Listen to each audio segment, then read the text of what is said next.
when the top comics on the planet aren't on stage. Just another sign of the absolute disintegration and decay of this country. They can be found hanging out on the Opie and Anthony show. This show got me in trouble. Of course it did.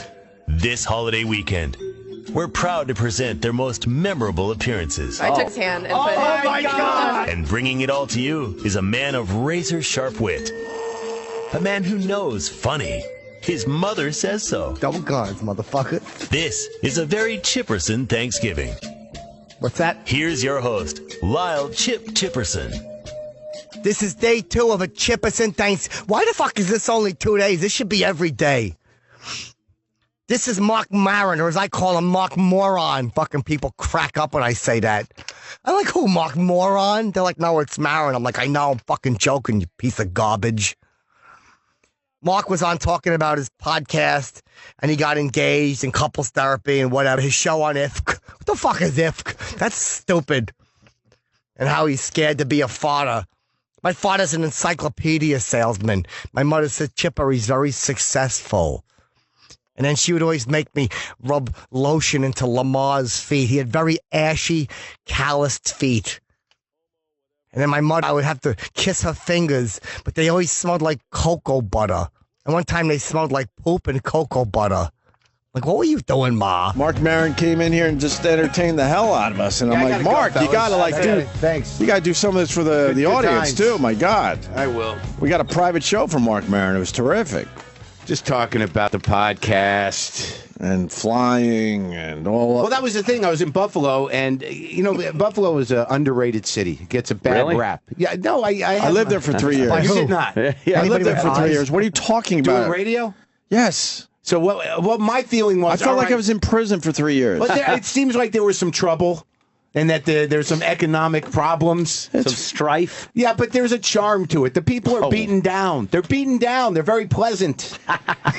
They're broken. Yeah, they're broken and happy. Yeah. If I was ever close to being an alcoholic, it was when I was in Buffalo for 3 years. Well, that's how they make alcoholics. It's made in Buffalo. Jägermeister shots that was like taking vitamins in that fucking city. But I know I'm not in a good place where I'm driving around. Like, I rented a car because I want to go to see Niagara Falls. Nice. And I'm driving around, and this is how I know I'm not in a good place, because I'm like, I could live here. You know, look at this house. Really? You could get a house for a nickel.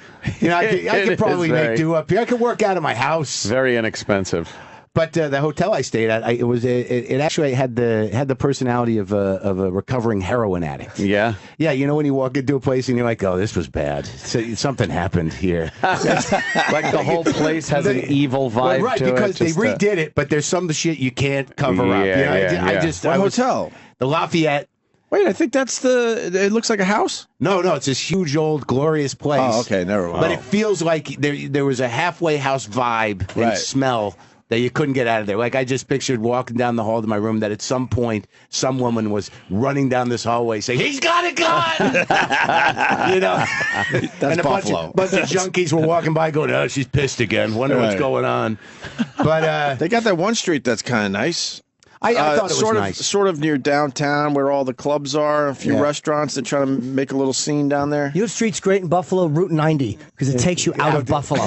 You were there. You didn't like the city at all? I like Buffalo. I like the fans, but it's like I couldn't live there. Everything looked like it was built in 1984 because of the weather damage it takes. Oh, right. Yeah. Everything has to be rebuilt. Everything's it's like Winnipeg. You know, God hates it. Just crushing it with weather. And you weren't up there during the snowy season, which is pretty much 9 months of the year. It was beautiful weather. Okay. And we love Buffalo. We love our fans up there. No, they force you. I've never seen a town more committed and loyal to bar food as Buffalo is. Yay! Thank you, Sydney. What is that, smoothie? Yeah.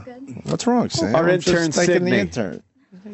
Anthony thanked her. Sydney. You didn't even bring him anything. Well, I just thanked her for, you know what? It's a she new day brought around a little here. sunshine into the That's room right. is what she did. You're a bummer. That's what I'm saying. You're a bummer. You got to change your attitude, Sam. You just look at things on the surface. You don't appreciate the whole picture. Yep. E-Rock's been here for, like, how long now? 9-10 years. Oh, wow. And he just got smashed for wearing a shirt with a collar on it. And all you have to do is walk in here and be a girl, and you get a yeah! They're wonderful. All right. Girls? Yeah. Yeah, generally speaking. Exactly. Little Mark. Generally speaking. So Buffalo was cool to you. Yeah, no, I was into it. I went to see Niagara Falls. I rented a car. And when you drive to Niagara, maybe I was there with one wife, but I think I erased all the memories. Oh, shit. Yeah, they just gone. I bad. have a vague recollection of wearing a poncho and getting wet, but that could have been anything. The Maid of the Mist is something you got to do. You do, right? I loved it. And I don't like tourist But shit. did you drive through Niagara? That is the saddest fucking town. Wow. Like, you literally drive through 4 blocks of this decimated, pathetic, hopeless town to where, it's a good setup for the falls, because either you're going to be like, thank God, or I'm going to jump the fuck in. So I get to the falls, and they're not disappointing. There's no way. It's amazing. Some sort of cynical, you got to be a cynical fuck to stand in front of Niagara Falls and go, I get it, just keeps coming. Right. What next? It's pretty amazing. But I got very... Did you go in the tunnels and stuff? I went on the boat. Oh, you got to go in the tunnels where you're right under the falls, looking through the falls, all right, basically. Next time. All right, sorry. But I went to... the weird thing is that when you go to a tourist attraction, you start hating people immediately. Just like they're there with their kids. They're horrible. There's 9 people. Like, how many tickets? You don't know how many kids you have? And I'm just... And I'm just hating them horribly. And then as you walk down, like, I'm filled with contempt as I'm getting on this boat. And then you get to the boat, and everybody gets this garbage bag blue poncho. So now everybody's wearing these fucking garbage bags. And I'll tell you, man, you're on a boat with 100 people wearing garbage bags. Hard to hate people because you all look ridiculous, right? So it was almost like a great equalizer. It's garbage bags. Yeah. And but I was amazed at it. That's what the world needs. We just That's what if I we thought. all walked around with garbage bags. When there's a problem, I put understand what people you're in a saying. garbage bag. Everybody look at yourself. And everyone will calm the fuck down. Right. But it was nice, and you take the garbage bag off, and you're right back to fuck these people. But I did get stuck in Buffalo, and all I wanted to do was get home. Yeah. It was horrible because it was a nice day. I thought I had it made. I had to get home. I had the 400th podcast went up yesterday. My 400th. It's an anniversary. Congratulations. It's a big deal. That is a lot big of deal. podcasts. And I had Iggy Pop on. I'd already recorded the interview, which was kind of hilarious because I was nervous about that. I love that guy, and I didn't know if he was cognizant or whether he could talk or what he was about. And it was kind of weird because I'm waiting for him to come. One limo comes. It's a publicist, and she's got heels on. She gets out. I walk her into my garage. I'm like, "Can he talk? Is he all right?" She's like, "Yeah, he loves talking." I'm like, fine. So then another limo pulls up, and Iggy's road manager gets out. His 7-foot girlfriend gets out, and he's about to get out. And I'm standing there. I'm like, "Hey, how you doing, Iggy? You need anything? You need anything?" He goes, "I need to refresh." I'm like, "I don't know what that means. Do you need coffee?" "Yeah, coffee, black. Great. Fine. I got that." "You need water?" "Water's good, but I need to refresh." And I'm like, "Okay, I'm not sure what that is." So we walk out to the back deck, and Iggy just starts he's standing there, and there's like these 4 people he brought with him, and he's like stretching on my deck. And he's like, "This is nice." And he's almost doing like a weird dance. And then within 2 minutes, then within 2 minutes, the fucking shirt comes off. And I'm like, anyone else, that would be like, what is going on? But it's like, no, he's just getting into Iggy. So then we go in to the garage. I'm sitting there with a shirtless Iggy in my garage talking to him, and it didn't make any difference to me at all. There was a couple of points where he just started tweaking his nipple a little bit, and it was a little weird. Yeah. But I didn't bring it up. You know what I mean? I didn't know if he was trying to... I understand that from both of your points of view, actually. Wow, he's a strange guy. No, but it was a great chat. Yeah. And Why does he have to take his shirt off? He always? loves it. He's an animal. I don't think I've ever seen him with a shirt on. No. Yeah, he doesn't take his shirt How off old a is lot. He's got to be like 70. Oh, and he's about 5 feet tall. He's like 5'2". Is he a girlfriend small pretty? guy? Yeah, tremendous. Just like 7 foot tall, Asian, huge boobs. Wow. Yeah, he's doing fine. Yeah. But the panic was I needed to get back from Buffalo to L.A. and they canceled my flight, American, because it was a mechanical problem. And then you're sort of like, well, is there another flight? No, that's it. There's no more leaving from us. You cannot leave. Yeah, so then I rebook on Delta through American with my platinum status. I'm like, you don't fucking understand. I'm platinum. Take care of me. They rebook me on Delta through Detroit. It leaves in like 2 hours. I'm like, great. 10 minutes after they book me on Delta, through American, Delta calls me on the phone with an automated call that's saying that the one out of Buffalo is delayed 2 hours. The one out of Detroit's delayed 5. And I got to record. So now I'm fucked. So now I start thinking, like, I got my equipment with me if I need it. I'm like, I'll record in Detroit. Iggy's from Detroit. I'll just go out into the streets and do it there. Like, that's how I'm thinking. All I give a shit about is the podcast.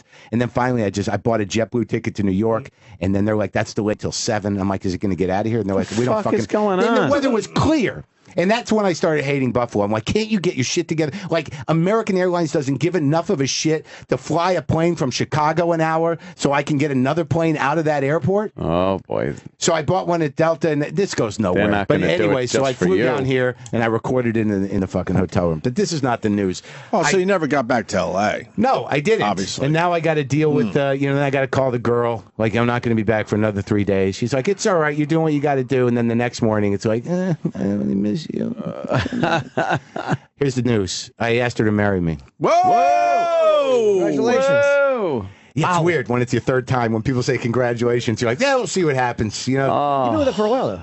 Yeah, I've been with her for like 3 years. Yeah. There was a lot of pressure.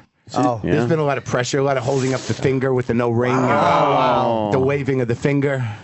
And, finally I did it. I took her out. I said, okay, we'll go look at rings. I don't want to buy you the wrong fucking ring. I can't live with that, because I know this girl. If I bought her the wrong ring, it would have been just a nightmare. She was not going to be happy with any ring. Right. So I take her to this jewelry store, and we're looking at, she shows me one that she likes. I'm like, all right, I get the idea. And I wasn't even sure when I was going to do it or if I was going to do it. But the next day I went and bought that fucking ring. And I thought, like, whether it happens or not, I'll take the hit if I have to sell this back. But I'm not going to give her a fucking ring that she doesn't want. So she's got me by the balls pretty hard. I can't believe you're doing this. I know. Is this your third marriage? I know. How many times? Yeah, it's third. All right, help me out. Wait, now let's talk about. Wait, one second. Wait, I'm trying to go back in. I'm trying to go back in time. I think after 2, he said. Oh, We got tapes of you. No, I probably horrendous. He has horrendous marriage stories. Yeah. Yes. Look, okay, all right. What's all right. different? What's different? What is happening in your head? I'm terrified of this one. Yeah. I bet you are. I think that's what's different. I'm terrified and I'm concerned. Man. Yeah. I don't think I know the difference between, the warmth of rage when it surrounds my heart and the warmth of love when it surrounds my heart. It's the same thing. Yeah, I know that when the warmth of rage surrounds my heart, I'm thinking like, fuck you. But when the warmth of love surrounds my heart, I'm afraid of that. So there's some mixture I have to find in the middle. But here's what happens. So I buy this ring, and I decide I'm going to give it to her on her birthday, which is 3 weeks away. She knew it was coming, though. Not really. I mean, it was a surprise to her. I don't think she really believed that I was going to do it. And I'm not, I don't know that I did either, but I knew I was going to give it on her birthday. But it was hilarious because I bought that ring, I put it in the drawer, and that ring just turned on this scrutiny. Like, I knew it was out there, and I knew I had it, and I was planning on doing it. So every minute of every fucking day, I was like, all right, this is it. This is what I'm going to do. I'm watching her eyes. I'm watching her mouth. I'm watching what she says. I'm watching how she walks. I'm like, I don't know, that's a weird thing to walk. It just turned on this thing in my head where it's like, are you fucking sure you're going to do this? You're never going to be sure. Everything's under a microscope all of a sudden. Right. And then her birthday comes, and I didn't know how I was going to do it. I thought, like, why not just put it, because it's her first time. She wants to be excited. I'm a jaded fuck. I want to try to make it good for her. So I didn't know how to give it to her. I knew I had to do something special because she was talking about, like, are you going to put it in a champagne glass? I don't know why all of a sudden I'm doing Dice's Girls. So no, but she said, you going to put it in a champagne glass at dinner? And I'm like, I don't know what the fuck I'm going to do. I'm not going to do that because obviously you read that somewhere. So my thought was, why not just put it in the bed so she rolls over on it and goes, what's that? Ow. And then my friend Jonah said, well, then she might think you fuck someone else in your bed. Yeah, you're asking her to marry you as a couple. Oh, shit. But That's funny. yeah, so I decided, all right, I'm going to make her pancakes and work from there. And I said, I'm going to make you pancakes for your birthday. And I didn't even know if I had the shit for pancakes. Turns out I had the shit for pancakes. So I make pancakes, and I figure, all right, I'm going to put the ring right on top of the center pancake. Like that. But the problem was she was in bed. I had put the ring in the bedroom to follow through with the rolling over on it plan. Okay. So now she's in bed. I make her these fucking pancakes, and I'm like, why don't you come out and eat your pancakes? She's like, I thought I was getting breakfast in bed. No, formal breakfast today because I had to get the ring out of there. Yeah. So I force her out. I'm like, just come on, eat at the table like a person. So she comes out, and I run back into the room to grab the ring. I put it in the pocket of my robe, and I come back out, and she goes, why'd you run back to the room? And I don't know why I was caught off guard, but I swear to God, I said, I had to get something for my cock. That's what I said. I don't even know why I said that. But on some level, it's kind of true. It's 100% true. Yeah. So then I go into the kitchen, I stick that fucking ring right in the middle of the pancake, and I serve her the pancake. She starts crying. She's like, oh, my God. And then I take it out of the pancake. I stick it on her finger. I go, will you marry me? She goes, ow, hot. It's hot. So now I got to take the ring off because I burned her fucking finger with the ring. I don't know if that's a sign. Yeah, that's So I had to re-propose. I'm like, all right, let's do it again. again. Will you marry me? She's like, of course I will. Wow. And then immediately, I'm like, what'd I do in my head? Oh. Is there a date or anything? No, but like it seemed like I thought, I always think it's gonna buy me a little time. She, fast track. Amazing. Now, she's like, when do you want to talk about the thing? But she doesn't want to have a big thing, which is nice. But I know she wants to have a baby. And I'm telling you, man, there's a feeling in my heart here. There's a wall. There's a wall that I got to get through here. All right. Like I know, like I'm very easily angered right now. I should be excited. I'm getting married, but I'm just fucking terrified.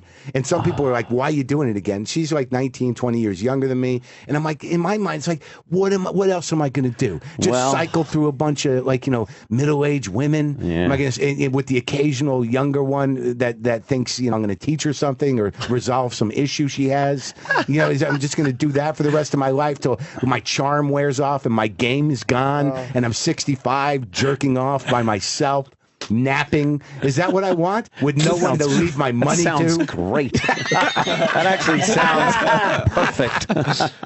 You're not going to have to turn Anthony. Oh my God. But but the thing is like I think it's all going to happen, and I have not had a child, and I'm terrified of it. And you had one recently. I got two. Yeah, my youngest is 8 months old. And you're my age, right? More or less. All right, you might have easy. a couple on me. Okay, you might have a few on me. All right. I got a 3-year-old too. Yeah, so and I just hope because there's some part of me like with her where I'm like I'm still having issues with the girl, with the fiance, where I'm like, I'm still saying to her, are you going to clean up your room? I mean, I say that to her. Oh, wow, yeah. So now my concern is I'm going to have a baby. I'm like, what do I got to clean up after both of you? Yeah, you do. You do, right? Yeah. But they snap out of it, right? They become mothers and they lock in. Am I right? Tell me I'm right. Lock in. Yeah, they become motherly. Oh, sure. Boy. But they do the thing, right? I'm not going to... What thing? I don't know. Which thing? The thing with the baby. They'll take care of the baby. They will? Yeah. Very motherly. You're going to have to get in there every once in a while, change the diaper or something. No, I know I'm going to have to do almost everything. Yeah. But they'll like if the kid doesn't like me, she'll, right? Yeah. They'll gravitate toward the mom. Fucking hell, Bobby man. Kelly just had a baby too. He's my age too, right? Isn't he? A little younger, probably? No, he's probably a few. He probably was like 42. Did you always want to be a father? No, I never thought about it. You just never thought about it? No thoughts all these years? I always wanted to, but I was always with the wrong fucking people. I'm a selfish fucking person, and I think I just learned how to care about some people in general. I think that, between the podcast and the humbling from the second wife and everything, it forced me to open my heart a bit. And like, I really care about this girl. I never really felt that before. Like, it's almost like I care about her in an unusual way. You know, like I'm concerned about, I'm running around like, I'm having a hard time admitting this. Oh, wow. You're in. You're in deep. You run around what? Like, are you okay, baby? Do you want me to go get you some food? It's called love. He's in love. Yeah, but I mean, it's not like she's I say just fucking go with it. She's not handicapped, and I'm treating her like, you don't want to leave the house? I'll go you want to do things. Oh, wow. You're in love, man. It's one of those things that seems codependent, but it's actually love. Right. I don't know, Jim. You're in a deep level of love. I say fuck it. Just go with it. You got to get out now. Don't do it. Oh my God! Just fucking have a kid and just go with it. We already had the horrible fight, like days after the engagement. Yeah, it was horrendous. Wow, really? It was horrendous. Usually that puts you in a nice fucking spot for a while. Well, it was a good spot for a couple days, but I took her. Oh man, what happened? I took her with me on a thing. I was doing these book events. And I wanted her to go because I thought it'd be nice. She hadn't really been to Washington D.C. right? So it was D.C. and then New York and then Boston. So we get to D.C. and I don't know what it is about traveling, but we fucking ridiculous fights when we travel. Huh. But here we are in D.C., and I just want to show her around because I've grown to really appreciate D.C. Whatever the hell goes on there is one thing, but the fucking museums and the monuments, awesome. you got to go check it out, Absolutely. right? So I'm like, I'm going to show you, and I'm impressed. This is not like an age thing. I mean, she's 20 years younger than me, but it's not like, Washington's for old people. It's the fucking capital of the country. So we're walking around, and and she had mentioned that she saw some Smithsonian stuff in the museum movies, the Night of the Museum movies. She said, that one of them. Oh no!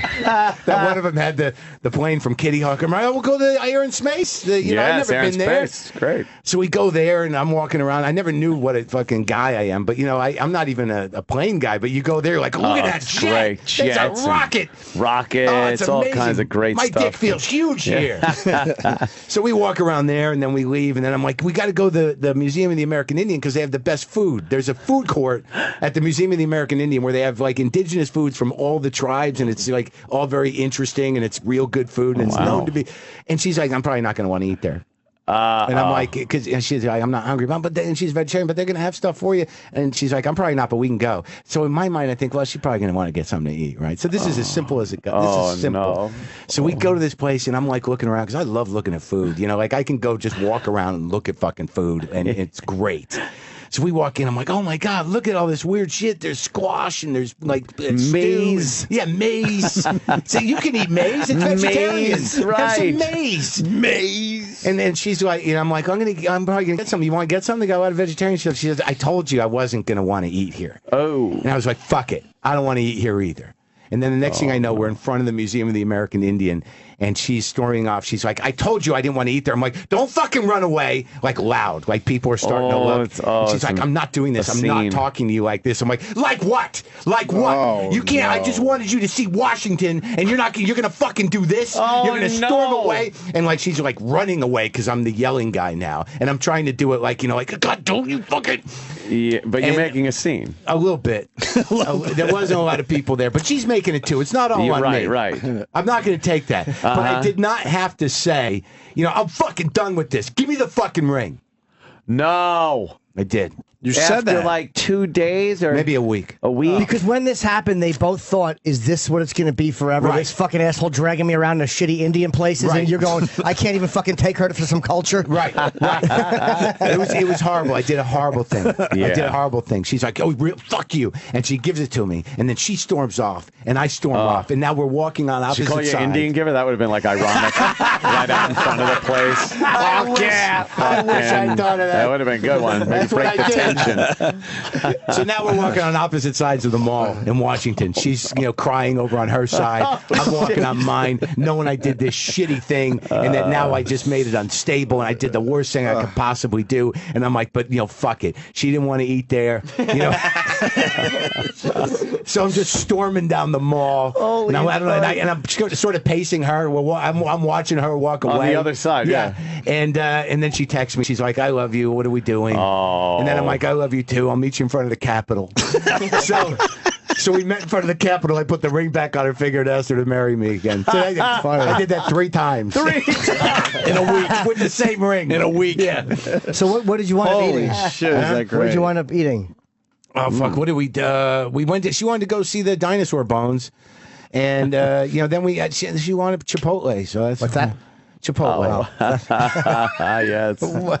When was the last time you looked at dinosaurs? It's not nothing. I love dinosaurs. Like a month ago. I Really? love In New York, Because yeah. you got kids. dinosaurs. But it's amazing. One in my yard. Yes. Do you? Yeah, I got one of those like Yeah, we'll show you. 5.5 foot velociraptors. Oh, you do really? And I put it by my jacuzzi. Really? Yeah, it's like So you coming really in the. love dinosaurs. I love No, dinosaurs. he loves children. Children love dinosaurs. Got to get the kids into the jacuzzi. It's terrible. Dinosaur bones There it rule. is. There you go. There's his dinosaur. Oh, that's great. My little dinosaur. I just keep when you Well, the look jacuzzi's at him, great. you're like, holy fuck! And this was millions and millions of years ago. It's hard. It's a weird moment of like you're very impressed, but you're also like, oh, we're doomed. I mean, it's sad. If these Yeah, these fucking things die Right, for right. whatever reason, Just of to course, imagine it's gonna that come they out of nowhere. that they were course. actually there at some point. They actually Yeah, lived it's and crazy. walked around. It's like that's a monster. That's a real life monster. Yeah, and it was walking the earth. I just hate they put the dates on. I'm like, oh, really? This That is long like ago? 80 billion years ago? But also, when you see the ones that were in the ocean, that's why I don't go in the Right, ocean. right. Because in Oh, my man. mind, a couple of them have to be out You there. think? still there. Yeah, they got to be out And there. they're like as big as this building, Yeah, like and they're out fucking there. Right. giant teeth. Big, that scares the shit out of me. Monsters under the water. Yeah, we don't know. I can't even go into a pool at night. We don't know at night.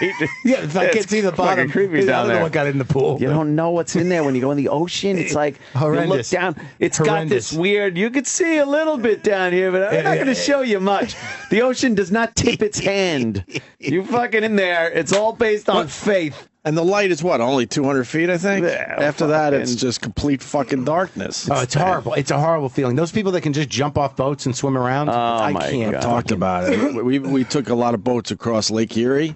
And even in a lake, right? We would stop in the middle, and the tunes are cranking, and we go for a swim, and we would take our showers because it's fresh water. Yeah. And when you dive off that boat, you're like, "What the fuck is staring right back at me?" I was petrified. I'm not even gonna make believe. And then I would swim around the boat, just keep the boat nice and close. Yeah. I'm a real fucking wimp. If you looked at where you were and how big you are, if you Compared drained to- all the oh, water God, yeah. and just put you in midair where the water would be, you're like hovering over mountain ranges. Sure. And all kinds of goodies are down there. Horrendous. Right. Horrendous. Big monsters. You're a speck. But if you close your eyes, it's all good.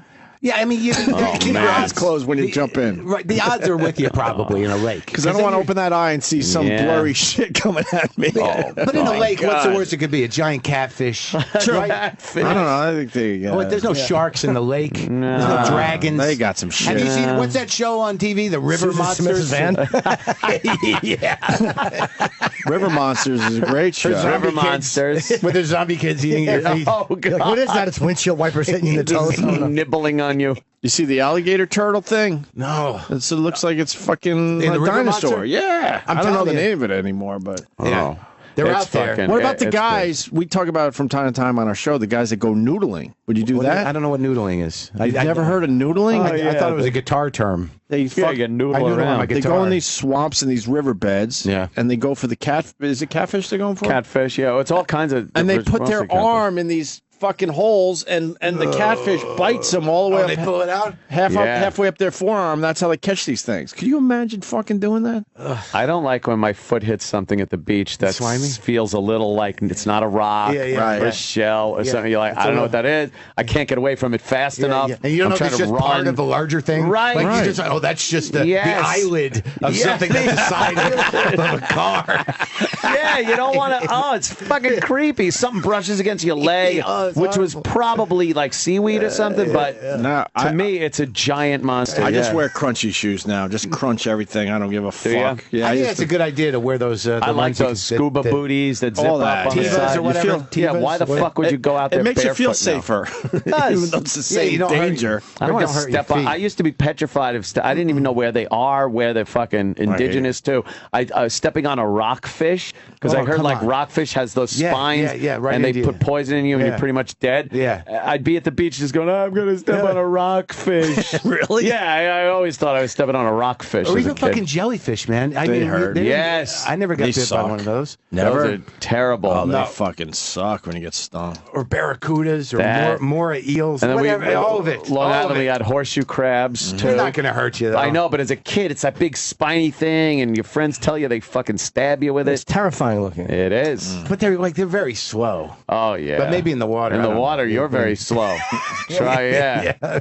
And that's just another thing. Like you could be king shit on dry land. Yeah. You're fucking top of the food chain and everything. You drop quite a few levels as far as the food chain In goes the water, once you're in that fucking- water. you're a bouillon cube. Yes. You should go diving.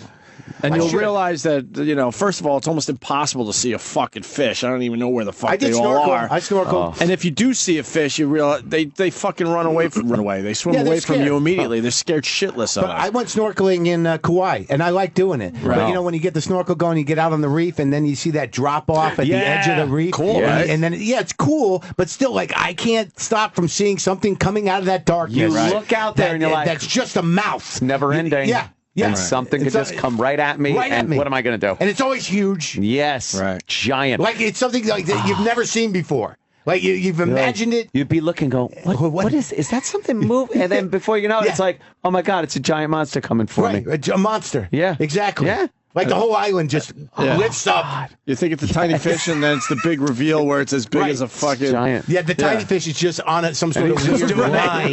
that thing coming at you, back and Yeah, forth, yeah, yeah. swimming, and you're like, I can't fucking Yeah, outrun this. just bubbles. Yeah. You just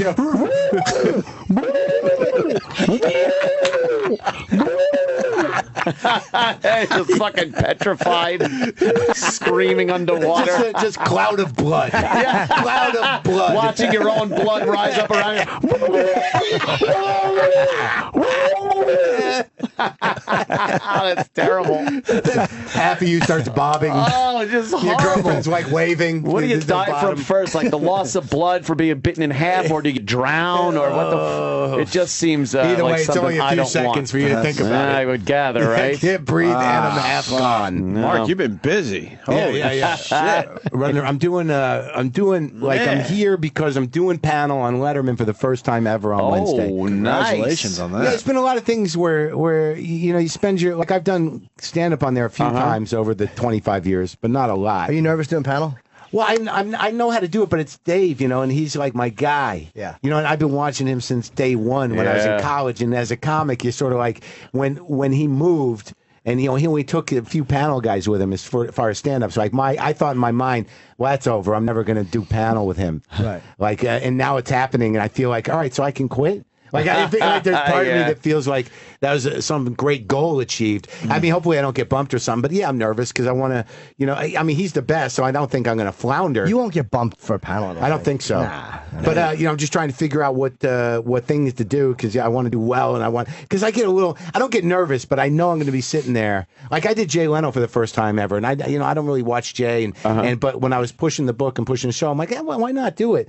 It was kind of interesting because he came into the dressing room before I went on for like a half hour. Yeah, we had that. We couldn't believe it. Me and Ed talked about it after the fact, going, "Don't you have a show to prepare for?" He's hanging out, having a good old time. I'm like, "Holy fuck! When does he get ready?" Yeah, he's there, standing there in his denim shirt. Yes, we had the same experience. He was talking cars, and he was talking about shock jocks and radio and just whatever. Oh, yeah, I love that. I love the radio. Yeah.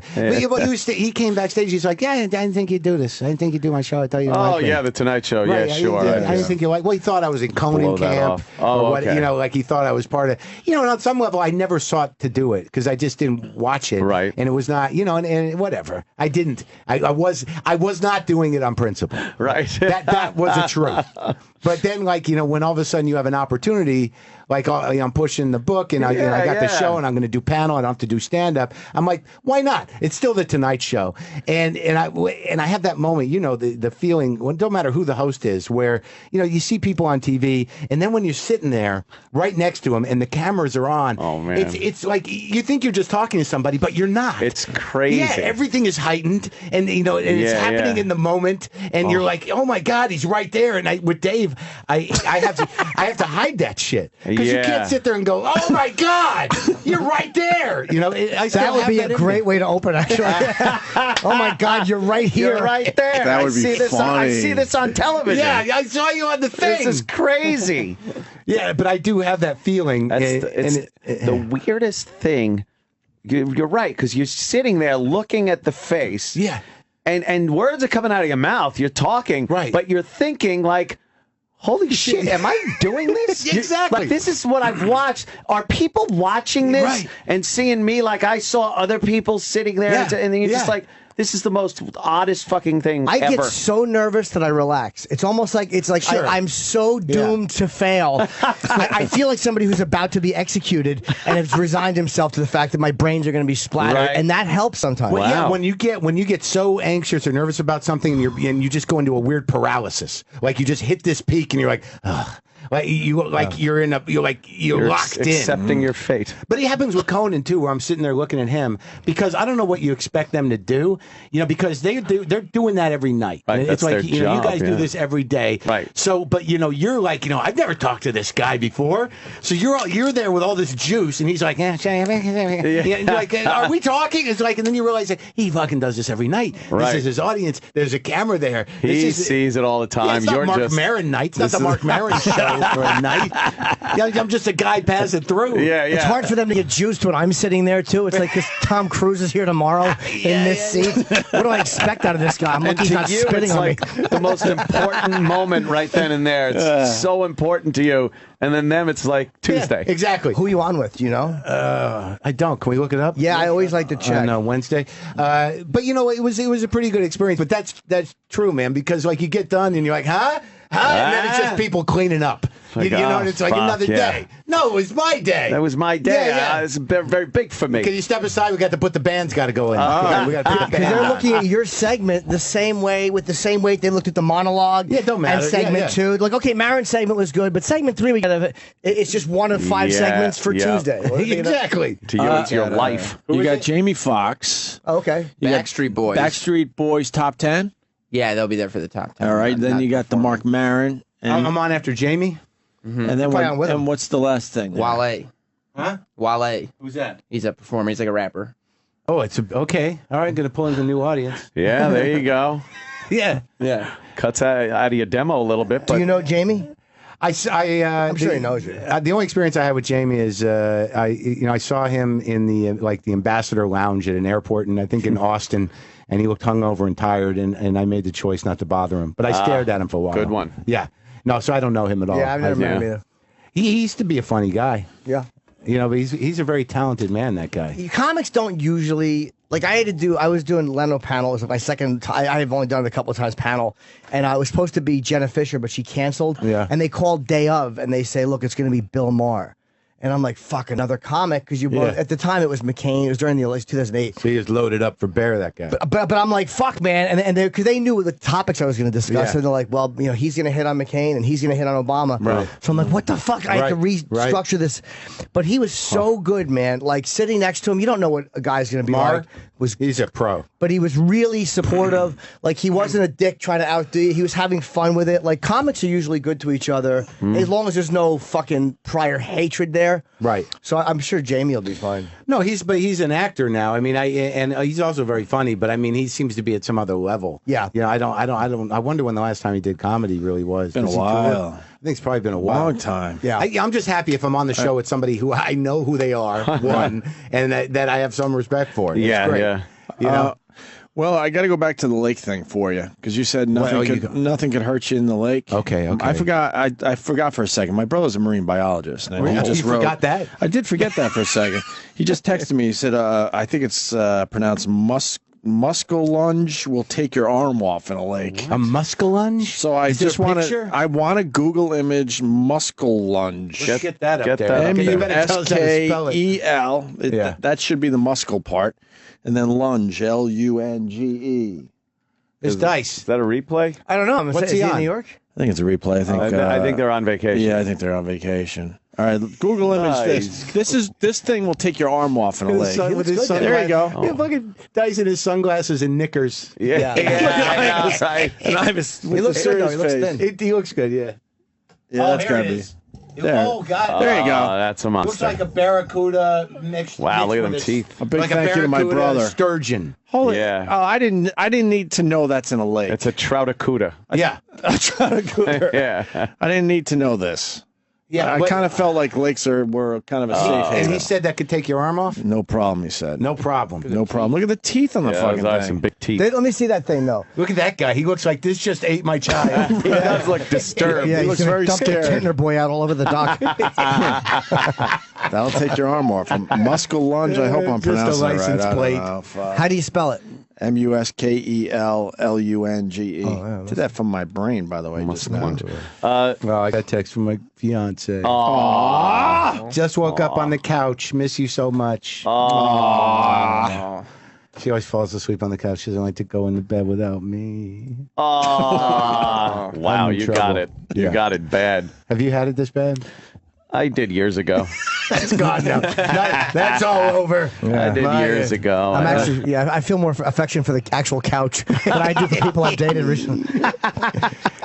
See, the sad thing is like I never knew this part of me. I got to be honest with you. Wow, so Really? this is new. But I'm not sure it's a good thing. Like the last two wives, I destroyed and drained. Right. You know, like I really didn't know the difference between what I wanted and what they wanted. You know, like for me, like I was just a selfish, angry fuck. Sure. And I think there's something I'm trying to make up for here by overcompensating to the point where I might as well be wearing a fucking apron all the time. Did you now have you worked through all that? Like you were married, obviously, and there were problems because of well, it can't just be one-sided. I'm sure her, but also yourself.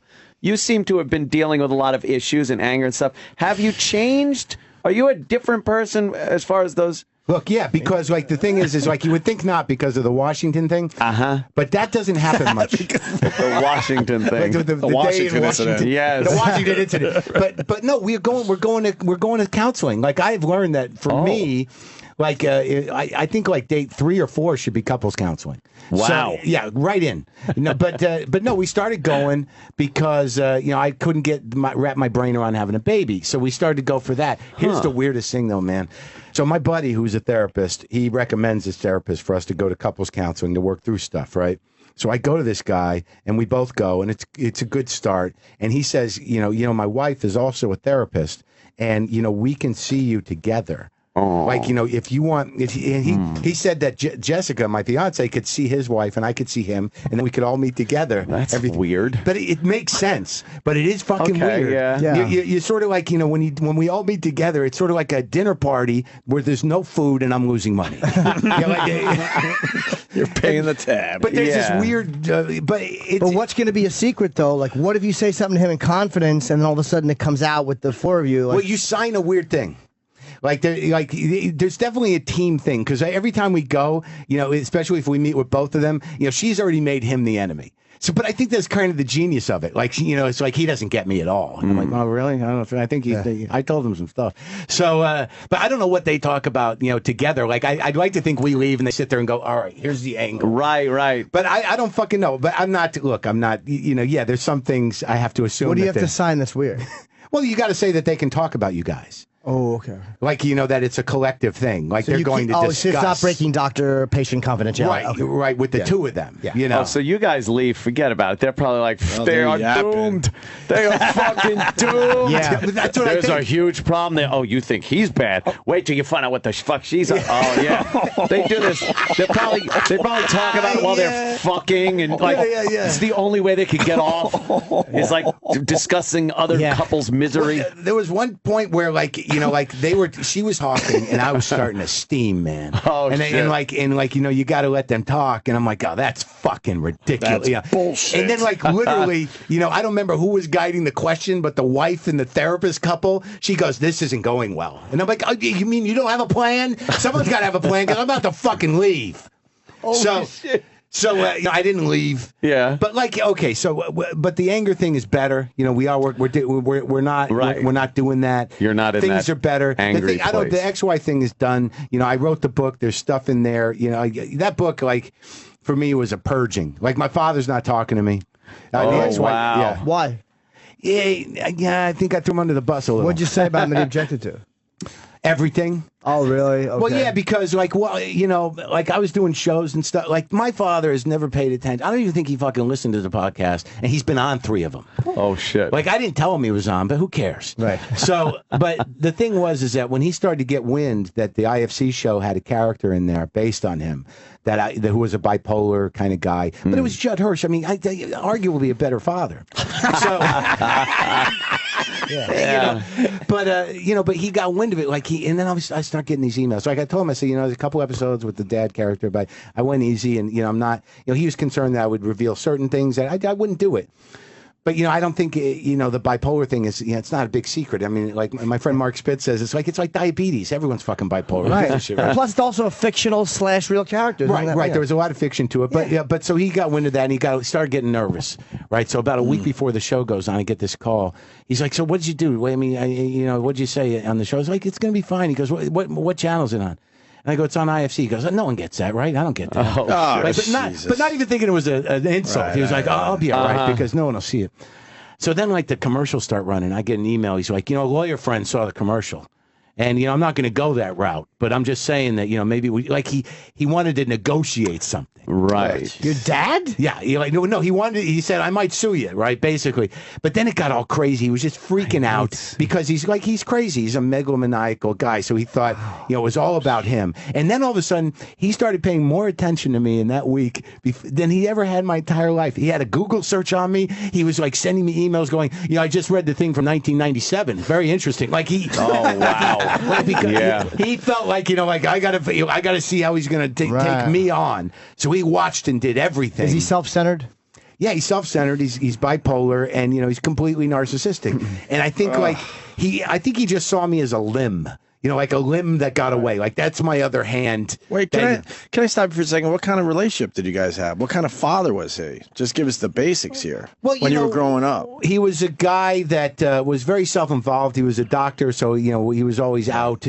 But when he was around, everything sort of revolved around whatever thing he was doing, whether it was rage or whether it was hey, let's go skiing. It's very weird when you have a manic depressive father because when they plan it, they're excited, but the vacation might be sad. Wow. Yeah, we're going to Yosemite, and then like weeks later, you're in Yosemite. Like, I don't want to live. It sounded like a good idea. Oh my god! I don't want to. But I knew that'd be a horrible vacation. I knew there was a reason why I liked you. But you got that too? I got a mom. Oh, very with the similar. bipolar? Very similar shit. Yeah, it's weird. She's got OCD and other things going on. I don't know, but it's always about her. Always, right. So always. Now I wrote this book, and like I'm reading it. See, I want to write a book, but I'm waiting for the day That she dies? Yeah. You should just write it, and then she dies. You have a final chapter. Well, no, I think that maybe you can kill her while she's alive. Emotionally. She's aware enough that she knows that, there will be some kind of book eventually. Yeah. Me and Aunt still got to write a book, and I want to write a separate book, but she's aware, but she's sort of hinted like, could you maybe wait till, but I know after I'm not around anymore? Yeah. I know that I feel bad because I'm not talking to him. Like he's not talking to me. I'm sorry, I didn't mean to interrupt. No, you didn't really. Oh. How much older is he than you? It's just a few years. Just basic. He's like what is he? He's like 75 maybe. So, he's relatively young now. But in my mind, I went easy on him. But it was still pretty gnarly because because it's hard when you write memoir stuff. It's like, this is my life. There are other people involved in it. How much are you? What was the story that got him? I don't even know if he read it. He talked to my brother and he claims that he didn't read it. He hasn't watched the show or anything else. But, I put one of his crazy emails in there. And, I told this story about, about his father's funeral that I was at, and something he did. And just, I think I feel a little guilty, but, I feel good about it because there's part of me that thinks like this had to happen. Now he knows I'm a separate person. And now he knows that, maybe I got to call him. Let's do it on the air. I got to call the guy. It's just because, when you do something, there's part of me that thinks like, when you do something and you realize like, oh, fuck, there's no putting that back. Right. Sure. Yeah, that's done. Does your brain ever slow down? I know we've asked you over the years. Yeah, it does. Because there's always something going on in your head. How do you get it to slow down and just like fucking chill? Let's just lock in on porn. Sometimes porn. And it shuts down everything else that's going on. Kind of, because you're a brilliant comic, and one of the reasons you really are, and one of the reasons you always got shit going on in your head. Yeah, but it's always about me, and sometimes I think that's draining. Recently I've hit this wall where I'm doing the podcast, I'm doing my stand-up. I'm like, I gotta start watching television or something. I'm tapped out. I don't know how much crisis I can generate. I was on stage in Buffalo, and I had this moment where I'm like, I am so sick of hearing about myself. I can't fucking take it anymore. Yeah. And I said that to the audience. I started a bit, and I'm like, I can't do this. And they're looking at me, and most of them are my people, and I'm like, I don't know what we're gonna do right now. And they're like, what the fuck is happening? And for like 45 seconds, I'm like, just wait this out. Just wait it out. That's awesome. I would have loved to see that. And they're just like they're just sitting there. Nice. But luckily, now enough people are familiar with me where they're like, hey, he does this sometimes. But like I was like, all right. And then I locked into talking about the buffalo wings or something, but I'm just tired of it. There are times where I envy Seinfeld. Like, it must be so nice because you obsess over yourself, or I obsess over myself. Right. It must be so nice to just look at everything else and find them interesting. Right. Like I used to do politics. I used to do everything. At some point, I'm like, none of that matters because I'm the problem. So let's talk about me as if I'm a country. Right. And now I'm getting to that point where I'm like exhausted. It's exhausting. It's very exhausting to always have to find new things to not only talk about, but find the twist in and make funny and make interesting. Right. It's a very tough thing to do. I got to just start looking at other stuff like the Kardashian problem. Once in a while, something else is interesting, and it's hard. I'm out of the dialogue. I literally am so consumed on Twitter with fucking my shame parade on Twitter, engaging. You do it too, but I mean, you seem to have more fortitude with it.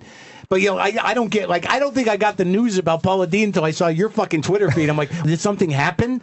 And I have to go over there and get caught up. Like I'm that detached. Yeah, you need to plug I gotta in watch the news a little bit. What do you think of Paula Deen? What do you think of that whole situation? Well, she's a little ignorant and very insensitive. But it's something she did 30 years ago, man. No, I mean it's going to take a long time for and it wasn't people, even that bad what she did. For people like her to culturally sort of grow up. I don't think that she hates black people. I don't think that she's a racist. I just think she comes from a different time. Yeah. Wow. Yeah, that's what I think on her. I can't get enough of the tightrope guy. Oh, that guy. Who's going to be on our show tomorrow, by the way? Nick Willenda will be in studio. Yeah, he'll be in here tomorrow. You see the Grand Canyon put a piece walk? of tape across and then clap while he walks. Oh, yeah, apparently Jesus did it. Yeah, right? You saw it, right? I did. Yeah, that was amazing to watch. It's fascinating. Jesus, Lord. I don't know how the fuck they do it. Thank you, Lord. Thank you, Jesus. But the sad thing about something like that is that if he did fall off, people have been like, well, it'd be a better show. Yeah, it's like, it happens. What do you think was going to happen? Imagine if his mantra. That's what we were all half waiting for. Right, yeah. Oh, yeah, completely. But his mantra is, Jesus, I love you. Thank you for the win. Imagine if his mantra was, eat a bag of shit. Fuck your mother's cunt, you piece of garbage. Die of AIDS. Die of AIDS. You're halfway there. It was all my inner dialogue. That's pretty amazing shit, though. But New York City shut him down. We're not going to deal with his crap. He's not tightroping. Well, I think Bloomberg's sort of like in New York in general is like, do we need to have problems we don't need to have? Right. Yeah. There's enough shit going on. Do we have to have clutter the streets? Yeah, with we don't have to import problems like from the guy who did outside. it between the towers, he did that completely. Yeah, he just 1974. But that was in the days before, you security. You go up with your fucking equipment and like no one stopped him. He was bringing set up a line. He was bringing a whole tightrope into the Twin Towers. No one stopped him. They had to throw a line. No arrow. They started with an arrow and then they whatever. I saw the documentary. It was wonderful. That's crazy. What city would do the tightrope thing would be Buffalo. Bringing it back around. If you can find a building that Buffalo is begging for Nick. Why does he do the falls? Well, they did the falls. Oh, they did? He did the falls, but they forced him to wear a safety wire. Oh, I love the falls. And it was on ABC. But I'm telling you, I think Buffalo. I had Ted's hot dogs, excellent. I had the. Can I tell you something? What? Go back to Niagara Falls in the winter when the whole thing's frozen. Is that great? Holy fuck! It's really all frozen. The whole thing freezes. So no boat. You just walk out there. Can you walk on the water? Well, not the whole thing, but I mean the falls itself is frozen. The water's still coming down behind it, obviously. Yeah. The outer shell is It's a frozen. rush, man. It's a rush. Did you go right to the side? Yeah. Yeah, we were on the boat. No, I'm up top where you see the water and right at that fucking corner. Right, I have to fight the urge to jump. Yes. Wow, Isn't that what's weird? Up with that? Well, you don't weird? have that? If I'm on a high building, I think about it. You're like, I My mind says it, but I think most people have that. Right, no, you don't, but you think like... The sad thing about me is I think if I were hanging off a building, that like in my mind would be like, it's easier to let go. Wow, than to climb back up. Right, and... then they're like, oh, because then it's just, there's some part of me that's like, just let go. It's funny. That's the exact opposite reaction I have for everything in my life that's in turmoil, and that's the proper reaction. Just let go. The only time you think of it is on a building. Oh, Mark, man, that podcast is terrific. By the way, yes, you're still going strong. Oh, it's 400 crazy. episodes. Good for you. The Iggy Pop thing's pretty good. Cheech and Chong on Thursday. Yeah, you tell me a little bit about that behind the scenes here. It was nice to hear. I got to tell you something. This fucking movie industry is crazy. Bad? Is crazy mean bad? Yeah. It's amazing that because you hear it's like, oh, this film cost, it had a budget of $50 million, $100 million. And then you look. These people have been standing around milling about the hallways for hours. And anytime I've been on a movie set, it's the same thing. It's a lot of people, more people than it really seems like they need. Yeah. Milling about for hours. Hi, Kenny. Yeah, to shoot for 2 seconds. Yes. Usually. Yeah, it's crazy. Kenny? They told a funny story about when Jim did his fight scene with Dominic.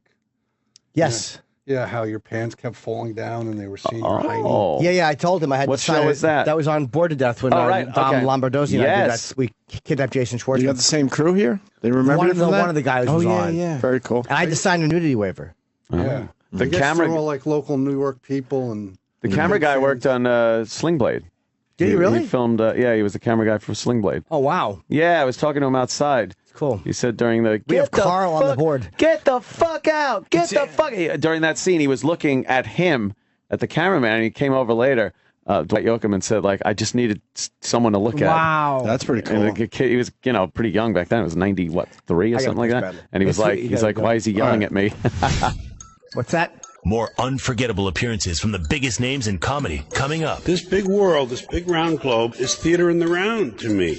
I'm just here for the show. A Very Chipperson Thanksgiving will continue on the Opie and Anthony channel.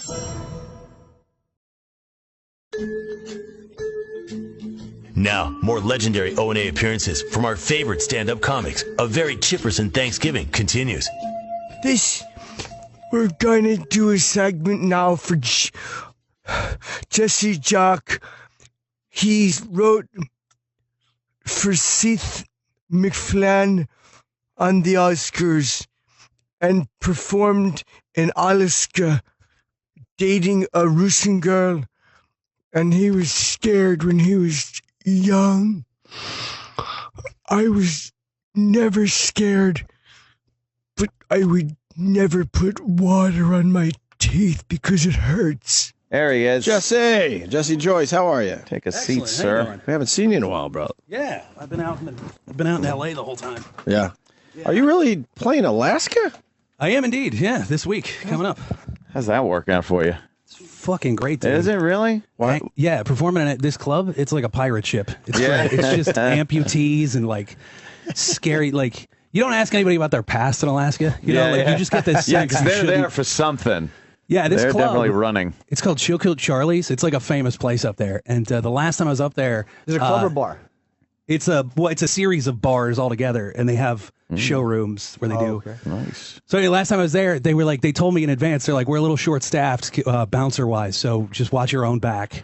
And the reason is because 2 of the guys were on probation because they killed a guy in the parking lot, and another dude was having surgery because he had his ear bitten off by a customer. Yeah, for real, in the same week. That Alaska. Yeah. So it's pretty great. Like, Well, how long is the flight, first of all? like 12 hours. 12 hours just for the weekend?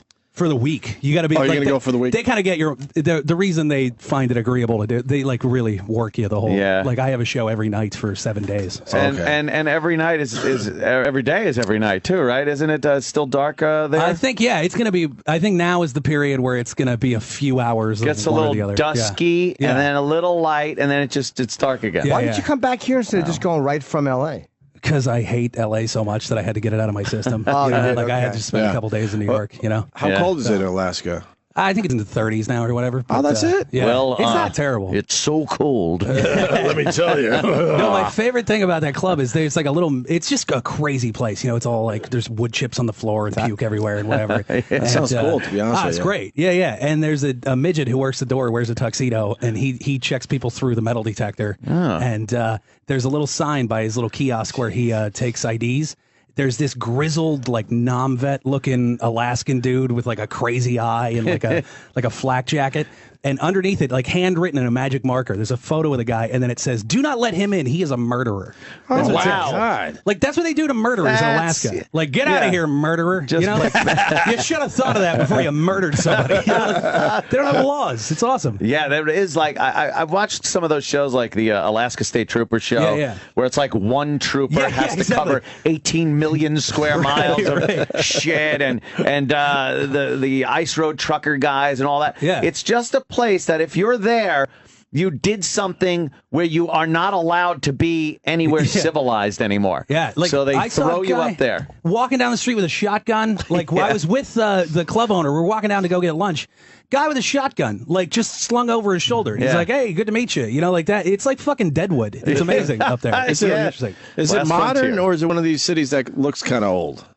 Yeah, it looks old. It does Yeah. look old. Yeah, I mean they have cell phones and whatnot. No, I understand you know, like, that, but I yeah. mean, but they're not building new shit for the most part. No, not for the most It probably part. looks wanna like go. Buffalo, New York, because it's always weather-beaten places like that. Like the hotel probably looks beaten up wherever you Yeah. stay. It's got to look Oh, beaten up. you stay in a cabin.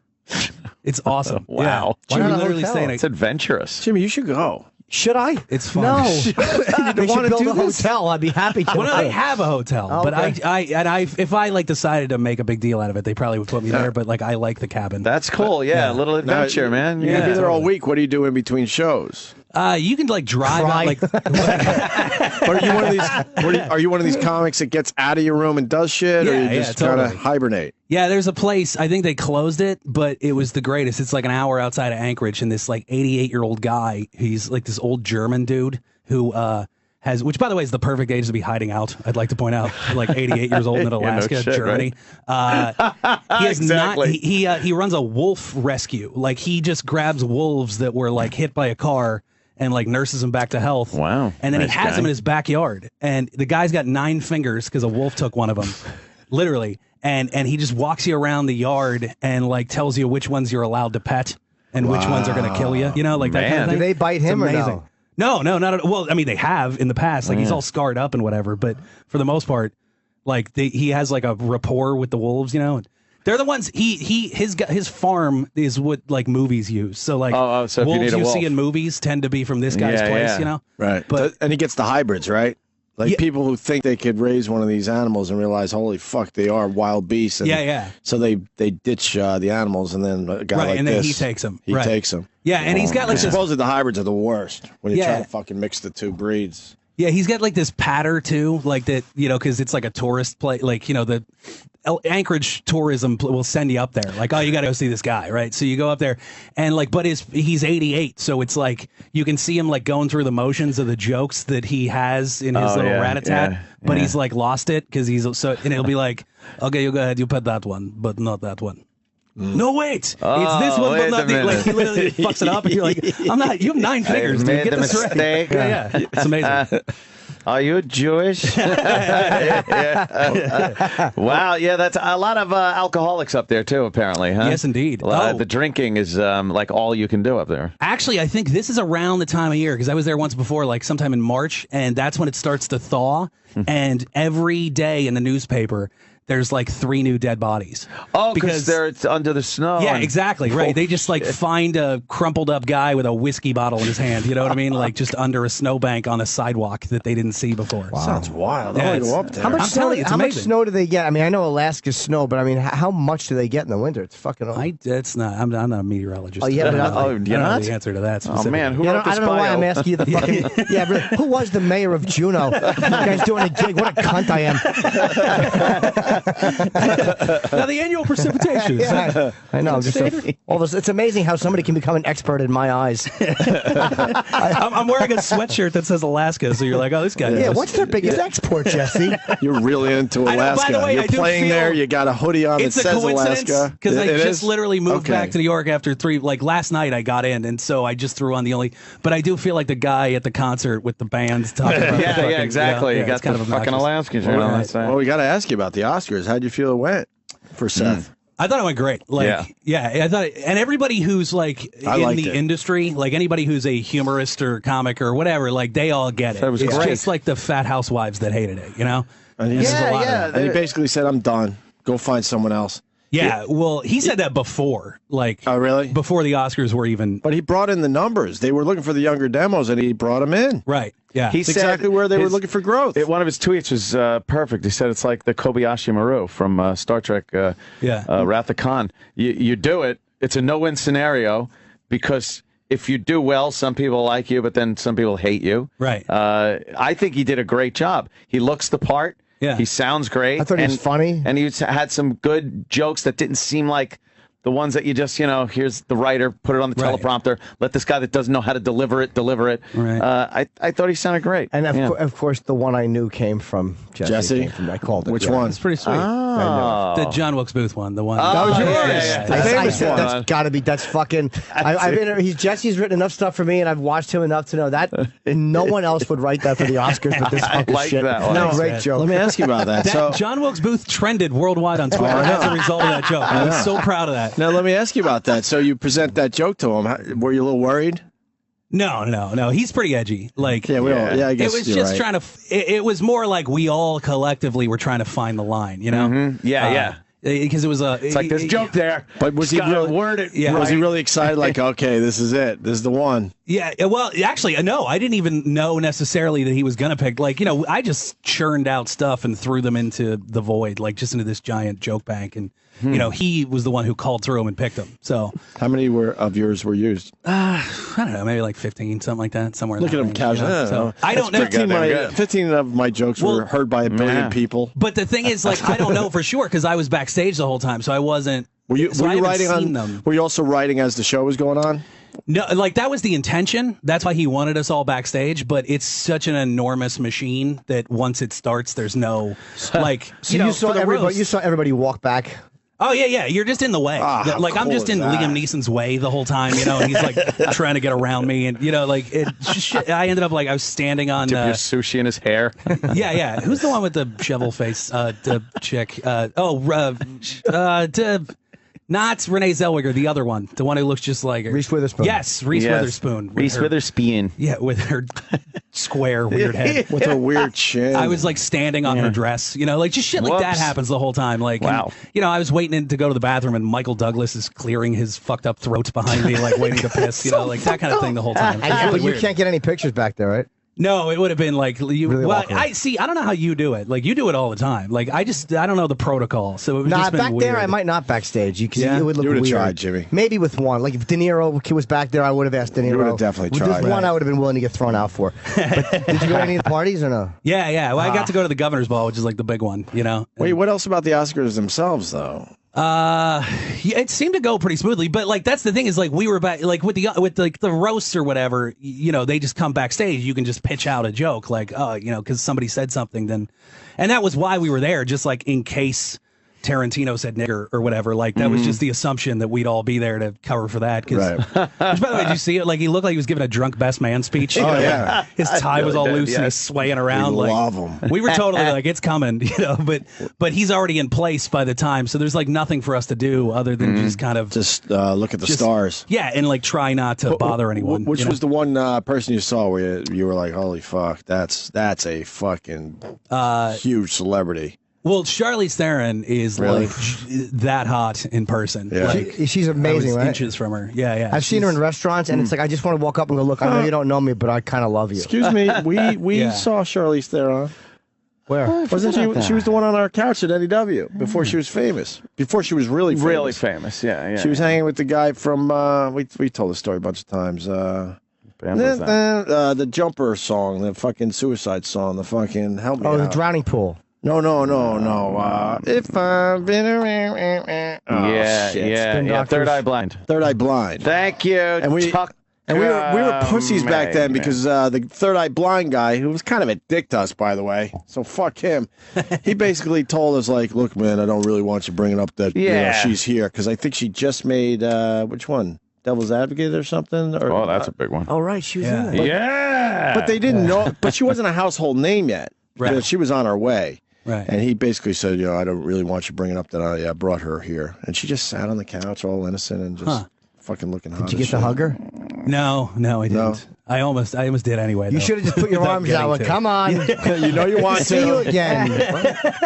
Phony Hollywood, she would have hugged you. Oh my God, there was so much of that shit. Just like I just overheard somebody, just some douche, like Hollywood looking asshole, just like, who doesn't love Hugh Jackman? Everybody loves like two Hugh Jackman. Like talking about somebody in the third person to them is such a dumb Hollywood thing to do. Oh my God. You know what I mean? Like, Jesse makes a point. Yeah, right? Like, that's why everybody loves Jimmy. It's brutal. Who was depressing to see was Renee Zellweger. She has aged, man. Right. I know it happens to everybody, but she's had a rough couple of years or something. She's almost unrecognizable. Meryl Streep? I didn't see her. Renee Zellweger. Oh, I thought she looked okay, no? But she looked a lot fucking different, man. Right?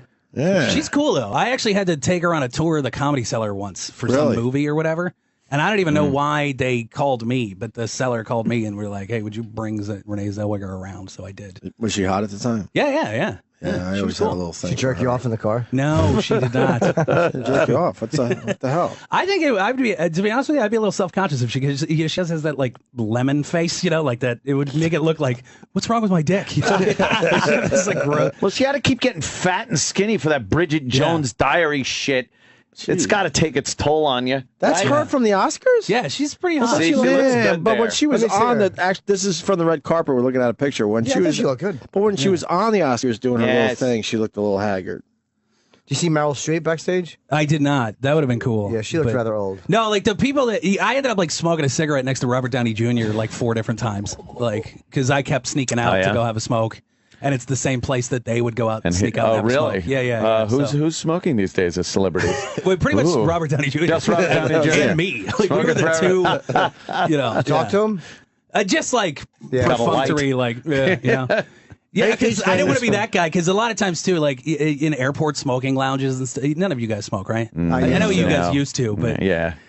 People feel this need to chat with each other when they're having a cigarette, and it's always like they don't have anything. So it's like about smoking. It's the lamest fucking. Just because you're having a cigarette, you're in the smoking lounge, and people be like, "This is ridiculous, right?" Like they want me to join some fucking coalition. Yeah, exactly, right. No, you should have said that. He would have said, "What do you mean?" You would have said, "The fact that blacks were allowed in here." It's goddamn. Who is this guy? I like the fact that he applauded the Rihanna joke, though. That was cool. What was that? I didn't see that moment. There was like a Chris Brown joke about Django being so brutal that it's like a date movie. Yeah. And that was yours? That was not mine, but it's a great joke. But like, and it got like a big like, fucking babies. And fucking, Robert Downey Jr. was the only one loudly applauding it, which good is cool. for him. Yeah, I thought it was nice of him. I love Robert Downey Jr. He's fucking an amazing actor, and he's just done everything to fuck up. You can't And not like this guy. huge comeback. Yeah. You should have mentioned how great his ass was in fucking Less Than Zero. Like, when you were Julian, your fucking cheeks were amazing. What a horrendous scene, though. I know. Oh, God. I had a bunch of jokes that like were too much that you couldn't. But like Kavanzane, for example, she was. Who? Kavanzane Wallace, that 9-year-old. Yeah. Who? The other Kavanzane. which Kavanzane? Who? No, she's 9, but she was 6 when they made that movie. So that means she spent a third of her life involved with this movie. Coincidentally, Robert Downey Jr. spent a third of his life in a whiskey bottle, like stuff like that. But they were like, they wouldn't. yeah, I thought it was funny. But Yeah. You should have just. Oh, did you write the onion joke for Seth and they took it? No, I did not. But that is goddamn ridiculous, though. Especially because all of those, like, false, infuriated people who just are rushing to her defense. Now, as a result, Kavanzane's mom has to explain what a cunt is to a 9-year-old. You know what I mean? Like, if they hadn't made such a big deal out of that joke, then it wouldn't have gotten back to the little girl. But now, for sure, it has, Yeah. Yeah. So her mother has to say, look, it's just what your father calls me when he's still drinking. Yeah, I never understand that shit because you end up making it so much worse by bringing it up. Yeah. Yeah, totally. No, I would have never known. I don't Exactly. I don't read the Onion on a regular basis. No, I don't follow him on Twitter. Yeah, but the rest of the news had to go with it and say, "Listen to this. This is so fucking outrageous." Right. Jesse, so one question. So, what brought you back down to earth after the Oscars? The one thing where you're like, do they even understand I wrote for the Oscars and now you're Yeah, well, I have this. I got this amazing parking spot, like right in the Dolby Theater. Like, there's 40 people that had parking spots, and I was one of them.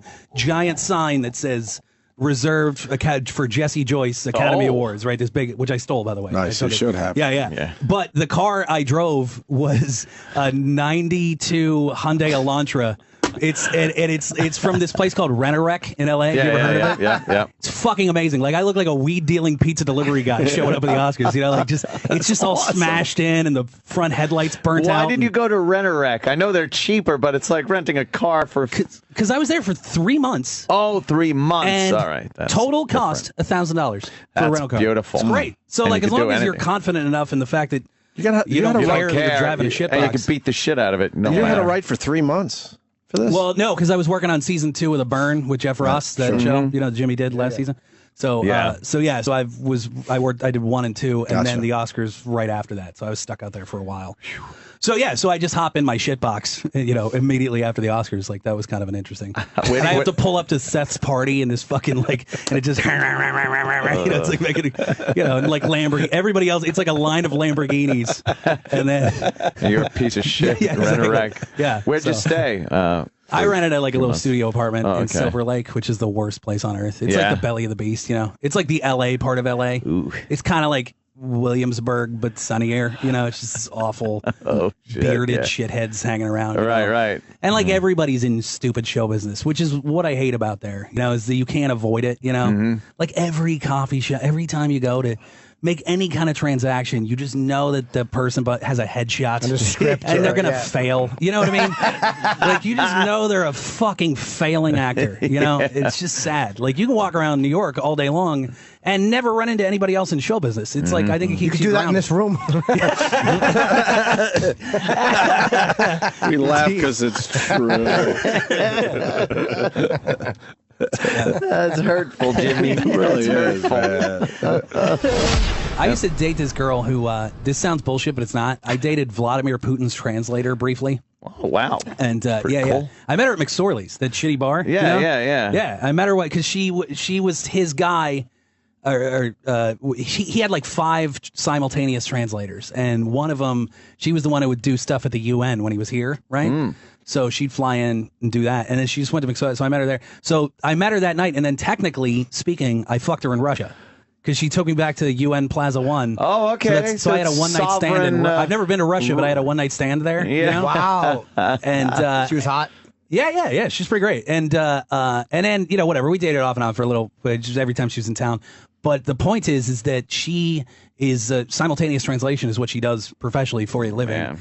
The best case scenario that you can imagine to get, like the top of their game, simultaneous translators, 75% accuracy. Wow. That's the best you can possibly hope for. Isn't that shocking and terrifying? Now, what does simultaneous translator mean? That's when we're negotiating something, you and I, but you don't speak English. So as a result, you have your guy and I have my guy, and they translate what is being said as you're talking. You know what I'm saying? Instead of like translating later on. Translating a speech. Yeah. It's translating actual negotiation. So they wear 75% is the best you can earpiece imagine. things. Yeah, that's what that is. It's just like blah, Right. blah, blah, blah, blah. So what languages did she speak? Like the 5. Greek that they and French? No, they speak like 5 at the UN or something. And so it's like English, French, Russian, Chinese, and whatever the 5th one. I don't remember. It's a smart broad. So, yeah. Able to speak that many languages. Yeah. And fluently and understand them and translate them quickly to fucking Vladimir Putin. But can you imagine, like, if 25% of what we were talking about was lost? Like, how fucking nonsensical that would happens. be? would love it. That happens every Talking day. about nuclear weapons. You know what I mean? It's very important You stuff. want to read our Twitters? It happens every day. They only catch about 60% of what we're saying. Right. Accurately. And you can only do it for 2 hours a day, apparently, because it's so taxing on your brain, or 3 hours or something. Wow. Like, so that's her whole shift is like 3, and she's done. She got to rest her head. Wow, man. Because you have to be listening in one language and immediately just push it back out in a different one, you know? So it's a really complicated thing to do. Amazing that can even be done. Pretty amazing. Yeah, and you know they get it wrong once. Oh yeah, obviously 25% of the time. Yeah. Well, no, she actually, while we were kind of seeing each other, she caused an international incident. Oh, which was the hottest thing ever to me. That is pretty good. Apparently, it happens constantly. Like apparently, what happened was they were talking with the Chinese about how many nukes are on the Russian-Chinese border or whatever, and she mistranslated the number. Oh, so that's a big one right there. She was off by like 20,000 or something like that. That's big. And the Chinese like literally just got up and walked away. Like they walked out of the meeting. Oh, man. So there was a thing in the New York Times. It was like the Chinese left the table at a nuclear disarmament discussion, and it caused a big. And then like it happens all the time. I bet you if you look at like, buried 8 pages deep the next day, it's like it was a mistranslation. That was the problem. Like that'll always happen. So. But you're just fucking looking, going, you fucking troublemaker. Yeah. Oh, fucking. It's pretty great. Fucking fuck you troublemaker. He's got great stories. Why'd you stop seeing her? Because I started. Because That long-distance relationship. No, because I'm an Shit. idiot. Because I fell in love with a fucking cocktail waitress in Kentucky. All right. That's why. So she came from Russia to see me, and I bailed on her. Oh, like a douche. man. Really? Yeah, I feel bad about that. Well, she flew in and you were already seeing somebody else? Well, I wanted to. It was like I'd started dating the other broad, so I didn't want to like hurt either of their feelings. Yikes. So then when she got You're here, a good I had to guy. go. Oh, you're that guy. When she got here, I had to go. Like, sorry, we can't hang out. So then she fucked my roommate. That's what happened. Wow. Yeah. So wait, why'd you let her fly in instead of just calling her? Because I'm a fucking coward. That's why. You made her fly all the way from Russia? I didn't know how to It's tell not like her she's on coming the- in from Yeah, from Cleveland. Jersey or I didn't something. know how to tell her. Oh, man, I had to go through the tunnel. Yeah. Who's the better bang? The everywhere. Kentucky waitress. Okay, then you made the right move. Yeah. Who had a meteor pussy? Meteor. Probably the Russian, actually. Oh, boo, Jesse. Well, you and I think have different. Probably. As far as that. The Jimmy Norton meaty pussy thing is beyond me. Literally. I don't get it. If you said the Russian girl had a meaty pussy, but she lost her head in a fucking hedge clipping accident, I'd still take her.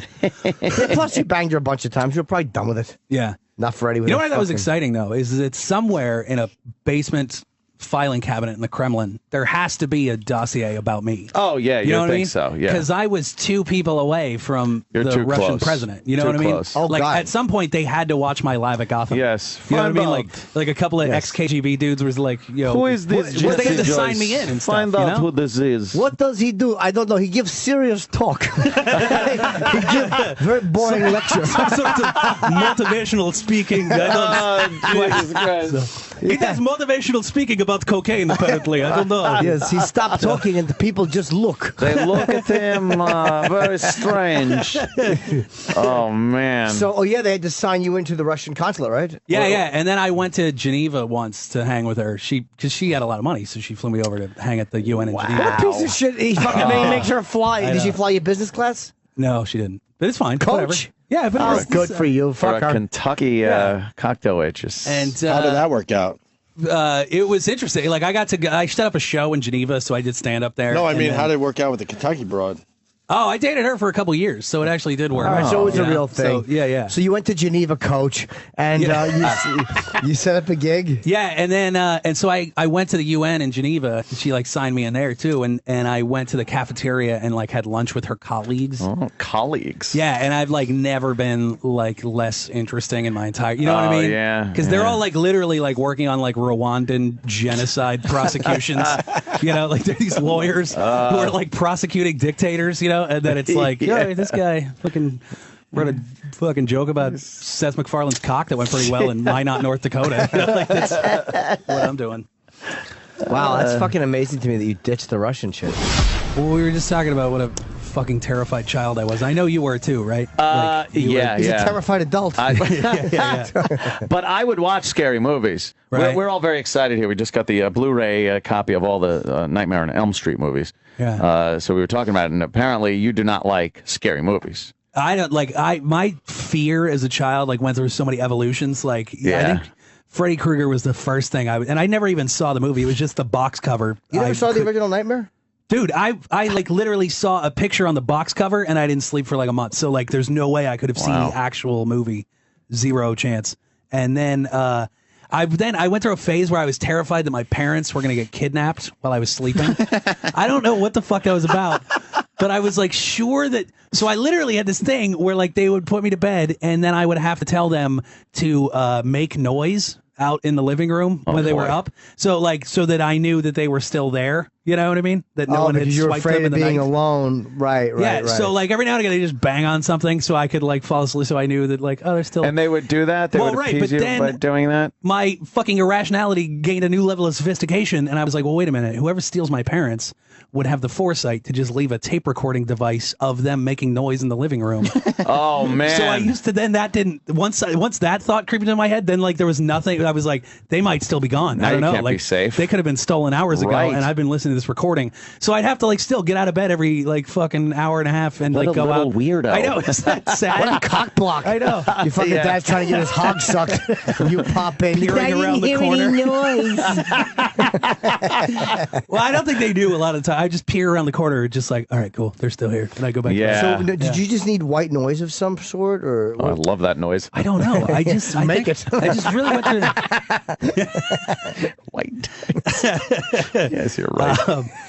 No, I just went through a phase, where I was afraid that my parents were going to get stolen from me. I don't know what the fuck that was about. Stolen. Do you still not like horror movies? No, I still don't watch them. Kenny won't watch him either. He really won't watch him, and I'm amazed at that. And he's a big galoot. Yeah, he is a lummox. I don't. It's just a discomfort. You know what I mean? That's all. I don't like when the fucking there's weird music and something's I don't like getting jumpy. I don't like slasher movies. Not because I'm afraid of them or anything. I just don't find them really entertaining. Right. I like a good scary movie, where fucking those weird chicks are just in positions they're not supposed to be in, crawling on the ceiling. So what about like shit? Just looks like where they're some moving all little weird. girl like all of a sudden her jaw unhinges for no good reason. Yeah. Very Mommy. creepy. All right. Yeah. Fuck off. Yeah, little kids are always like, you can't be here. That's scary shit to me. Yeah. But I'll watch them. Yeah. And then I'll like go to bed and it's dark in the room and I'll maybe turn a light. always? Yeah. See, What that's a why would you faggot. want to subject yourself I to that? know. I don't know why. It's that fucking visceral feeling, that I'm emotion. writing a horror you get. movie Oh, are you? about a guy with a knife and he just runs around going, "You're dead." I feel like I've seen similar. Sounds I feel like terrible. Yeah. The You're Dead Killer. Yeah, and he just screams, "You're dead!" and he chases you. It's not a good movie. Well, there was something that happened years ago. Of course, I was going to take a shower right after watching Psycho. Psycho was on TV, and decided, take a shower. I don't know why. And my brother had sent my sister into the bathroom wearing a wig and holding a knife. Right. And ripped the shower curtain open. And went, and then, because she was like, I guess, I don't know, maybe 6 years old. And she goes, ee. And I collapsed. You were scared? Into the shower. It scared the shit out of me. But she was a little 6-year-old in a wig. A little girl. Yeah, but it was, it didn't matter. Yeah. It could have been anything. It was just that I was in the shower and I was petrified. Was this recently? Yeah, last week. It was very, very frightening. It would have been equally scary for the 6-year-old. Yes. Right? Yeah. I beat her with my penis. A little fucker. That's a good way to get punched in the face. Yes. Like scaring people is never like a good. Like I've seen that go badly so many times. Yeah. Oh, Jimmy, is that you? What? Holy shit! That's my coffee. It literally smells like dog shit in here. Your coffee smells like dog God! shit? Oh. No, that's you. That was terrible. He's acting. Wow. Oh my God. Yeah, that you should. Oh my God! It's terrible. I dropped this stinker. Wow. Oh, come on. What are you doing? You're going to get us poisoned with the ozone layer. Worst thing is gone. Worse than any scary movie. Oh dear. Exactly. Jimmy's asshole. Just take it. Come on. Fucking have a laugh. Enjoy it. I've said plenty of times on this very program how. Oh, don't wave it toward me. Waving it away. Jimmy just did that so the listeners know he's still here. Yeah. That's how I know I exist. Plenty of times in this very program, I've discussed how petrified, scared I grew up. I was in a constant state of fear of everything and everyone. I was like one of those, like a chihuahua, just pissing on the floor. Coward. That's one of those, what do you call them, cowards. Yeah, if back in what I call the day, parents would just leave their kids in the car when they run into the store to get something. Yeah. Just leave the fucking kids in the car. Sure. So when that would happen, I would just be so scared we were going to get stolen. I thought we were going to get kidnapped. And your parents were crying because they knew you wouldn't be. And one time, this guy that apparently knew my mom came over to the car to say hi to the kids. So he knocked on the window. I just exploded in screams and crying. And I was so scared. And the guy looked like, oh my God, what happened? Right. He didn't know what happened. I thought he'd come to steal us. Right. Yeah. Now you've suddenly put him in like a really awkward position in a parking lot. Like, he has like grab you, like stop screaming. You be quiet. Stop it. Stop it. The police show up and shoot him in the head. Yeah, your little pants fell down while he was shaking you. His penis slipped into me. Yeah. Yeah. If a child does something unusual around you, that's a really uncomfortable place to be. Run. You know? I fucking I was doing this gig at some awful, like, Gary, Indiana or whatever. I was in this, like, mega, like, one of those, like, complexes where there's, like, a Holiday Inn, like, the Metroplex or whatever the fuck, and they have, like, events there or whatever, and they had one of those, like, toddler and tiara things going on. Oh, God. Not the TV show, but just, like, a child beauty pageant. And so there was this, like, there were, like, all these, like, fucking dolled-up 6-year-olds wandering around. Like, it was so uncomfortable. Nice. I know. It's sometimes, right? And so I go up to my floor, and there's like some twatty moms that they're like just chatting, and they're ignoring this little girl who's wandering around in a fucking prom dress. She's like 6. And I'm going down the hall to my room, and the little girl starts walking with me. Oh, little whore. And she's like, like, what's your name? And whatever. Like, she's being a child. Oh, great. Yeah. But it's like, kid, you better go back with your mom. Like, this is really uncomfortable. And so, and I got my key in my hand, right? And I get to where my room is, but I'm like, I don't want to go into my room. I don't want this fucking child following me in and I keep trying to flag down the twatty mom, but she's not paying attention, And so I got this little girl who's just hanging. She's like, let me use the key, right? I guess, because children are excited by the fucking whatever, like it's like a swipe thing, I don't know what she wants to do, and I'm like, no, kid, and like I'm not. I don't need your fingerprints on this key. That's for sure. So Once they find you headless in a bathroom somewhere. I'm trying to hide it. It's like palmed in my hand, right? But she knows that it's there, so she starts like trying to grab it out of my hand. Now you're holding hands in the hallway. Like trying to drag her into your room. She keeps, she's like grabbing it, and I'm like, kid, you got it. And it's like, so okay, this kid's going to scream. Right. Well, it's like, it's getting worse, because it's like now she's going to scream in the hallway, and I can't have that. Yeah. So, like, I'm trying to get the mom. Yeah, exactly right. You be quiet. Just be quiet.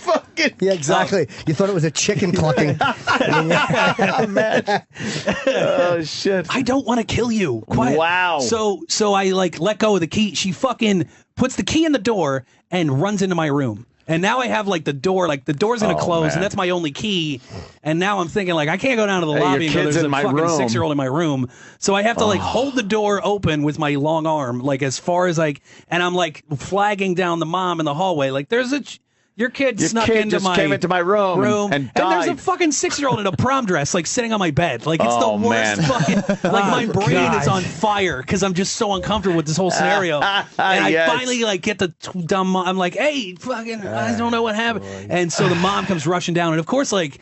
She doesn't. She's like, I'm so like. I was thrilled that she didn't blame me, but at the same time, she like grabs her, just like, what the fuck is the matter with you? And like takes her, man. Like, yeah. And it was just, I just went in and just laid on. My head was just fucking on fire because it was such an uncomfortable. She knew it was the kid, right? I'll never put myself in a position like that though. Where but you're I didn't like put alone. Myself in a position. I know, but you would have just the opposite problem. She'd be inside trying to run out. Be like, no, if there's a public bathroom and stuff, and you walk in and you just see a kid in there, turn right the fuck around and get out. Yeah, that's it. Yeah. The Opie and Anthony channel presents a very Chipperson Thanksgiving. You guys know there's only 12 good comics at a time. More legendary appearances from our favorite stand-up comics coming up. Double guns, motherfucker. More memorable O&A appearances from the biggest names in stand-up. A very Chipperson Thanksgiving continues on the Opie and Anthony channel. Yeah, this next guy, Patton, Mr. I know what I'm talking about. He starts off, he talks about loving O&A and breaking down the whole Yakov dinner adventure. Maybe you think that's funny, but I got things to do. He talks a lot about reading Moby Dick. Now, that's good reading. That's good American reading. It's all this pornography and smut. I just want to just go to the job site, make my living, come home, support my family, have a dinner roll. What's he up to? Well, we're going to find out what Patton Oswalt is all about. We were having a nice conversation. Oh, yeah? Yeah, he was talking about an old clip from our show that I think his brother gave him, and he loved it. Patton, how you doing, man? What's slapping in? You want to tell Ann what we were talking about? Because it's definitely worth mentioning on the air. It's the clip of you, and someone combined it on YouTube. It's the clip of you guys dissecting Barry Williams' Branson show, and then goes into Yakov's dinner adventure. I think I've watched that. I'm not exact, but probably like 10 times at this point. God. Especially because that's my nightmare for where my career would end up. Of like, okay, you got to think about this crowd and what they, because what really is scary about that clip is what they're selling is for one night you get to have the world the way you want it, which is nice. Yes. And quiet and slow. Yes. And it's nice. Remember when the woman was like, you kept the food hot? And she goes, I don't know how you did it. And you realize what these people can afford is a lot of places where the food probably isn't hot, or they don't cook it really well, and there's nothing they can say about it. They have no power anymore. Powerless. So it's like, for one night, it's a world where the food is hot, there's no blacks. All this night, you get to have the world like it was in 1941. 21 when you were still healthy Right. and you weren't looking at death. Like, that's my all God. that is. We might have to podcast that, Sam. That is Write it down. a great assessment of that. And then the place. magnetic trays we were talking about, and there was a reason for the magnetic trays. Here's the reason for the magnetic tray. They realized if we get rid of the tables, we can pack 200 more people into this room and seat them and feed them like pigs. Like, literally. And I think one of you guys were saying, and when the show's over, they just take a fire hose to the floor and tables and just wash it into a sluice gate, probably at the bottom of the auditorium, and then just get the next round of pigs. The next Because they do like batch. 5 shows a day. Like, get them in. Yes. Move. Oh, my through. God. Yeah. Yes. And then also the care that my personal chef takes. And as he's saying it, there's footage of just mass trays coming out with plastic covers to keep it hot. Like the visual totally negates everything that he's bragging about. My personal chef. He totally slaves over this. Yes, slaving over the frozen chicken cordon bleu that he gets by the fucking, the shipping containers are out back full of chicken You don't think the cordon chef was bleu. making it all fresh? I don't think It's so. weird. Yeah, and well, it's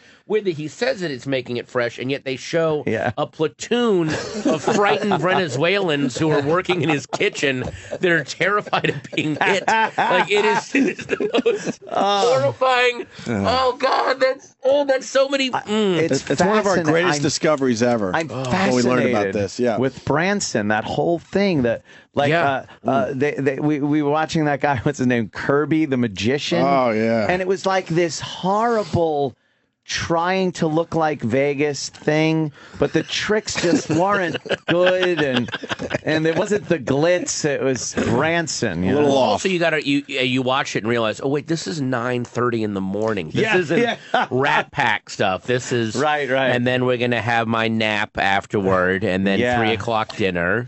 And then we'll go to sleep, and that's waiting for so many of us. I told Pat if he enjoyed that, he has to do the Joe Piscopo one we did, where you came in that day and said you gotta see this Showtime Joe Piscopo special. Woke up in the middle of the night, opened my eye, and Joe Piscopo was on. It was a new special that he had. It was Club Piscopo, it was called, and it's like him going doodle-you-doo, just doing like Frank Sinatra stuff, telling stories in between the songs. This was recent. Yes. Oh, yeah. Most recent Showtime special. Yes. Maybe a year ago at this point. Oh, this is just... I was stupefied. I was, when I was in Staten Island, I was telling Opie that he has he had it when I was there. He had like a residency at some hotel that he was doing like out on Staten Island, which I thought that's kind of cool. Like, he's out, like, while you're in Manhattan doing stuff out on Staten Island. Yeah. Joe Piscopo's going up right now and doing a show, but a whole show. Oh, is that like on? I just got XM Radio Satellite 103. I got that station which has you guys on it now. So I just listen all day when I'm riding around LA. It justifies all my anger. E-Rock's actually gonna burn a CD of the Joe Piscopo thing for you. Oh man, I think you would enjoy that if you like the Yakov / Barry Williams the Yakov stuff. thing is great because they match the visuals to everything you guys are talking about. I love which that they're really doing that. adds to the horror of what you're seeing. Nightmare. As bad as your descriptions are, all the visuals back up every single thing you're saying. Yeah. I'm hoping There's no denying it. I'm hoping someone does that with the Happy Days thing we did yesterday. Oh, yeah. Because that'll do really well. And discovered a Happy Days episode where they handle the racial issue. The racial issue. Yeah. It was Tom Bosley has a black friend. It was one of the original ones. Not in front of the live studio audience. It was done on film. It was one of the original ones. And he was going to be the best man at a black guy's wedding. And they had the black guy at his house, and they had the stereotypical neighbor come over and go, oh. She's all like scared because he's a black guy. We watched the whole episode yesterday. Oh, wow. On the show. Well, there's also that clip where you guys... I can't believe I'm like it's like I'm a nerd that win a morning with Opie and Anthony. And then remember that one episode that you did but there's this episode where you guys dissected, and this is also on YouTube, the Dudley episode of Different and in which you uttered the line, Dudley's a goer. I was like, but then there was a website, I think it's College Humor, or it might be another website, but they pointed out all those very special episodes where a kid is molested or someone is raped or someone has cancer. Overdoses. Yeah, or overdoses. Those were live tapings for an audience, most of which had traveled from the Midwest. Like, we're going to go to L.A., we're going to go see a show, and they've bought a ticket, and they've sat there for 4 hours to watch a kid get raped. Like, their big Hollywood trip ends with watching a show about a kid being molested. They just wanted to laugh. Yeah, exactly. I thought you were saying they were the lucky audience. And it was the best birthday I ever had. Yeah, they just wanted to escape. One of those shows, like, I'm going to see the show. It's a comedy. We all laugh. We watch it every week. Yeah, we watch it. And they got to sit there and be the audience that goes, that low, like, The other one time they hear Arnold say, "What you talking about?" It's to a man about to rape his friend in a fucking empty tub. Right. What you talking about? It's not the same the catchphrase isn't as fun. Right. Yeah, it's really, what you talking about? Yeah. We do our like anniversary. we do like picking things apart on the show. That's fun. The Happy Days one is the latest one. That was that was yesterday. It was fun. Fun to watch them juggle the racial issue, and it was so Gary Marshall style. Yeah. Yes, it was done so ham-handedly. You got a clip there, just Sam? Awful. Or no? I'm just looking up to see what's out. There's a 4.5-hour YouTube video, which is the all parts, the saga of you guys and Joe Piscopo. Wow. So if you have 4.5 Are there visuals hours, and stuff? Because I think there are some throughout. I think okay.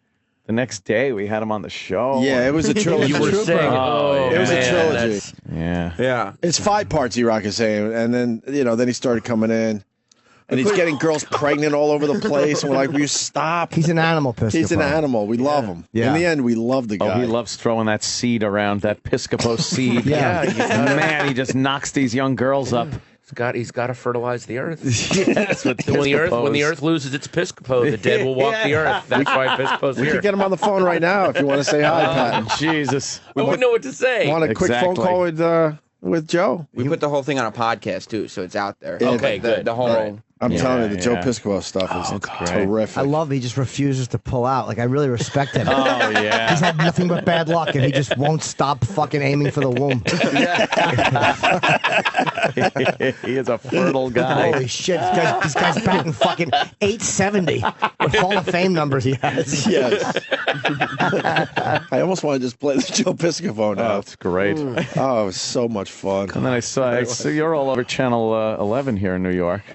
You're all over that, the King of Queens, and then I turn on. Then you're at the video store at Seinfeld. that role. That's my great, that was when you that was my first TV role, and that's the classic first timer on TV. I'm there just to set up Jason Alexander doing something funny, and I'm trying to get a laugh from my all I'm saying is, I'm sorry, sir, it doesn't work that way, and I'm putting so much spin on each of my words. Like, I'm is there gonna make any way something I of can myself. find nothing? So this is out. Someone has it. Out? Oh no, I've been to 4 other places. You're the only ones that have had it. Well, I can put it on reserve for you if you'd like. Maybe we could call them and ask them to return. Animated. Oh, sorry, we can't do that. Boom! See, I could go pick it up. Attitude. I don't think so. It doesn't work that way. Doesn't work that way. Oh, damn it! And there's my back. Oh, I just Wait a minute. That was one of your first times on TV, though? That was my very first paid acting gig on TV. Wow, that's absolute first one. Shit. That was the first one, 1994. Good for you. Wow, and then man. I got a hell of a start. After it aired, I got this call from a not even a friend of mine from high school, like this acquaintance that was like, hey, I checked you out on TV. I go, oh, hey, thanks, man. He goes, yeah, I'm thinking maybe I'm getting into acting now, Like, I was thinking about this. And I go, and there's a guy that never was, and I go, oh, okay. He goes, yeah, so I'm going to maybe come, if I came out, like I could crash in your spare room or something. And I said, well, I'm living in a studio apartment. My bed is in my kitchen. And he's like, oh, come on, man. I just saw you on TV. And now you're trying to, I go, what do you mean? He goes, wow. You have a house. I saw you on TV. You have a house. Just because and I was like, I made less on that gig than I have on any. Like that basically got me an after card. I didn't even get money off of that. So people actually will think that. I was guilty of the same thing with our own Greg Opie Hughes here. Back when I was just doing Opie's show from 7 to midnight. That was a big deal as a single out on Long Island. Sir. Oh, I didn't. Out on Long Island. I was kicking ass on Long Island. I'll check your Wikipedia page. Yeah, go read it. WBAB is out on Long Island. Doing very well for myself. And I would come in like maybe once a week and do something, and then I was like, oh, why don't you come over to my house? We'll hang out. I'm like, holy fuck, this is fucking cool. Yeah. And he tells me where to go, and I'm driving. I'm like, wait, this isn't. This should be like a gated community, mansions. And then I pull up to this house, and he's like, hey, what's up? And I look around, and it's just a shitty house, and I don't even have the whole house. No, you didn't even have the whole house. I'm running the top half. And I'm like, what the fuck? And then I started thinking, because it was in Northport, and I'm just kind of like, oh, this must just be his summer home. Like Opie's summering in Northport. Summering. You know how people go to Northport just to chill out? Sorry. Yeah. It was an old house, a lot of rusted shit in the yard and the backyard. Yeah. I was porch. just like, oh, man, I thought. Had to deal with a horrible landlord. He's got his own radio show. He's got to be wealthy. What'd you guys do in the house together that day? Yeah, we actually watched The Crow. Did we really? Yeah, it was The Crow. There's something so creepy about it. You guys in the house watching The Crow. That's so random. Little did we know the future would be this. Yeah. And it was, I remember though, because it was like there was no lights on either. It was really dark. Of course it was. You're off the air at midnight. So you go for 2 in the fucking brew and even crow in the viewing? house, like in that little living room area. I didn't have money to pay the electric bill. Oh, God, it's so funny. You guys watching The Crow at 2 in the morning together, and like, I have plans to conquer New York. Talking about it's going to happen. Yes, but it continued in Boston. We were kicking ass together now, and we weren't making any money. No, we finally made money when we came back to New York. I realized very quickly that was a fallacy. That if you're on the radio, you're wealthy. We were huge in Boston, and we were still struggling. More or less. Yeah, Opie was living with my mother-in-law. Yeah, I lived with her for 6 months going, fuck, that's 6 months of rent I don't have to deal with. Right. You can get some savings or something. Yes. We moved in. We all were living there. Me, my wife at the time, and Opie, and the mother-in-law living in her little fucking townhouse. And but my wife and her mother got along so poorly that it was like day one. She's like, I'm getting the fuck out of here. I got to get away from this bitch. And I go to Ed. I'm like, you guys are leaving, but this is great. I like it. Fucking, she cooks dinner. She actually did my laundry. Yeah. I think she made the bed every day when I went to do the radio show with Ann. I'm like, and my chick at the time didn't want to move to Boston. So I'm like, what the fuck? I'll just stay where I am. But that's what I was thinking at the time, too. It was kind of like, oh, I could fucking, save up some money. I don't know how we got into this. I don't know. Yeah. This is depressing. All the millennials out there. Yeah, can we get off on a different subject right now? Because I'm living with my parents. I have a law degree, for God's sakes. Yes. Oh, get the Piscopo Saga. Piscopo Saga. Sorry, I'm looking at the. I don't even know if you need the visual on that one. I think you could just pop that. We play a little while you're driving around. Yeah. I lived at home until I was 30. And you know how I remember I met a girl in Vegas when I was opening for Dice at the fucking Venetian, and she thought I was fucking hot shit. And I was joking with her. I was being sarcastic. I'm like, yeah, I got a Jag and a Benz. And she's like, really? Oh, no. Oh, my God. She believed it. And then she fucking, I flew her to Jersey when I lived with Florentine. Oh, no. And I'll never forget when she saw what a fucking hunk of garbage my apartment was because I had the roof leaking. Remember? She's like, do you have any vodka?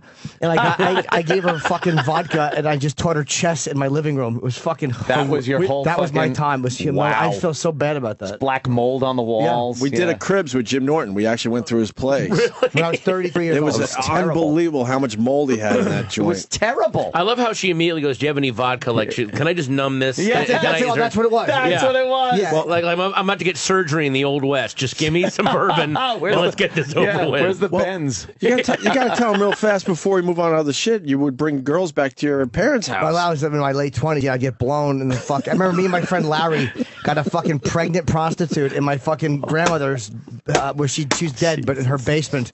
And this girl sparked up a crack pipe.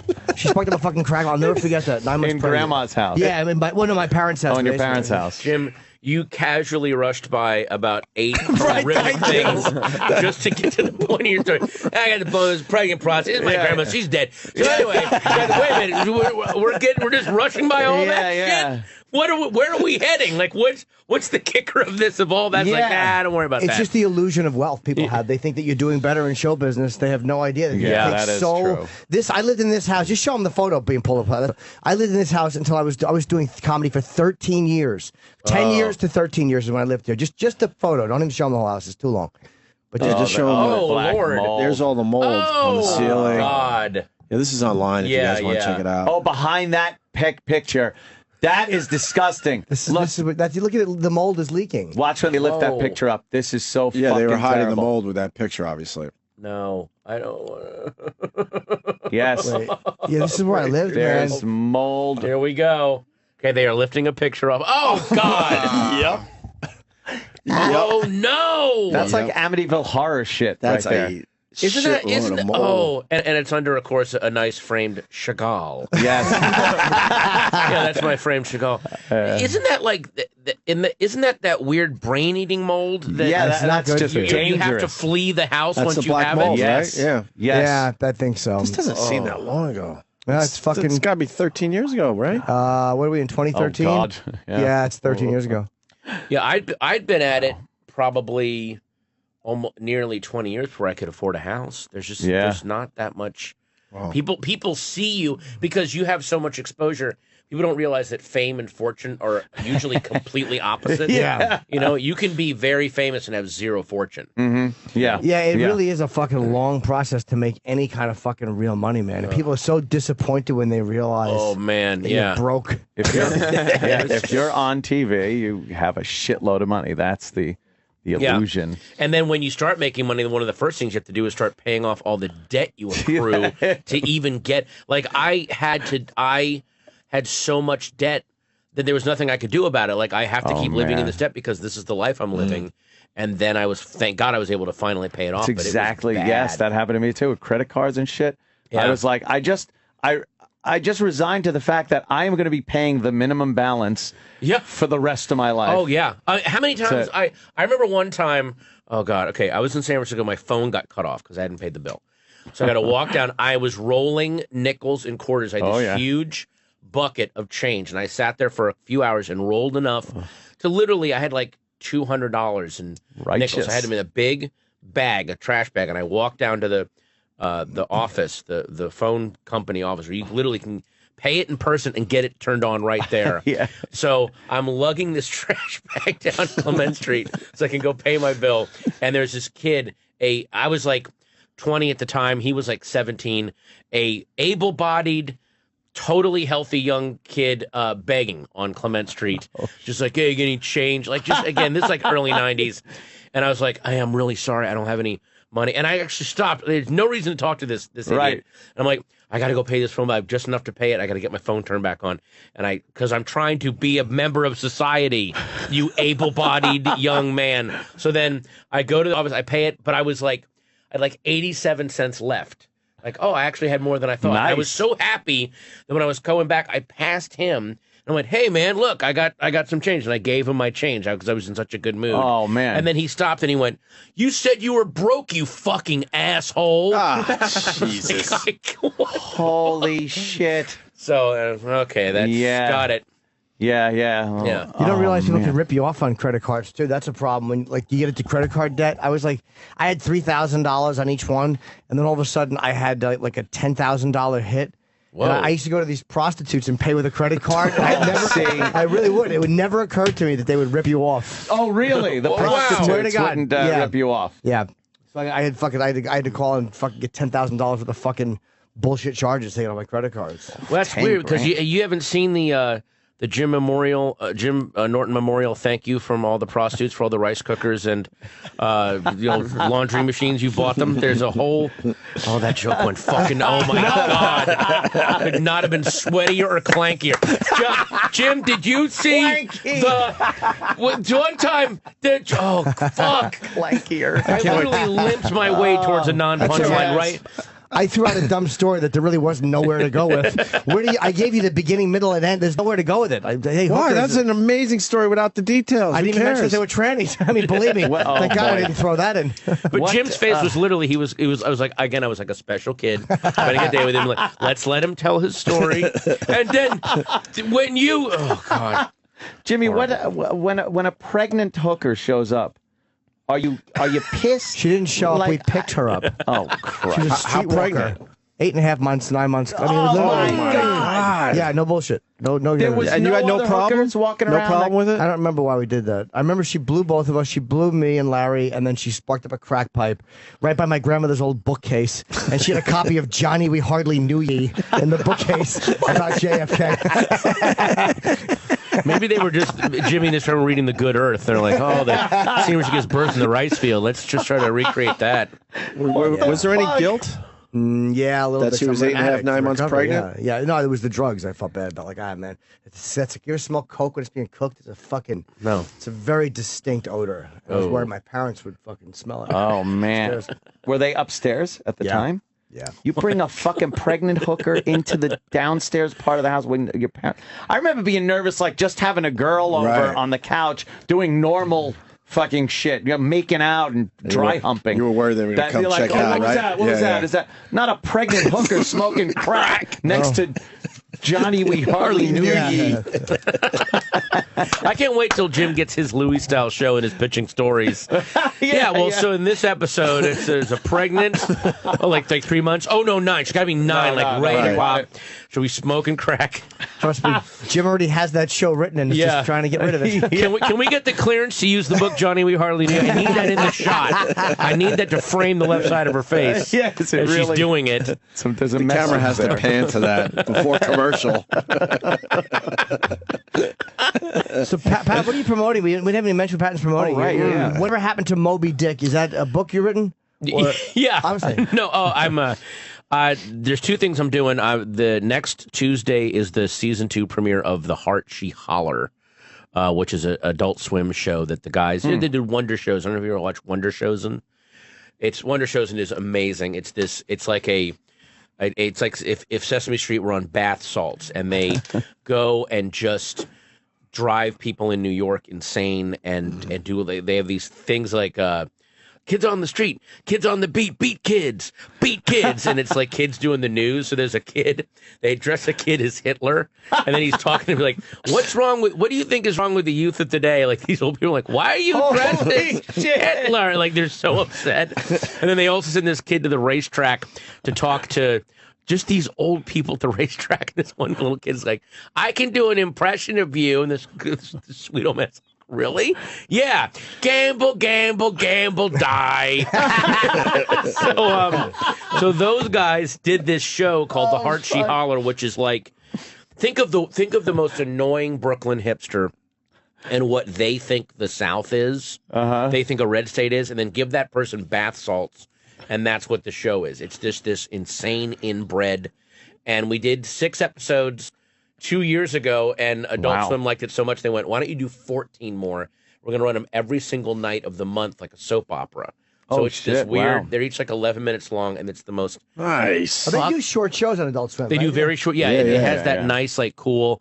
If it's only 11 minutes, just do 11 minutes. Make it great. Yeah. And it is the most disgusting shit I've ever done on camera. Oh, wow. The weirdest shit I've ever done. If you want to watch, like, people crawling into women's vaginas and a woman. There's a scene they showed last night. They did a thing at the Nighthawk in Brooklyn where a guy. Oh God, this is so gross. I'll just put it this way. A woman does him from behind because something is sticking out of his rear that she is riding, and I'll just leave it at that. It's horrifying. I would gather. Is she sharing a dildo with his asshole? And her you know vagina? what? See, that would be nice. No, It's something even. Oh, more. nice! A very solid log. There, thank you. Wow, I didn't want to be the one to say it, so. But it's brilliant. It's a brilliant show.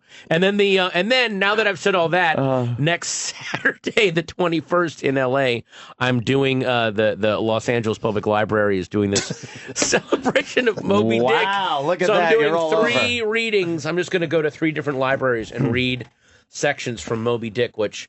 They've sent me these sections. I mean, I've never read all of Moby Dick. I'm going to I'll admit it. Sorry. That is a seriously fucked up book. Yeah. Some of the stuff that goes on in that book. It's just pages and pages of just psychosis. So I'm going to be reading some of the weirdest parts because doing this whole thing. Put on a dramatic reading voice? I think I'm going to try to, and then I'm going to get confused and angry because these passages are really, really weird. I didn't know that Herman Melville was so damaged. Yeah, damaged guy. Yeah. How long is each passage? Each like a page and a half, like really quick, and then I'll talk to the audience about like what the hell just happened, like, and there'll be people there that there's already people like because I was announcing it on Twitter, and then they're like, hey, make sure to read this passage because and like I've been looking some of them up, and they're really hard. There's some twisted shit in there, like his fucking captain and the cabin boy and shit. And there's a lot of like. There's all these references, or at least they allude to the idea that he hates this whale so much that he's gone to all these islands of different savages, and he's storing these like Zoroastrians and these crazy religious fanatics, but he keeps them stored like under the decks, and they just sit there smoking weed all day and going crazy. And the minute the whale surfaces, he's gonna like let these maniacs loose to go kill this thing. So on the deck of the ship is Queequeg and Ishmael, all these guys, but then underneath of it, it's like the gathering of the Juggalos, and he's just giving them all PCP, and they're going to go kill this thing. Throw them out like a cluster bomb of savages. Yeah, it's amazing. Yeah. So. I had no idea. I've never read the book. No, I haven't either. I know nothing I think about I might have to Moby read Dick. that one. That's cool. I just hear the name and giggle. Yeah. Can't help it. Well, also what I didn't know about the book was Herman Melville was this hugely successful, like, killer diller author, money, fame, and then he spent all these years writing his Great American, and it ruined him, and he died penniless and kind of crazy. Yeah, this thing just ate him alive, and he wouldn't. And they put it out. Everyone hated it. Like all their reviews were like, "This is the worst." Most unreadable piece of shit. Fuck. This guy's flushed his career down the toilet. When did it become a classic? I think like 50 years after he was dead.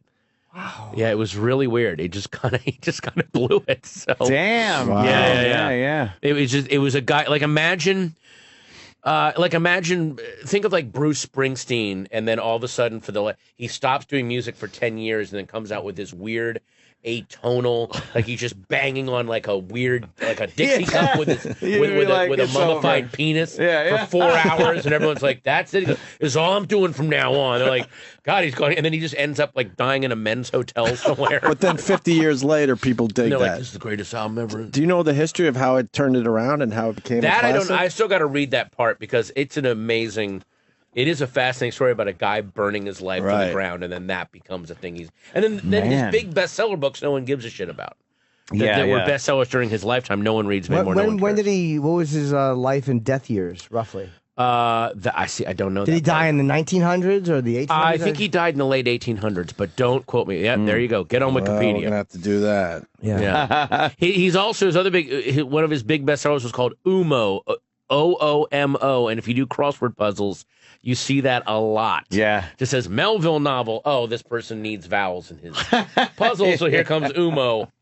Get no Umo, because that's going to be the one in there. Well, you got 1819 to 1891. He lived the fucking, what was he, 73? Almost made it. 72 years old, right? Lived a long life, died miserable. You doing animation still? Yeah, I do. Well, now I because my daughter is 4 and we watch all these animated shows, and then sometimes I'll tweet about them I can't get the Doc McStuffins tune out of my head. Of course. And then they'll call me and go, "Hey, you want to do a voice?" I'm like, yeah.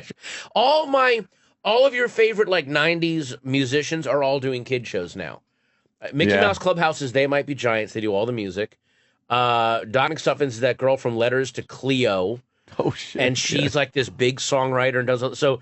It's like all of your alt 90 darlings. That's where they went. They all went there. They knew where. Like, there's cash in that, right? Oh my God! Yeah. It's crazy. Like Yeah. they don't have to tour. They're happy. It's got to be easy to write. My son's go-to movie in the car is Ratatouille. So Yeah. when I saw Patton, I'm like, can I just choke you, please? I'm so sorry. Because when these kids latch on to a movie, they will not let go for a long time. I will say though that's I love the very movie, by the smart way. kid that can watch Ratatouille at age 3. He loves it. And although he just- makes us fast forward through the scary parts, the whole rainstorm in the beginning and stuff. Well, just because the shotgun, like that's really dark. Yeah, he knows when he's Scary like part. yeah, but he doesn't want to turn it off. He goes, just fast forward for me. Yeah, I want to see the rest of it. That's crazy. Just be happy that because one of the things my daughter is into is that Dora the Explorer. That's okay. Dora the Explorer, you like Dora the Explorer? How much do you like it? 1, 2, 3. He knows. Oh no! Oh God! It's For us, it's Caillou. Caillou's the whiny little bald. He's a whiny little fuck, and then I hear my son imitating Caillou. I'm like, no, you're not going to imitate Caillou. Yeah, it's and also now a lot of these, I hate. That's the only one I can't stand out of all the kids' programs. Yeah, and she Caillou. loves and that little theme, that weird. I'm Caillou. I've heard that. Yeah. Do you do animation voices, Jim? Because you have an amazing voice for animation. You should be doing voiceovers. Thank you. I wish there was somebody else in my career that felt that way. A person of power or influence that was managing me. When you guys were playing the early Jim Norton thing with that voice, it sounded like you were doing a voice. How we doing? Oh, I should have been had my throat cut. Yeah. That's back at was that here? We did it at NW. It was just played that over, recently. Best of. Yeah. We just played it last week. I think. Amazing. Who came in? Patrice fucking Voss. Yeah, they were all. It was like they brought in the Magnificent Seven of Ballbusters and then found the most embarrassing thing. Like it was the perfect storm of ball busting. That's exactly. We've done a few of those over the years. They're very uncomfortable. Yeah. We've played some of our old radio shows from the beginning, and You don't get through Jimmy's whole like stand up. 4 words before somebody just jumps in and starts Whoa, pounding what? you. Yeah. So Yeah. It's humiliating. Jimmy's voice. it is. Mine I forgot. was terrible. Yeah, people. Oh, like me. Like me. Like me. What were you? What were you dressed in? Like, how were you dressed? What were you wearing? It should have been a fucking suit with my hands over my chest and a satin pillow. I was wearing fucking baggy purple, like fucking workout pants. No! Dude, I was a cunt. And a fucking black, like, mock turtleneck. I was Wow. just a zilch. An absolute zero. At the time, you thought you looked good, though. Oh my God, You know. I sure did. High energy, smiling. They're enjoying me. Always greet him with a smile and be totally inclusive. I listened to no that. one left out. That like me shit. You gotta be likable. You gotta be likable. And when you first start, you hear that, and you want the industry to like. It's all this nonsense you buy into that. Thank God some of us get out of. And Well, how much nonsense? Remember when you would buy into the idea that if you fuck up at this club or anger this club, in your mind, it's a network. Right, and they right. all talk to each other, and you'll be banned from all. Right. Like suddenly you have a cabaret card and it's 1961, and you're going to be banned, and then you realize later, it would have actually helped my career if certain club owners had hated me immediately. Yeah. Because the word would have gotten out that, this guy's actually good if this asshole doesn't like if he him. hates him or fuck him. There's no loyalty. You could burn down the Cleveland Improv and they'd still hire you in Baltimore. Yeah, they don't give a shit. They really don't.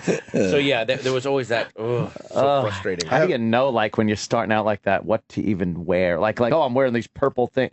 Like, was it calculated? Did you go into that closet and be like, tonight I'm on stage, let me get that? Or did you just throw on Club what was owner clean? gave me them. This guy, Mark Vito, who runs Club Casbah, and Wildwood gave me a couple of baggy pants. I just thought they were kind of cool, and I would tuck my shirt in. Here's the one I wore during my fight with you, Rock. With my blue shorts. Exactly. I would always try to I would always try to dress like in the subtle comedian uniform. Yeah. So it's like maybe like the suit jacket, But then the jeans and then the bright sneakers, like, come on, he's we don't know what's gonna come out of this guy. He's dressed for fun, and then the T-shirt under the suit jacket with a weird, ironic logo on it. You know, look, it's the Mr. Bubble logo. I'm nuts. We don't know what I'm gonna do. I mean, if I'm willing to put this on, what's gonna happen? Oh, Jesus, it's so pathetic, so needy. There's nothing. That's what's hard about watching you when you're yourself when you're young. It's not that you're not funny; it's that you're needy. You're so needy. It was both. Yeah, I was not funny and I was needy. That's that. When we were going through old radio stuff, I was so happy to be there. Months out of doing construction, so I was just so happy. But you get a pass. I'm like, oh my god, so everything was so like, oh yeah, over the top, fun. I was just so eager to like anything. I'd throw in an imitation. I must perform. Because the attic was waiting for you. Yes, that attic was. So you kind of have a pass. You came out of this kid. Anthony came out of. He came out of nowhere, though. But it is, I started, and that's where he's going. I started this shit when I was 18. He's in his 30s, comes out of nowhere, and fucking boom. But you know what his advantage was, and yours too, is because you started young and you started with the past you had. You had this cliff of darkness behind you. There's nothing to fall back on. Like, so you've got to work twice. It makes you work twice as hard when you have got nothing. We both had nothing. Like I had when I started doing stand up, I kind of blew everything else. Right. And I realized I can't work in every office I worked in. Either people hated me or I hated it, and I had a terrible attitude because so I'm just like, I have a cliff to my back. Yeah. If I fall back, I will fall off the planet and be gone. So you're one of those people that, they fell through the cracks of society. I literally, that's where I would have ended up. I would have been somewhere. All those guys almost made it. Oh. Yeah. Because that's the other side of this. Right. There's guys that almost made it but had the cliff at their back and they fucking fell. How many comedic geniuses do we know? Truly visionary guys that just never... They're just gone, or they're still around. But what do you do? Or they made bad decisions. A lot of them, or a lot of people wanted to just work. The big road headliners of like 1992. I started 1990, and a lot of those guys began in the 80s.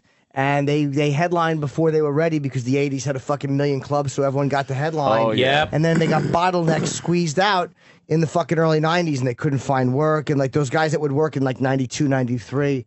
They're gone now. Because a lot of those rooms aren't around. So also they got used to a certain lifestyle of I make this much money, I do this, and the people that survived when the boom stopped, and there were people that did make it, but those are the ones who are like, I got to get some other shitty job and keep doing stand up until it comes around again. Yeah, some people did do that, but you're right. There were some people that are like, I used to headline at a club chain that does not exist. It doesn't even exist and anymore. No one cares. Yeah. And there were also those guys that they wrote their 45 minutes and then they just I'm done writing. Yep, exactly. I got my 45. Dude. That's my life. Yeah, absolutely. My life's comedy. I don't understand those guys. Why would I go on stage for no money? You see, some of those guys come through, once a year, and you go see them. You're like, what are you doing? It's the same thing. Same exact thing. Isn't it fun? I thought it was fun writing jokes. That was the whole point of doing this. You have to do the same shit over and over again. New stuff. Yeah. Those guys, I'm merciless with those guys. They're fucking lazy. Yeah. It's like you're fucking lazy.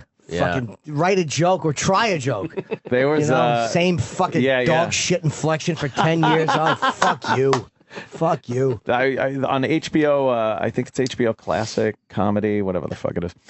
They play a lot of the old specials from the 80s and stuff. And you see these guys and you're like, oh yeah, that guy. And he had like a little fame back then. And you realize you never saw this guy after like the boom of stand-up comedy. They're gone. Are they? I was going to ask. Are they still doing comedy, but in some weird fuck even knows? Places or disappear? I don't even know. Some of them just disappear, man. A lot of the guys that I started with in DC, these headliners ended up on morning radio doing AM. Oh, really? Not like satellite stuff, but I mean like AM local and angry, like beyond conservative. Because like there's guy. I remember a guy that I used to work with, and we weren't really friends, work with him, and he was going off about, well, you know, I used to be a comedian and black people in clubs. Let me tell you something, because I've actually experienced it. I'm like, was it Kramer? It was, well, but it was like, I see what you're saying, but you're basing a political philosophy on 3 bad nights that you had at Garvin's, which, by the way, were bad nights. But you need to and that was his argument with the call. Yeah. Oh God, you ever do Garvin's? No, but I remember the name from DC. Garvin's was their big claim to fame. They're gone. Is that they had Dave Chappelle starting out. He got his start there, and they treated him like such absolute dog shit. Yeah. That he left for New York. And then I remember another club, not Garvin's, but one a lot like Garvin's. Dave Chappelle was getting ready for his first hour, the Killing Him Softly, and his managers called the club and said, Dave would like to do the weekend. You can have him for $800 for the whole weekend. He just wants to do sets. You know, this is the last minute. All you got to do is give him $800. So, you know, this is Dave Chappelle, right? Yeah, he probably just wanted some money. It was already Dave Chappelle. Chappelle. Food or pay for his room. Exactly. Right. And they wouldn't pay him. They wouldn't do it. And then I heard the 2 managers talking, and one of them was like, fucking kid used to MC here for $25 a set 5 years ago, and suddenly we got to give him $800. It's like, well, because he's not the kid you like in their mind, you're just frozen there, and that's you're still the same piece. How great is it they're gone? How great is it? The whole thing just collapsed. That's great. Yeah. It is nice when you get a club from a scumbag club, a club owner running it, and then it just goes belly up. Good. That fuck. Yeah. Oh, it's this. It happened with bands too. When we used to play, and at the end of the night, you go to get paid, and there's always a problem. You know, we had the door count, and it was this. It's like we had our own guy with it. Nah, I gotta go with my guy. And you're like, you're gonna screw me on 25 people. You prick. Like you do realize this can't sustain. Like eventually your club is just going to collapse. Right. There's no way if you keep pissing the talent off, no one will come back fucking everyone over. Right. Yeah. And they all try to. They all try to fuck you for 8 seats or 10 seats. Or now we're doing a golden ticket thing, but you weren't supposed to because we have a contracted ticket price. They all try to get an extra few dollars. See, that's what, again, if they were trying to fuck me over for $20,000, I would at least respect that I'm dealing with a supervillain. But when you're dealing with someone and they're like, I just talked to you for 20 minutes because you were trying to get like $48 out of me. That's what drives me crazy. Yeah. That much. And it's weird when you have these like old clubs that like for years you worked in, and then you realize that it's 2013 and you're going back to the Comedy Cabaret at Poco's Restaurant in Doylestown. Oh, Jimmy. Tickets are on sale now. I'm working on my new hour, so I'm just going there to work. I'm going to have like maybe some paper with me and just work on material. That's cool. Yeah. No, when I was doing this, I just taped my new special in July, and I did the same thing. I did every Thursday night. I did there's this little art gallery near me that also does stand up, and I go, let me just have Thursday nights. I got to go there every night for 3 months, and then I would also go every Monday and Tuesday month. I'd go down to the Irvine Improv, which is in a mall, and you gotta edit your shit. Like you can't just go, let's just see where this goes. Like no, they want to see a show. So all the stuff that I would kind of spew out at the art gallery, I then had to go edit down in Irvine, and it really helped. It was really good. Yeah. That's really smart. Yeah, I love doing stuff like that. I usually do that right before a special is shot. Like I'll usually go into smaller rooms and just completely. But that's you're seeing the special almost. I probably have since I shot probably 35 new minutes. Already? Yeah, about like it's been 5 months. It's been 5 months. 35 new months. 35 minutes. So I would say you'll have close to a new 45, and I'll play with the crowd a little bit. But I love doing that. That's my favorite part of it. Colin in Long Island City when he was just starting working on the last Unconstitutional, yeah, Unconstitutional. No kidding. And it was great. Just watch him, and he'd go through something and be like, well, that don't work. But it was great just watching him throw that shit around and try to. And he says the same thing on HBO when he does it. Didn't go over. God, how fucking funny is he? It's amazing. It's depressing. It really is fantastic. I could do maybe one joke on the Constitution, and it would wind up being about Ben Franklin's gay socks. And he didn't even write the Constitution, which is quite terrible. Nothing but the most memorable O&A appearances from the biggest names in comedy. Just another sign of the absolute disintegration and decay of this country. A very Chipperson Thanksgiving will continue. What's that? On the Opie Anthony channel. Nothing but legendary appearances from the biggest names in comedy. A very Chipperson Thanksgiving continues. Here's your host, Lyle Chip Chipperson. I don't. This is with Chip Brewer. He talks about being a parent, getting fired, I guess, from Sirius, and the Opie Anthony show being in Australia, and having a honeymoon in a dude ranch. And he doesn't like bed and breakfast. I love a good bed and breakfast, to go down and have a community breakfast. How old are your kids now? 14, 11. Oh my god! Holy shit! What happened? What's up with the 14-year-old? Guys come around? That dating thing happening? She wants to. And you're like holding her back, right? Holding her back. I'm shutting the door hard. Oh man! But you're in a weird catch-22 because they want to, and you. It's either sneak. It's a cat meowing at the door, and you either let the cat out, and then gets gang donged, or you explain to the cat, listen, there's foxes, there's wolves, they're gonna do this and they're gonna do that, and trust me when I tell you, don't go out there and wait a while, and then you know what are you gonna do, dude? Wait till kids get older. You don't think about it and then friends, you gotta size friends up. A friend comes in, I could tell by their eyeliner. Just by their eyeliner and what they're wearing, I'm like, your parents are fucked up. Yeah. And you've been touched in naughty ways behind a dumpster.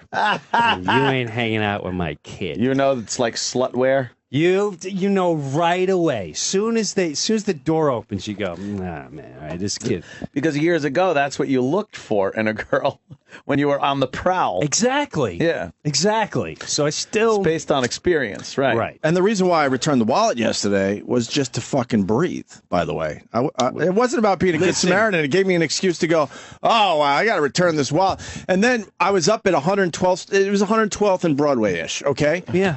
I walked 40 blocks home. Okay. Just so I could fucking breathe. know. And my wife goes, what'd you do? And I go, you know what? I did nothing. I just walked. And it was the greatest thing ever. Walked. I know. I know.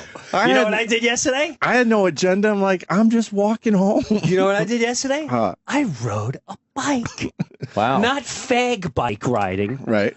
I rode I didn't put on the skin tights and the helmet. I just got on my bike. Like a guy just on the bike, yeah? I was just doing little circles.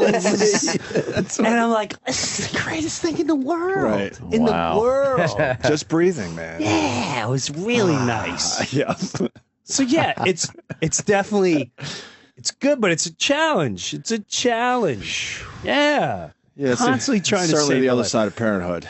I do love it, but and then it's a each lot of one fucking work, man. My little one, who's 8, learns from the older one, who's 14. Now the 14 has a little more muscle, not to talk back, but to just maybe deep sigh, like, after being touched. So now the little one will go, but she doesn't have the rank to do that. So there's an instant flying off the handle if she does that. There's so many great tears and emotions. How does a woman who becomes a mother deal with the fact that she is just turned into what amounts to a monster to these kids? Like it's a creature that's going around the house that's to be looked at with fear and just snaps at you. Anything fun that you want to do, they are there to block it. No, like, how do you fucking live knowing that that's you? How the fuck? By the way, this is the speech Anthony gave his mother.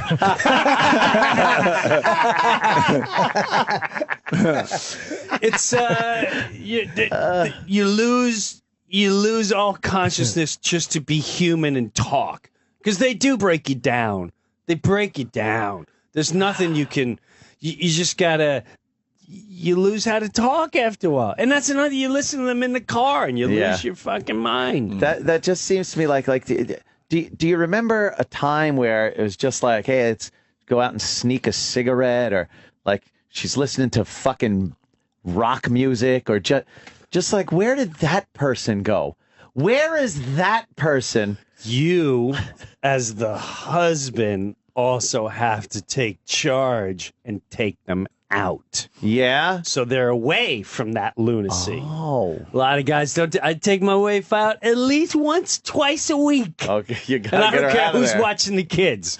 You got that's a little almost like a prison. You got to take them out of prison. We're gonna go see in the field. We're gonna go look at birds. So you Get have 'em out to of keep there. her as Same. a wife. Yes. So somebody you can live with. Yes. Or else she's And just her that too. screamy person. Yeah. I wouldn't want to be with them all the time. No. No way. She's stuck with him all the time. Fuck. His wife's stuck with him all the time. Oh yeah, she's with the kids way more than me. I get to leave every day for 5 hours. More. You walk an hour to get here. You get something to eat. Yeah, you got to meet up with I had a talk with Robbie Kelly had a baby, and we really had to get into it. And it just so happened we talked for 9 hours. It's a baby. So Oh man. he really needed my he needed my help. No, he didn't. I got sometimes that you avoided. Sometimes I go to Kenny. I go, Kenny, I'm walking home today. I'm just walking home. So that's another 20 minutes where you can breathe. Yes. You just need to breathe. Hi there. Yeah, Who's that's that? all you need. Who's a picture chick? Photographer. Oh, your own photographer? No, we don't have a role. Satellite photographer. Yeah. They only come in here for the important people. For the business. Oh, So you're still on. I that should charge level. him my salary. They just dumped me here. Oh shit! Yeah, what happened with that? How'd they let you know? They called you? Or they just... Here's what happened. People are mate. saying you got fired. I don't believe that. It's fired. You got fired. Jim Yeah. Brewer got fired from Sirius XM? Yeah, technically, yeah. I mean, the nice term is let go, but at the end of the day, it's fired. It's right. How much time did you have left on your contract, or were you done?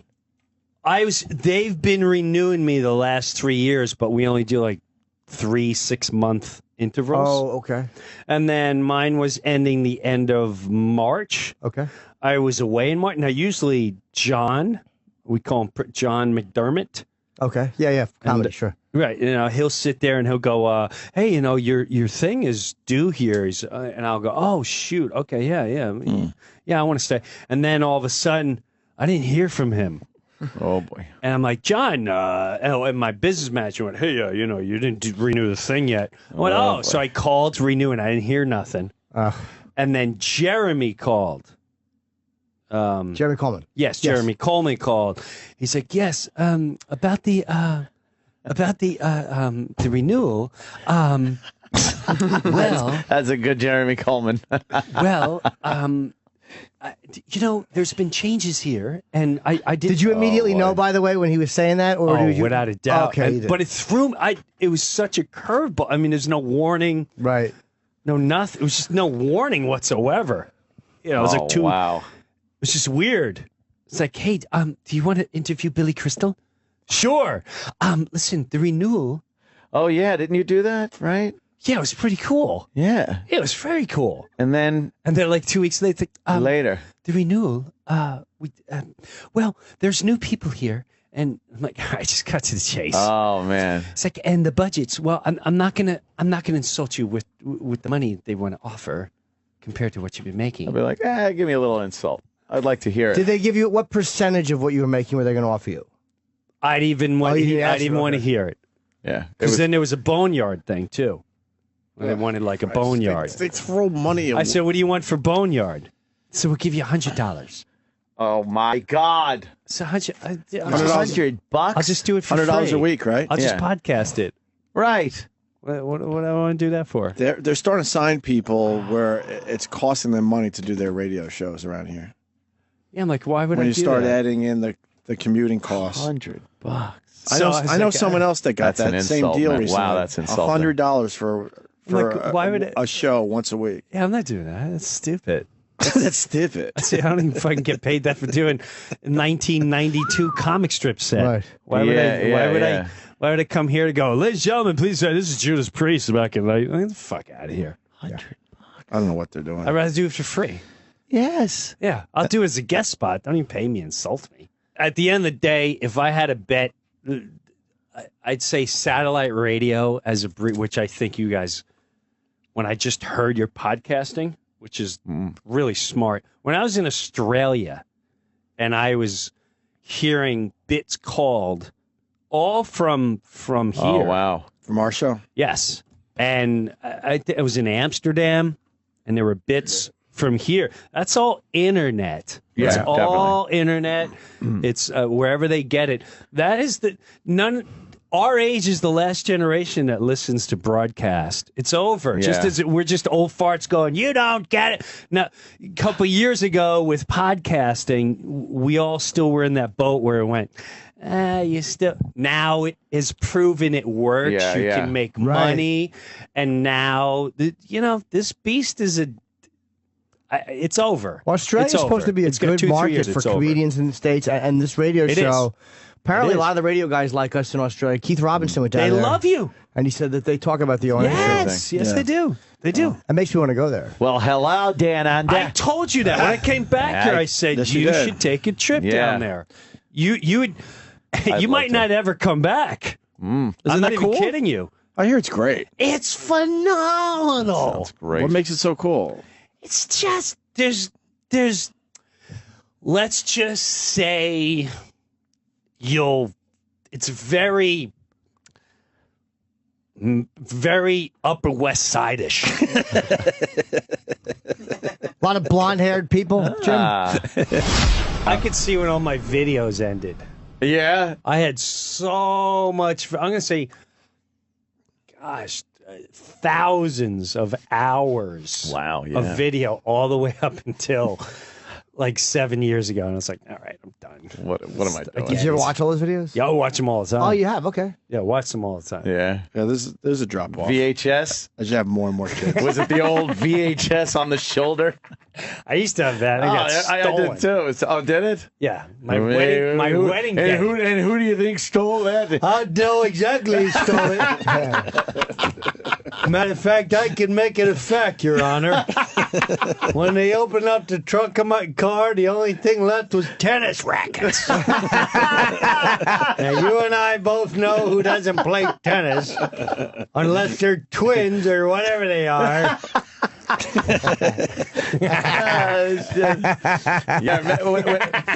When people first got the camcorders and stuff, there's the giant VHS, and they would take them on vacation. Yeah. Oh yeah. Like you're trying to fucking walk around. You're sporting this. It was heavy too. Heavy fucking shit and. Yeah. Oh, VHS.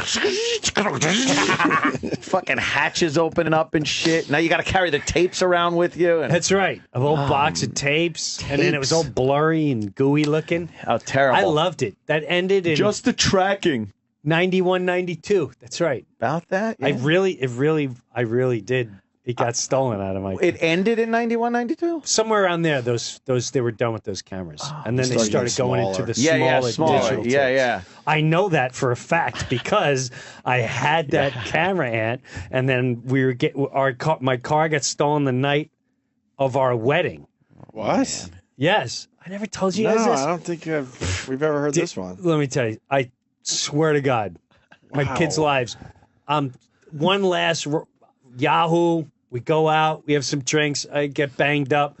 My best friend drives me back to the hotel. All my stuff is in the car. The tuxedos and all the honeymoon stuff. I had that camera.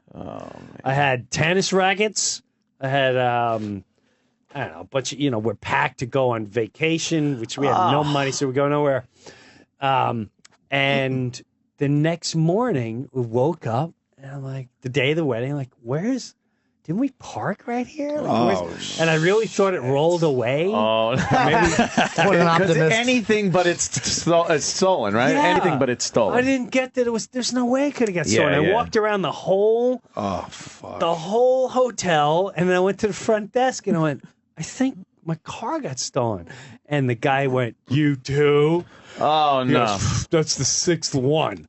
He goes, they've been coming here every weekend, and How they about you warn us? Right, Maybe a so- warning. Maybe you would take your shit out of the car. We at borrowed least. my mother-in-law. Thank God, my best man and best friend all he took out was the tuxedos because I said, just leave everything in there. He's like, no. God forbid. Take everything out of the car. I went, no, come on, stupid. We're going to marry tomorrow.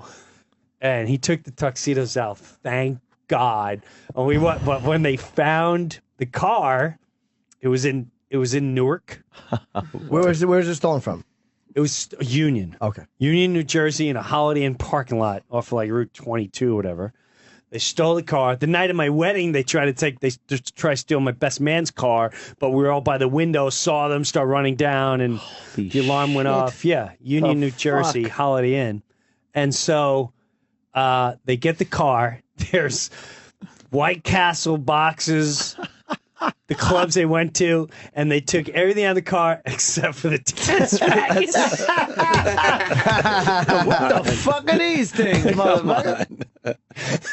I don't know what the fuck this shit is. Yeah, they probably thought they were broken spoons. These ladles are no good. They got holes in the motherfucker. Yeah.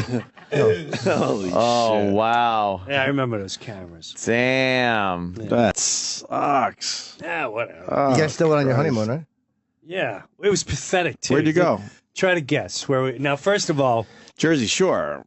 Now we had $200 when we got married. Ooh, you're at $200. Yes, and so on a friend's credit card, I booked a place, and it's so pathetic and so funny. You didn't go to the Catskills, did you? Mount Airy, No, we didn't even go to a sexy place. Oh, okay. We went to the Rocking Horse Dude Ranch in Poughkeepsie, New York. I went there when I was in 5th grade. There you go. That was a 5th grade trip. Why would you go there? I know you had no money, but right. okay. She liked horses, and I went, "Oh, Dude Ranch." Not knowing we were the only two retards there, like on a honeymoon. Everyone there had like 4 kids, 5 kids. Oh, it's a total family resort. And I just started thinking about this too, where we were in a cabin. There's only one section with cabins. You either stay in the hotel part or the cabin. We were in the cabin, and I think I scored a Duber. And one of my friends gave me Duber, and we went in the cabin at Duber, and all these kids are playing outside. Now that I think about it, we thought we were so private in there. We must have stunk the whole place up. And people are like, oh my God, they're smoking in front of all these children. Fuck. Yeah, and then we snuck into the stables and just thought, So yeah, that was our honeymoon. Wow. The Poughkeepsie Rocking Horse Dude Ranch. Oh, wow. Cost $800-something for the weekend. Damn. Yeah. Back in 93. 20 years this You've year. been married 20 years. Yeah. Holy shit. Stick that in your hiney. Holy fuck. 20 years. That's right. 20 years. Think you're right in there. Fuck, dude. Rocking Horse Dude Ranch where kids stay free. All right. There you go. There you go. What are some of the activities, Sam? Kissing. Oh, man. Let's look at the activities. What are the activities? There's horseback riding. Nice. Outdoor water sports. Nice. Outdoor activities. Let's see what those are. Yeah. Taking wow. baths. Softball field. So, there was a softball game. We got trashed, and I played softball, and all these people playing with kids, and I'm playing like, I'm for $1 million. I want to shove everyone up. I was so annoyed people were playing with their kids. It was so What aggravating. you like fucking just jumped on some team? Yeah, they divide. You showed up for the game, and they divide you up. But I played. Yeah, to you're win. serious. It was really aggravating. They're like, oh, he's safe. Like, what are you? Fucking blocking the plate, some little kids running in. Bam! Fuck, smash that kid down hard. Little fat 12-year-old punk. Slotty with his spikes up. Stupid, dumb running mistake, retard. Right. I let him know in front of his family how dumb that was. I can't believe you went here for your fucking Yeah, of course you can believe it. How long were you there? We've heard the stories over the years. What? How long were you there? It's like 3 nights. That's all I could afford at the Did you time. play on the Fort Tiny playground? We did. We hung out there. We were all lit up. Stoned be like that makes it a little better because you're just like, dude, look, we're in a playground. I can't believe we were. It was nothing more embarrassing than us sitting down at the table. You don't get your own table. You got to sit down with like 8 Family to 10 other style. families. Yeah. And they're like, so who you here with? Like, we're here on a honeymoon. And it would be complete silence. You know what? What made you come here? I don't know. She likes horses. Look at dangling across the earring. Right. Show. Jesus. Did he do the hula hooping concert? Oh, my That God. looks awful. Scavenger hunt. See, you on a Scavenger hunting. Is that We a lived it up show? on our honeymoon. Are there any little shows? A tug of war. Tug of war. You know, I won that one. With the pants. No, it's not with the pants. Oh, there's game show activities. I guess this is a game show activity. One of them, Nice. who wants to be a buccaneer? Ooh. And I remember there was a magician playing that at night. Oh, God. We watched a magician. This sounds like the worst fucking place. What a lousy honeymoon. Wow. That's lousy. But you Jim. know what? 20 years later, and they're still together. They're probably people that spent That's fucking right. all kinds of money, went That's to right. Hawaii and all That's this shit, that are gone, long divorced. Done. You're still, the important thing Warrior. there. You're still together. Thank you, You Anthony. kept it real. Yeah. Take your guns. I think that's you're allowed to have them. Thank you, Jim. How about some of the entertainment? At least it wasn't a bed and breakfast. I love don't your- want a bed and breakfast. I love your bed and breakfast stories. Though. yeah. I don't like bed and What was it in breakfast. Denver?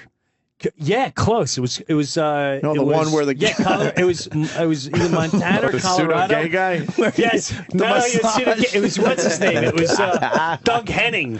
It was a Doug Henning looking guy, and he said he was the drummer for Journey. Wow, That's really? what he said. He goes, "Well, I played drums for Journey." And I was giving you a So, I massage don't at know, a bed yeah, and breakfast? A naked one. It was horrifying. Remember this story? It's one of my Yes, He was it's naked? Bizarre. I never had a massage before, so he really was pushing the massage, and so at a bed and breakfast. Dude, not only that, it started off in a hot tub, and I just remember him and his wife were supposed to meet us in the hot tub, and just he came out. Oh, that's Doug sick. Henning came out. Doug Henning gets in with my wife and I saw her she gave me that look like, what's going on? And she went, I'm very uncomfortable with you rubbing my leg. Jim likes his legs rubbed. I went, what are you talking about? So he started The guy was rubbing her legs? Yeah, and then he started massaging my legs in the hot tub. What the? He didn't take that as a hint to get the fuck out? No, dude, this is how stupid I am. I can easily Wow. be raped one day. I know I can. I almost was. Without Just even knowing you don't it's want to make a happening. scene. Yes, just You'd be like, because I don't want to. That's so stupid. So I you're am. allowing Doug Henning to rub your legs? So Doug Henning In the brings me hot up to tub. his bedroom. I'd be like, what are you From doing? the hot tub? The next day, he talks me into this, and I go, all right, D, I'll go first. Did he hold your hand as you walked I go up in to his there, bedroom? and it's next to his bed. The massage table's next to his bed, and he goes, I had my underwear. He goes, normally people take their clothes off. So I take the clothes off, and I'm just laying there. There's no sheet over me. Oh, my I'm just God. naked, raw meat, and he starts getting a little too much in between the legs. Yeah, hitting and, the balls with the finger. Yeah. Holy fuck! And then It's when a good massage, Jim. yeah, when I had to turn over, Oh, no. I was Come on. like, Do you have a rod? How hard were you? I called it quits. Oh, now you drew the line. Yeah, I'm like, I'm not comfortable with this side. And then went downstairs and like, you're not going to like that. And then we left and we went and we stayed in a park until nighttime. We sat there, we parked next to a creek until nighttime. We came back in the house, slept, and the next day we checked out. But I clearly could have been. Why didn't you check out that day and just go to a hotel? We were stuck. I didn't know where we were in the middle of nowhere. We were in like Montana, the Grand Tetons we're at. We're in the middle of nowhere. Wow. Shit. It was horrible. That guy was fucking He was so close to getting in my bunghole. Yeah, yeah. Probably gets a yeah. lot of action. What a trooper you are, though. you After a would've- little asshole tickling, you still turned over for a minute. Jim's a good egg. If you would have just like perched your ass up a little Seriously, bit, we he'd would have had a fucking- situation. He'd have slid a digit in there. Yeah. He definitely was suspect. I just remember. Suspect. You think? Jeez, wow, Columbo.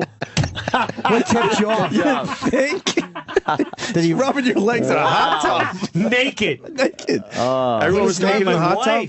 That was the weird part. She called him out though. Good for her. It's a great story. Yes. Good for her. And I didn't. You're weird. Like, do I punch him out? Is he really just trying to sell the massage? Is he trying to get a menage a trois? Like, what's going on? Like, I would have thought you'd have said something like, dude, what are you doing, man? I should have. Yeah, yeah. It could 'Cause have that isn't even like. I think that isn't if I had- combative. It's kind of like, what are you doing? I might, and that's probably where marijuana can hurt you.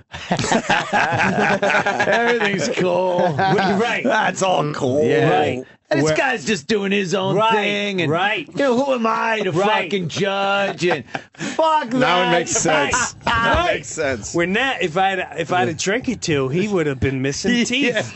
He would have been missing teeth. Hey, faggot. Standing up with my wet nuts. What's your problem, Doug Faggot Henning? Hey, you want to see a magic trick? Hey, your teeth are about to disappear.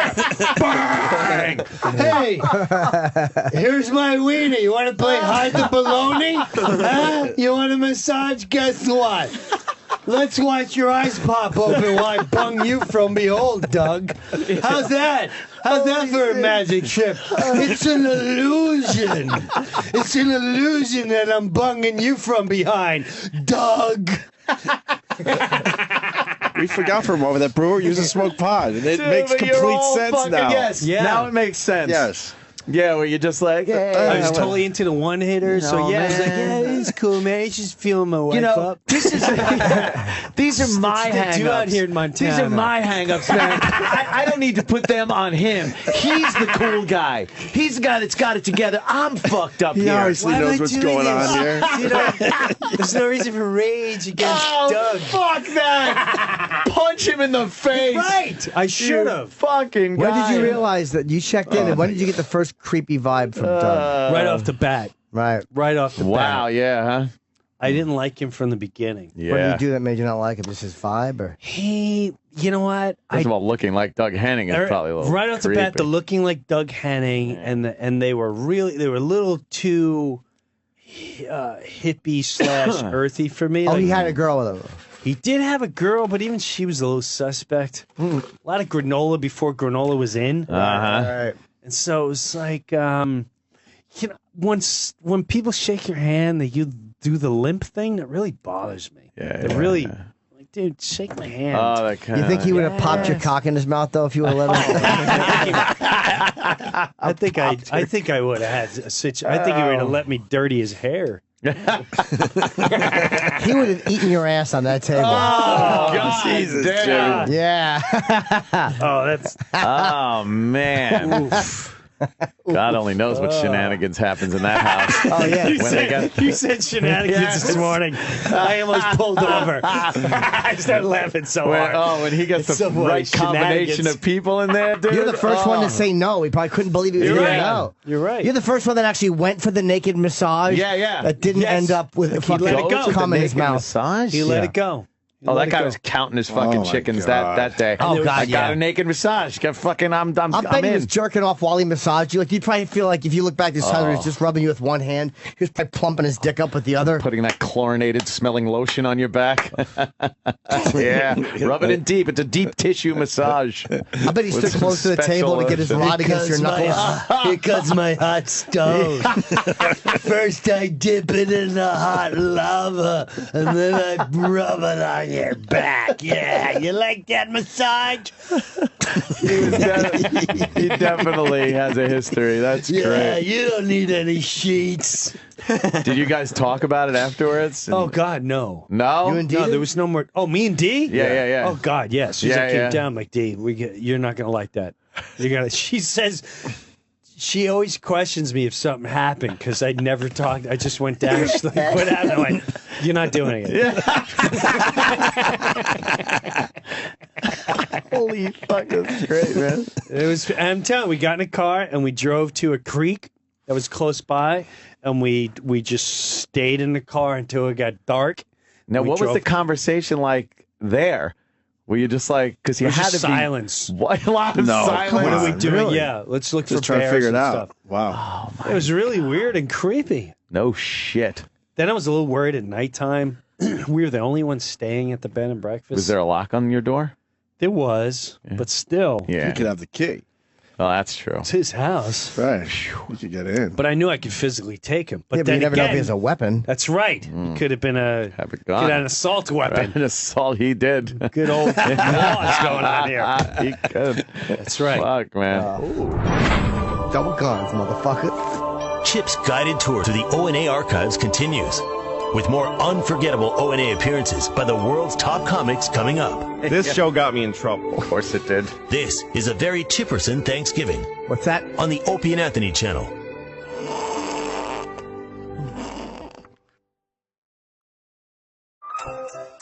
The most memorable O&A appearances from the top names in comedy. A very Chipperson Thanksgiving continues on the Opie and Anthony channel. Hey, this is Rob Delaney. What are you going to do, take his wallet? Go ahead, take a second, pieces of shit.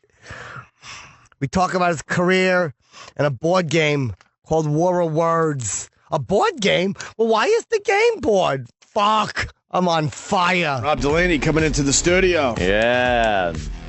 Voted pretty much the king of Twitter. Twitter king? You're the Twitter king, Rob. Yeah. Voted the king of Twitter, Rob Delaney. Take a seat. Hey, pals. Up on the end. How you doing, man? All right. Playing Carolines? I assume that because Greg Charles is with you. Yeah. Yes. Every time we see Greg Charles. The wonderful Greg Charles. Yeah, you know what? He really takes That care of guy. us, so I should shut my mouth. But you just see, Greg never moves.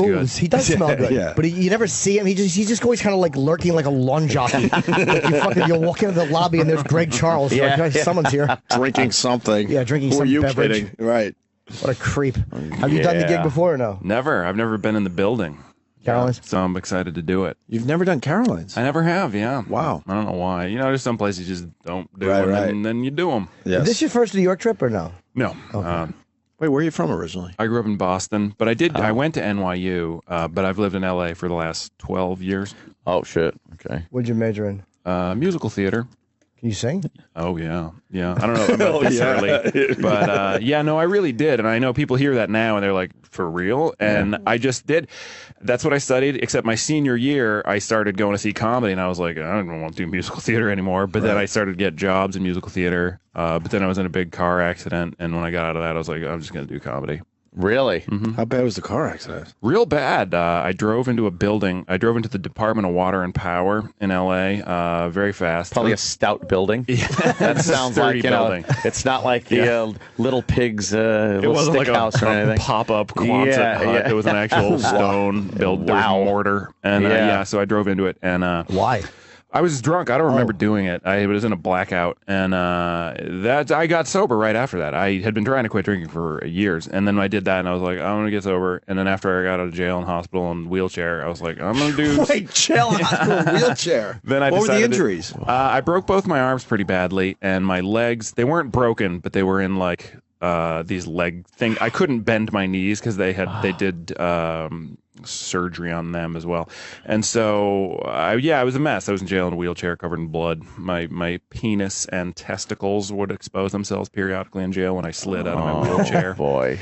But then once I got better, I said, oh wow, I'm alive, because it was sort of a surprise. Then I decided to just start doing stand-up. How long were you in jail for? Not long at all. Not even 24 hours. Because they were like, then I had a court date and the judge said, how was jail? Do you like it? And I said, I didn't care for it. He said, because you have to go back or you can go to a halfway house and rehab and all that stuff. And I said, I'll do that. So for 4.5 months, that's where I lived per the state of California's orders. And it was great. I actually enjoyed it a lot. How long ago is this now? 11 years ago. Oh, wow. Yeah, so it's a ways back. Did you have fun at least the night you were? I did. I totally did. As long as you got that to I remember the night too. I remember there was a girl named Juna at this party. Like, that's a fun name, and and I was like, I like you. and then she was like, well, just go stand in that corner, and I was like, okay. And I remember I had a big glide, like a solo cup, like having a keg party, and we drank all the beer. Then I drank all the wine, and then I took a bottle of bourbon and a bottle of vodka, and I just poured it up to the top Which, if you don't drink, I'll just tell you that's not actually a drink. That's not a cocktail. And I drank that all the way down. And then I remember halfway through my second one, my brain just turned off. Yeah. But my body didn't. My body was like, no, we should still party. And wow, that's bad. Anyway, that was all a long time ago, and I'm glad that it happened because it led to me being here with you guys today. Yeah, we're just getting to know you. Those blackout stories are amazing. One other question: did they ever tell you how fast they think you were going when you hit the building?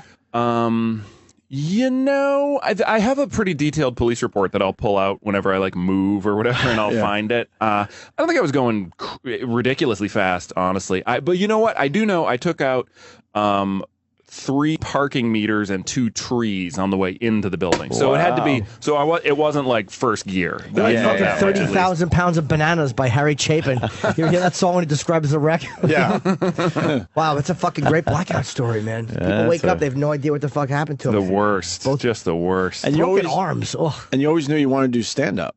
Yeah, well, I always loved comedy as a kid, and we'd listen to Cosby albums on road trips with my family and stuff, but it was my senior year in college when I started to attend comedy and be around comedians and feel them and smell them and feel the contours of their body. Then I knew that I was like, I got to do this. This is it. This is...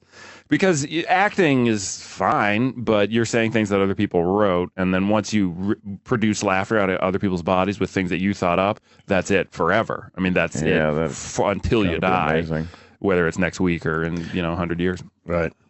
So musical theater, like Nathan Lane. I was just thinking today, like Nathan Lane. It's really hard to make a living, it seems, or be a star purely from doing that. He's one of the only guys that seems to be like a national name who just makes his life. Fucking Ferris Bueller's doing a pretty good job too. Yeah. He's just out Broderick, there. Yeah. He's just out there doing a lot of song and dance. Yes, song and dance. Yeah. But he was a movie star first, though. Like I mean, didn't he? As a kid, yeah. Yeah, we knew him already from Glory and. Yeah. Incredible. It's fun. On the plane here yesterday, I watched Hugh Jackman was on Inside the Actors Studio, and it was like 50%. I was like, shut your fucking mouth. Like the most annoying.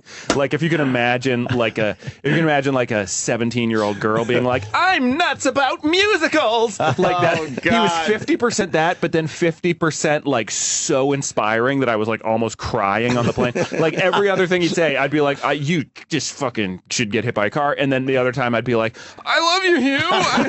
Like it was the weirdest dichotomy. I've never felt that way about a person. I must be love. I think I'm in love with Hugh Jackman. He is one of those people too that's just like two different people. I hadn't known him from anything before, X-Men and Wolverine. Other than a similar lifestyle.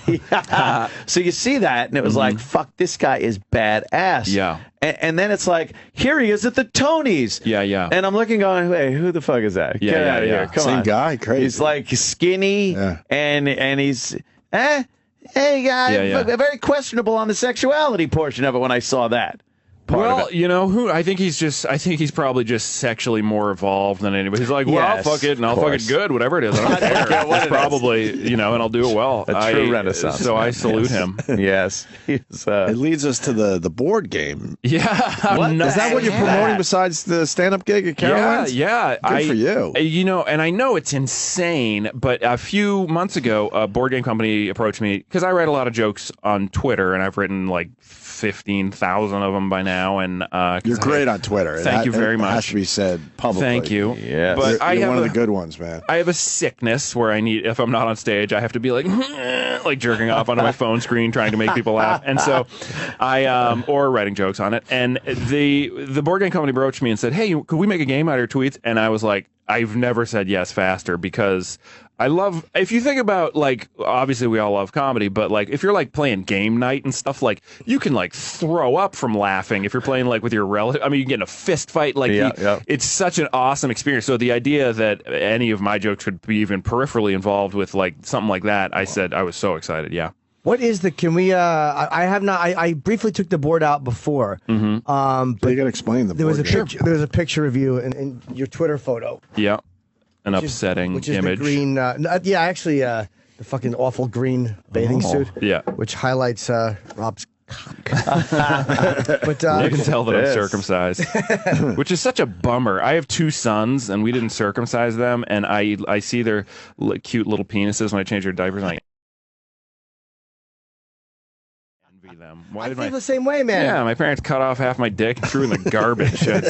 I want it back. I'm kind of annoyed that I'm clipped. Yeah, you'd probably Really? be pissed Why? then if you were, because the foreskin's always greener. You're probably thinking if you were circumcised, you'd be like, yeah. But it's supposed to be better as long as you keep it clean and shit. It's supposed to be fucking better. Like, I hate the fact that the head of my cock is all exposed. I would love to have a nice sheath covering it. Really? You're not going into battle with it. No, I know, but you've seen the way I abuse it. Then we could dock and everything. Yes. It's very hard to dock. So the reason I asked this, and I wanted to wait till you were here, is because I took it out.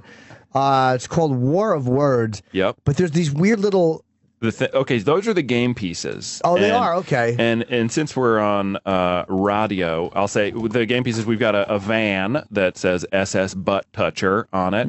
We've got a nice wizard hat, a ham sandwich, a cup of coffee, and an alarm clock that says it's 4:20 with a marijuana leaf and a big red circle with a slash around. Now, do they consult you on this, or do they just make it? Those were my choices, in fact, those Really? game pieces, yeah. So they said you leave it a part of it. Yeah. So I was involved. Like, I would do test plays and stuff. I mean, all the jokes in it are mine, but the scaffolding or the skeleton of it was designed by people who actually know how to make games, not by an idiot like me. But yeah, basically, you just roll a dice, and depending on what you roll, it decides if you're going to have to finish a joke of mine, if you're going to have to try to one-up it or tag it or whatever, and things like that. So, and there's a subjective element where the people watching or playing with you can be like, yeah, no, Rick's was better. Even if it wasn't, you can just be like, fuck you, I prefer Rick. So that's what the good stuff. So if you're playing with your mom or whatever, she might wind up slapping you because you picked your Aunt Susie instead of her. And to me, that's a game. Yeah, and then you punch your mom. And any game where you're not punching your mom is a shitty game. That's why, have you ever heard of Candyland? You haven't, right? That's because you don't punch your mom when you play. That's an old classic. Yeah. Anyway. Shoots and ladders. I love Shoots and Ladders. Oh, drat. Poop Shoots and Ladders. We got it. Yep. Maybe. Parcheesi. Who hasn't called their grandmother a cunt over a game of Parcheesi? I wish I could say I hadn't. So, okay, there's 3 different colors. Okay, so people will land on a joke and then have to finish it? Yeah, and then the cool part is there's just a fat deck of my cards, which you could even just take into the toilet and read. There's 3 jokes per page, and or I guess card. A card is like a tiny page. Yes, it is. That's wow, that's a lot of jokes. Yeah, there's a lot of jokes in there. Goddamn Cool, man. Fuck. Yeah. A board game. And very It's basic. bananas. Somebody sent me on Twitter. They were like, somebody was like, I've been trying. They were like, first of all, fuck you for making a board game. And I said, you're correct. Fuck me. Why did I do that? And then they said the only other comedian I could find who did that was Rodney Dangerfield. And so, that's that'll work. That's You're in fine good with company. me. Yeah. What was this board game? Was it like I was like, don't get no Rodney, respect? Yeah, no I'm respect. sure it's called Get No Respect. Yeah. By Milton Bradley. Milton Bradley, play the Rodney Dangerfield game. See if you can get respect from your boss. Right, exactly. I landed on Dr. Vinny Bombats. Yeah. Oh, there it is. Is there a commercial for it? And of course it's called No Respect. No respect. Yeah. It had to be no respect. His album, he had a double album, which was very funny. It was called No Respect and Son of No Respect were the 2 records on it. It was really good. Masterpieces. Really? It's hilarious. Fucking masterpieces. Our claim to fame, we got Rodney High. Wow. Yeah, Yep. back at NEW. Back at WNEW. Oh, right. A guy That's that works amazing. here for another radio show, Stinky, would bring our guests into the stairwell, and Rodney partook that day. Yes. His albums you can just listen to right now in 2013, and it would just lacerate anything else. Just so amazing. We went and saw him. He performed at Avery Fisher Hall, and what did we have in 2001 or something? Somewhere was it around there. And me and Florentine went just to be in the same room with him, like because he was at that point. Remember, he was like, it was hard to understand him because he had he smoked a lot of dope. He was starting to slow down. Yeah, he was starting to slow down, but fucking just seeing him in that room and watching him, you're like, it's Rodney. I heard a You should story. have him on again. I heard a story. His wife started feeding him the jokes. Oh, through his earpiece? Yeah. Through an earpiece, and he was still killing it because he was at a point where he wasn't remembering his shit anymore. So she would read him off stage, and he would fucking perform them. Yeah, I heard that too. That he would walk in the pool in Vegas and just do his act back and forth in the pool. Like I guess at that age, his mind was just going. You know, Right. In his 80s, smoke pot every day. He had a great run. My wife and had a I great saw run. Cosby recently live. Amazing. Where'd you see him? Still amazing, huh? Yeah, he was. He was. He wasn't like a samurai sword anymore, but he's still very, very good. He did 2 hours. In those 2 hours, he did 6 jokes. I'm not joking. They were each about 20 minutes in length. And what he does is he just tells an amazing, ridiculously detail-rich story, and at the end, he just grabs your neck and fucking snaps it as he ties it all together in a way that nobody before or since fucking ever did. Just amazing. He made me listen to him talk about skiing for 40 minutes. That was one of his bits when I was growing up. Yeah. Just about skiing with a million fucking jokes in there. Just unbelievable. Great storyteller. I saw him with my ex actually in Atlantic City, and we watched him, and he opened up with this. The story he opened with was doing okay. You could tell it was new. Like this is a comic. He was feeling it out. Yeah. Right. Opened with it, and then it was going well. He was having like a 6, but then he just went into the next one and started murdering and you're like, oh. He can get a laugh whenever he really wants to. Like whenever he's not getting a laugh, it's because he's probably experimenting with something. But when he wants a laugh and goes, okay, it's time now to turn it up, it was fucking effortless. You know what I was struck by in this show that we just very recently saw was he wore sweatpants, the grossest sandals over socks, and like a graphic T-shirt tucked in, and he just goes out and like clips the mic on his shirt and sits down like your slobbiest grandfather, like your grandfather's friend who'd come over and you'd be like, "Fuck, why is he here?" And then just killed everybody. It was amazing. That's right. He walks out and just clips on his mic. Isn't there no intro or something? He just walks on stage. Just walks right out. Just walks right out. Yeah. But we got to meet him afterwards. We got to. Did you talk to him? I was fortunate to be able to do that. Yeah. He fucking receives people. I had met him briefly, got a photo with him. So like, can I get him to sign it? I didn't think he'd invite. He didn't remember me, but they brought us back, and he just sat us, me and my girlfriend, in his dressing room and talked to us for about 20 minutes. And then other people were coming in, and he, because I was a comic, he's like, "Oh no, stay." Like he seemed like he wanted somebody else there because he had to talk to these fucking business people. Oh, God. But it was weird. That's cool. He listens, like he asks you questions. Yeah. He asked my wife. He knew my wife grew up in North Carolina. He knew way more about North Carolina than she did. He just was. It was amazing. Yeah, he cared and listened, and it made me realize. And you know what he said to me? He goes, he's like, well, he's like, you got a very beautiful wife here. He goes, just make sure you keep her the higher priority over your comedy, and then you'll be better at comedy. He's like, you have her be priority number 1 and your kids, and then way off in the distance, you can barely see it, is your comedy career. And I was like, okay. And I sort of laughed a little bit. He goes, don't laugh. And shit. And he was like, he made me say it out loud that I would keep my family above my comedy career. And it was kind of like, I was kind of like chills. Yeah. And then my wife lives with him, which. Yeah, that's I think that's why he's a great comic, because he listens well. Like he observes everything, and that's why he tells a story well, because he fucking is a sponge. Like he just soaks in information, and you have no idea when he's going to use it. He's probably on stage now talking about me. No doubt. But he was a terrible comic. Awful Cosby impression. I like the fact that your game doesn't have batteries or a pop-o-matic or anything. That's it is basic. in that sense. And if you like Trivial Pursuit, you'll notice the box is kind of the same shape. Yeah, a little square thing. Big thick square. Yeah, it's not your traditional Monopoly long box. More cubal. Has it sold? It has started to.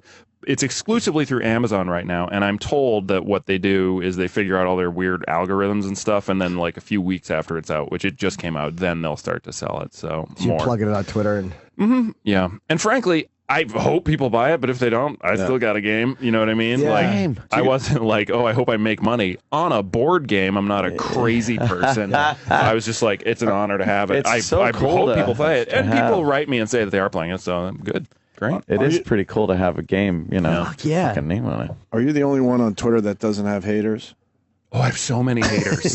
So many visceral. I mean, hatred that could power a city. It's amazing.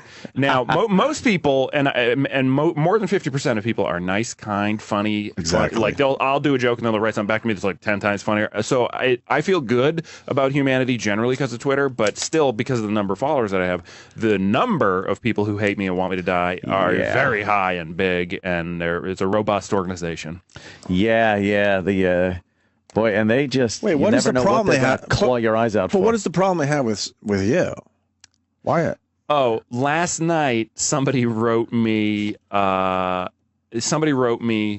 and they said, "What would you do if you were doing an open mic and every comic before you was a misogynist?" And I wrote back, I was like, I would get up and I would take a deep breath from on a stage and I would lacerate them in a fun and funny way, and because that'd be a shitty, boring show, And then I just talked about how I think, like, I think women are filthy and dynamic, just like men. And I think if something isn't funny, if it's funny to a group of men and it's not funny to a group of women, it's probably not as funny as it could be. It's like egalitarian. You want to be like Pryor or Carlin would be fucking outrageous, and women would be like, yay! Yeah. And so I think, so I wrote that, and then people wrote me back and were like, fucking faggot, and I'd be like, they've got to be kidding. And then I'd look and they totally weren't. No, and they're not. like how dare you, and just ridiculous. God. So, but the thing is you can find we live in an amazing world, and the internet allows you to connect to all these people.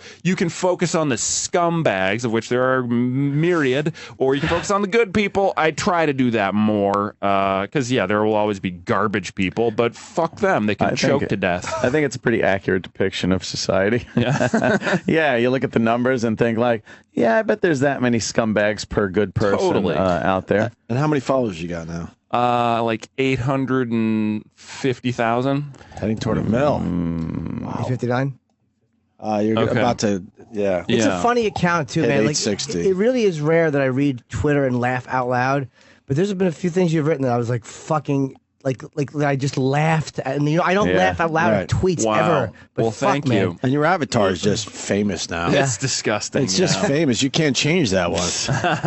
Well, that damn avatar pops up everywhere. Well, that's the thing. A lot of guys will write me and be like, "Hey, I want to follow you, but I ain't looking at that fucking picture." And I'll be like, then you'll never follow me. I mean, the more people hate it, the harder I affix it to my profile. I never understood that too. I ain't fucking there'd be a funny video you want to put a link to from YouTube or something like that, and there might be something.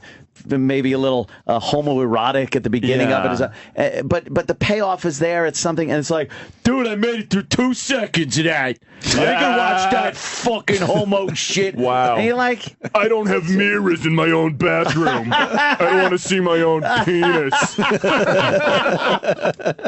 It's like you're missing out on something that has nothing to do with you being a faggot. Don't worry. Oh boy, don't worry. Doesn't that seem exhausting? It does to seem live that exhausting. way. Yeah. I do it with black people though. So we all have our crosses to burn. Yes. Yes. Thank you so much, brother. Really, really funny. And Rob Delaney on Twitter, of course. Yes. Thanks, gentlemen. What's that? More unforgettable appearances from the biggest names in comedy coming up. This big world, this big round globe, is theater in the round to me. I'm just here for the show. A very Chipperson Thanksgiving will continue on the Opie and Anthony channel.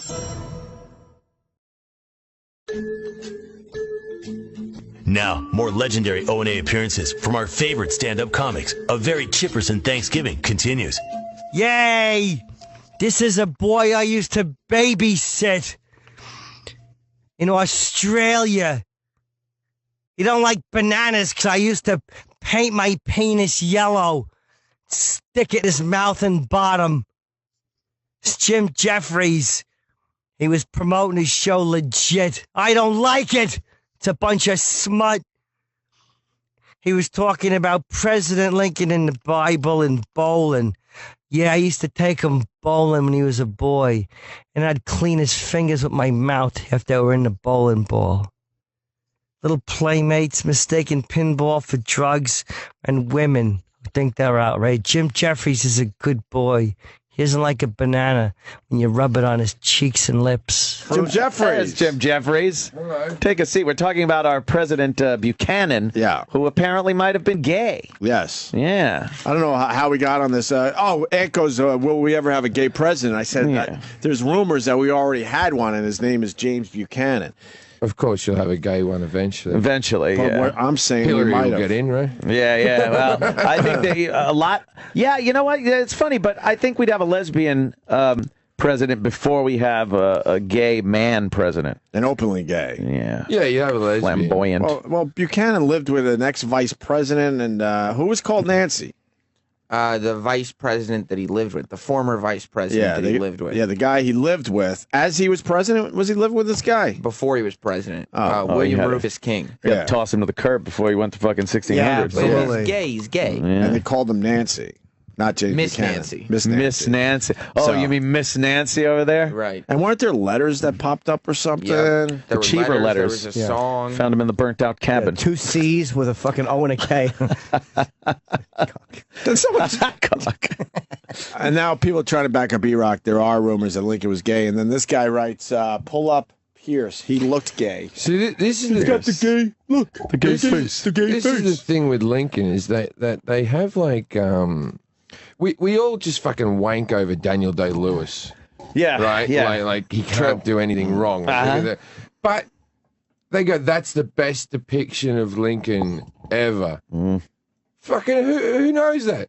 Yeah, no one knows for He's sure. doing the depiction of the guy at the fucking Gettysburg Museum who does the animatronic. Right, in the Hall of Presidents. 7 years ago. A machine did it at Disney years before Daniel Day-Lewis. He's doing that cunt, right? Yeah. But we don't know, in the same way we don't know what dinosaurs sound like. Yeah. We just assume because they're big fucking lizards, they go, rah, but we don't know. They probably didn't even make a sound. They might sound like sheep. Oh, yeah. Or cats. Right. Or they might have went, yeah, exactly. That might have been their fucking sound. That would look silly. And for all intents and purposes, Lincoln we just think sounds like that because he was old looking with a shitty beard. Yeah, yeah. And he might have sounded like Andy Dick or anything. Well, he had the high voice, right? Sound like a poofta? They finally figured out his voice was a little higher than we thought. So yeah. A lot of people pissed off at E-Rock. We got to go to Bonnie in D.C. really fast. Bonnie, go ahead. Hey, I just want E-Rock to defend himself because everybody knows Lincoln was gay. I just watched a History Channel program reading letters that he wrote about how he'd always loved this other dude. Well, they spoke differently in their letters back then. Right, yeah. Ah, my dearest Bartholomew, your ass cheeks are lovely this time of year. I miss the smell of your taint. I misinterpret that. Your balls on a warm summer day. Anyone who can fuck Sally Field for that long. Where are these letters, Bonnie? Where are these letters? Yeah, what letters? I'm telling you, I watched the History Channel program. It wasn't even 2 weeks ago, and they were reading the letters out loud, and they said, all right, let's find the letters. I fear my orgasms have left me a cripple. The History Channel has the Bible now as history. Yeah. They're letting anything through the History Channel. They're fucking like porn dealers and storage wars. The History Channel's really dropped the ball. I know, right? They used to all be Hitler. Just Hitler. They used to be able to They turn ran out of and go, Hitler stuff. The Hitler Channel. And Yeah, then they just went, fuck Hitler. Yeah. Let's go for warehouses with stuff and a guy bidding on it. I like the old days. Hitler and his Nazi menace sweeping across Europe. They show him like tussling the hair of a young German boy. Yes. And now it's fucking, how much can we rip you off for a fucking baseball card that's worth $20,000? Yes. E-Rock, are you going to defend yourself or what? The baseball card's old, so that's why it's history. Right. That's it. But the Bible thing is, I started watching the Bible on the plane coming over here. Yeah. Because I thought comedy purposes, right? Sure. I want the Bible to start with like just black, and then like. Oh, you want the whole fucking. I want a finger. It fucking leaps forward to Noah's Ark in the first episode. It did, huh? And Noah just telling his family about the beginning. Oh, really? It's like Noah sitting on the boat going, and then he made the animals, and then he made some light, and here we are. Oh. So there's a lot of hearsay. Yeah. By this Noah guy. Second, third party fucking testimony. And it gets onto the History Channel. And this one begat that one, and that one begot that one, and begot. They always leave out those movies, because I grew up watching Cecil B. DeMille movies. Oh, yeah, and all that type of epics. stuff. But they always leave out it's like Abraham, the guy who went to the top of the mountain and God said, you got to kill your son, and then God was like, kidding. You know that one? Yeah. Yeah, but because you're going to kill your son, you're right by me. And he's like, God, cut it out. You're killing me. Why would you do that? I was about to kill him. You fucking crazy bastard. Right? But he's like, you were going to do it, weren't you? Yeah, because I really love you. I really, really love you. I was going to kill my son with no fucking issue. Yeah. And then the next bit of the Bible is, and then Abraham went home and fucked his sister. And that bit's just never depicted in the movies, where he had a celebratory fuck of his sister. Wow. Where he went, fuck my sister. It's like, I don't have to kill my kid. I'm going to fuck my sister. It's a natural response. Right. It's, anybody would do that. Wow, I never realized that. Well, we got two things. I might have made that up. Well, we got two things. Sure I read that. We got two things going on though. 'Cause everyone wants to talk about Lincoln. They said he shared a bed with a young boy soldier for years. Oh, boy toy. Do you have any info yet, Sam? Yeah. Because Iraq's not defending himself. In 19th century America, people need to understand that men commonly bunked with other men. In the same bed? Well, for example, when lawyers and judges traveled the circuit with Lincoln, the lawyers often slept 2 in a bed and 8 in a room. Right. Don't judge. No, don't judge. William H. Herndon recalled... Why? Why wouldn't you just take the floor at that point? Well, was it that cold back then? Please, freezing cold, and then the rats on the floor. Yeah. You got to sleep with another man. You got to put your dick in his ass, too, to keep it warm. Just to fucking forget the fact you're being eaten by bed bugs. Exactly. At least if you're getting your ass fucked, you're going, ow, ow, and you forget that you're being chewed alive. They just freed the slaves for the extra space. Yeah. There wasn't anything. They didn't like black people. It was just that they were taking up too much space in the bed.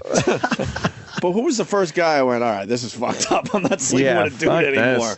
His name would have been Gary. I don't know why. What else, Sam? Well, a tabulation of historical sources shows Lincoln slept in the same bed as at least 11 boys and men during his youth and adulthood. There are no known instances in which Lincoln tried to suppress knowledge or discussion of such arrangements. And we vilify Michael Jackson. He didn't do nothing. He was just Lincoln-esque. Oh, Lincoln, fucking Jesus Christ. Lincoln meant Joshua Fry's speed. I don't know if you guys know that. Yes. In 1837, they lived together for 4 years.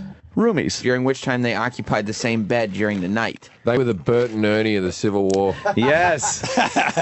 I think it's just... 4 years sharing a bed with another dude? They're roommates. Yeah, sure. In the same bed? No. Lincoln's big feet. Yeah. Just fucking getting all tangled with the other guys. He wore a size 17 shoe. The other guy would worship his feet. Oh, God. Because Lincoln had to sleep sideways because he was so fucking tall. So that doesn't give him a lot of room for the other dude. Well... You know what you do with your girl? You kind of play footsie under the covers with her, and maybe you did that with Lincoln. With Lincoln's big hairy foot. Yeah, he had a big hairy foot. Lincoln playing "What's Under the Stovepipe" hat on his lap. Is it hard? Is it soft? What is it? He would cut the top out of it like you do with a chick with a popcorn bucket in the movie. In the movies, and his roommate would reach in and just tug his cock. Can I enter your log cabin? Yeah, give him a fucking extra log. Silly. Sam, more? Yeah, Lincoln's bodyguard and companion, Captain David Derrickson, between September played by Sally Field in the movie, and April 1863. Yeah. The two of them would share a bed when Lincoln's wife was gone. Sharing too many beds, I'm thinking. It's a warmth issue. It's very cold. Yeah. Yeah. I tell you what, though, I took a friend of mine on the road with me for the last few gigs I did, and we shared a hotel room. If you haven't done it in a while, like with the 2 beds, delightful. Really? It's, you wake up, you know how you wake up next to a woman and it's that, how's the day going? Am I in trouble? The first thing you ask a woman is how are you? Is everything okay? Are we going to have a good time today? Is today a good day or is today shit? Am I in trouble today? Have I slept weird? Have you had a nightmare of me cheating on you? Because if you've had a nightmare of me cheating on you, then we're having a shitty fucking day for the rest of the day. She's going to treat you like you did cheat on her. Yeah, where you wake up next to a friend, it's like, we got fucked up last night. Now it's, more stories. And you have little stories, and then you go back to sleep, and then you fart and you giggle at each other. It's fucking delightful waking up next to a friend. Delightful. Wow. So you put your opener in the bed with? I mean, they're the same room? Oh, I'd never do that. It was my very best friend was coming out to stay, and we shared a room for like 5 nights. Ordinarily, I never done it, and now I'm thinking of doing it with everyone. Right. Because I had such a good time. Sharing the toilet though, but you to smell his dump when you walk in. Oh, it would drive me fucking nuts. That shit would drive you nuts, Jimmy. Oh, I would literally, even if it was my best friend, and the only option was share a room or sleep on the roof in the cold. Yeah, I'd put him on the roof. That was the thing, like with baseball players and any sporting players up until about 10 years ago, they always shared. Yeah. It was always, you always saw, like, oh, and he shares a room with such They and always such. talk about their roommate, yeah. Yeah. And now they don't do it, but it used to be with all sports. About 10 years ago, they all share a room. That's weird, huh? I'm doing the upfronts for FX. We're Nice. doing...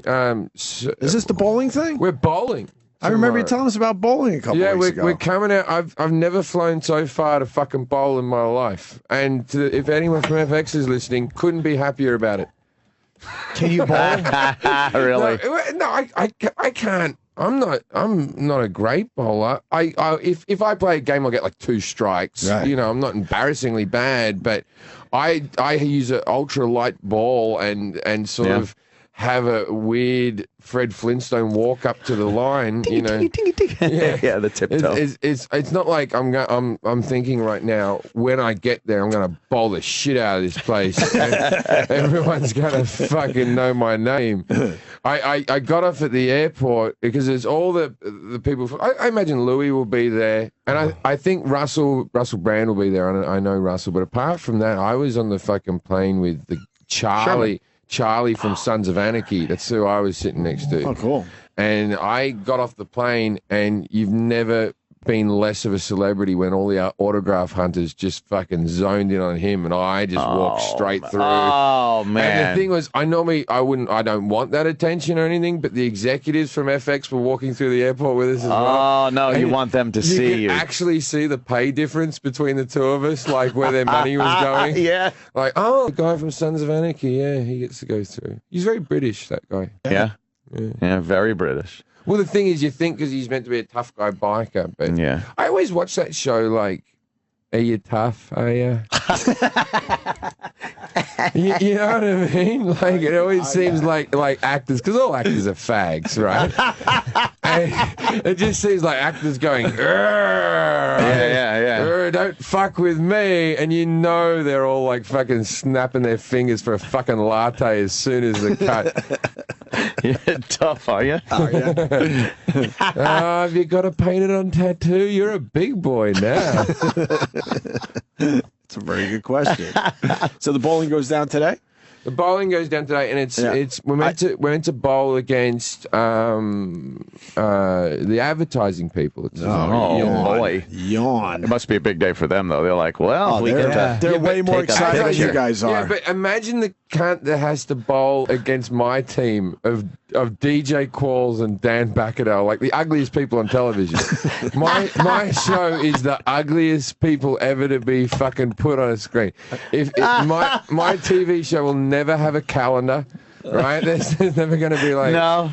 In February, we got a picture of Rodney in his underwear just leisurely walking the beach. Nice. Right? So they're going to bowl against us, and you know the disappointment. If we get some like mid-40-year-old women who are executives who want to bowl with, say, the guys from the Americans or the fucking Charlie from Sons of Anarchy, and they get me and DJ Qualls, who looks like an AIDS victim, right? and Dan Bacadell. We're going to have the depressed group. The bowling thing, Australia, you didn't have American bowling, right? You had that. No, that's the one thing that the whole world agrees on. No, New England, they'd go with those tiny little fucking softballs. I thought the whole world except for we all New England. like pin bowling. Even like there's people in burkas just fucking throwing a ball bowling, down, going, it's good. Have you seen candlestick bowling? No, but we have. It's a nightmare. We have we tried it once up there in Boston. It's not fun at all. My father lawn bowls every day. Lawn bowling. What's lawn bowling? Lawn bowling is bocce ball. No. It's a different thing. It's similar, but it involves the ball curves. It's on a flat bit of grass. Yeah, and you roll it, and the ball curves, and there's a jack, and then you got to get the ball. It's the same as bocce as in the rules, as in you have to get it closer, but you do it from about 50, 60 meters away, and. Yeah. Old people it's something you just start doing when you're old. You're like, all right, I'm lawn bowling now. Yeah. You know, and my dad just does it just so he doesn't have to see my mum. You know what sucked about candlepin bowling? I hate it. Like you take the ball and it's got no holes in the ball. You just get a palm video it. For Jim Jeffries. You palm it, and no matter how hard you threw it, it would hit the pins and go like, clink, clink, clink. It would kind of bounce off them. Like, there's nothing better than when you throw a fucking bowling ball and you get a good fucking, and it curves and hooks right in the pocket and just, and it makes a great sound. Everything goes the candle pin, it's just clink, clink. I tell you what, that bumper bowling though is making kids into tards. Oh yeah, you need gutters. Come on. All right, because my fucking my nephew's like, what is he? He's like 14. Yeah, I took him bowling, and him and his friends had never been fucking without the bumpers up. You don't know what a gutter ball is? I said, you got to put it down, man. You look ridiculous. It's stupid. And then the little fucker, his sister beat him because she had the bumpers up because she's an 11-year-old girl. Like, who gives a fuck? Let her have the bumpers up. Yeah. She beat him because, you know, she's playing a sport that doesn't matter. Right? Yeah. And then he had a fucking cry. Oh, I've never been shit. more disappointed because his sister beat him. And I was like, fucking man up. Look at this shit. Yeah, look, see the little candle. You must have seen this before. No, I never seen it. Listen to the sound. It looks like tablets. Yeah, watch. Yeah, listen to the sound. They look like old Tylenols. I don't know what the strategy guy's is. like. Look at the tiny ball he throws. Looks like Dennis Franz. Yeah, he does kind of look like Dennis Look at that. Franz. That's the ball. He's one of those guys that when you meet him and someone goes, you know, he's 30. He looks 54. You're like, how the fuck? No, he's. He's from that generation where everyone looked old. Yeah. Isn't it almost impossible to get a strike in candlestick bowling? I would with that fucking little ball. Look at that. Do they do it in the U.S.? Here we go. Yeah. New England. Oh, New England. New England's Yeah, all you about just it. got a There's the strike. strike right there. But man, that has. Is there places? So stupid. Or are people just doing it at home? It's New England is all about New England, yeah. So you go to There'll be a bowling alley with candlepin bowling in it. Lucky Strike candle pin bowling. Lucky Strike. They got the regular bowling up there as well, but they certainly have held on to the candlestick too. Boy, if you're not a pro bowler or you don't bowl very often, it's really a hit or miss kind of game, isn't it?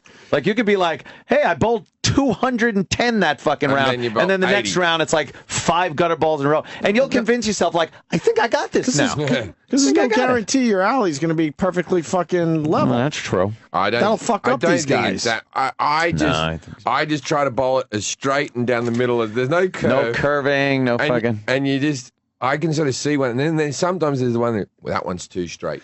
Yeah, that one's going to leave a split. Yeah, that one's too straight. Yeah. You want it just slightly off. Right. And then if I leave one... slightly off. If I leave one pin in the corner, for me, I could fucking miss it by miles. That's luck of the draw, that. Yeah. All I've got is straight down the middle is my whole tactic. So if you have one in the corner, if you have a 7 or a 10 pin still standing, you have to bowl straight right next to the gutter. Exactly. And it has to go the whole way without going into the gutter. No, you move all the way to the right and do the angle. He just needs to go straight. It's not even the walk. It's not even the bowl. I've got to stand in the other person's alley. That's what I'm saying, yeah.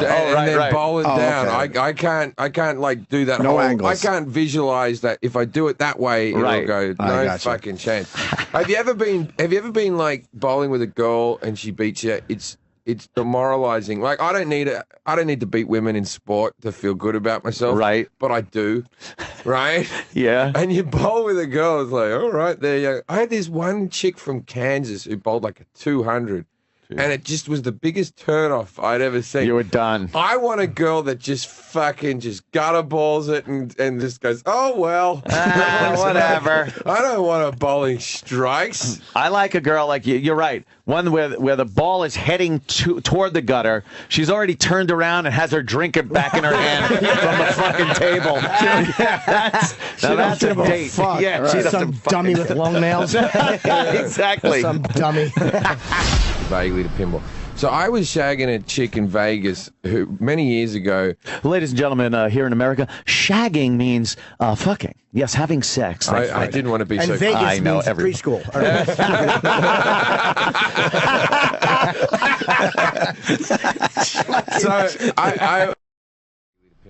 So I was shagging a chick in Vegas who many years ago. Ladies and gentlemen, here in America, shagging means fucking. Yes, having sex. I didn't want to be so. Vegas I know means preschool.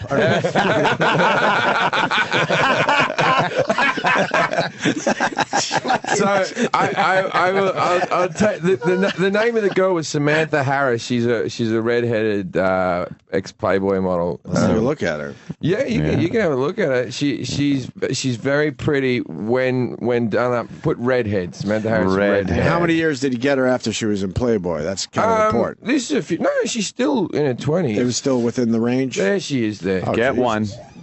Oh my God. Wow. Yeah, dude, come on. Yeah, but in the morning she looks like a burn victim. Anyway, come on, really? No, she's all right. No, she's a very pretty girl. Too freckly. She's actually very nice. She had abs. Didn't work out. She had abs on her. It was unbelievable. But, really? So I was seeing her, and I would still say she's a very nice girl. So she was living in a house. She was working by the pool in Vegas, earning however much they earn in tips, where it's just pretty girls in bikinis serving drinks, right? Yeah. She was living in a house with another 6 girls who all did this job, right? And they're all fucking. You see there, she's a slightly retarded look to her. Anyway, so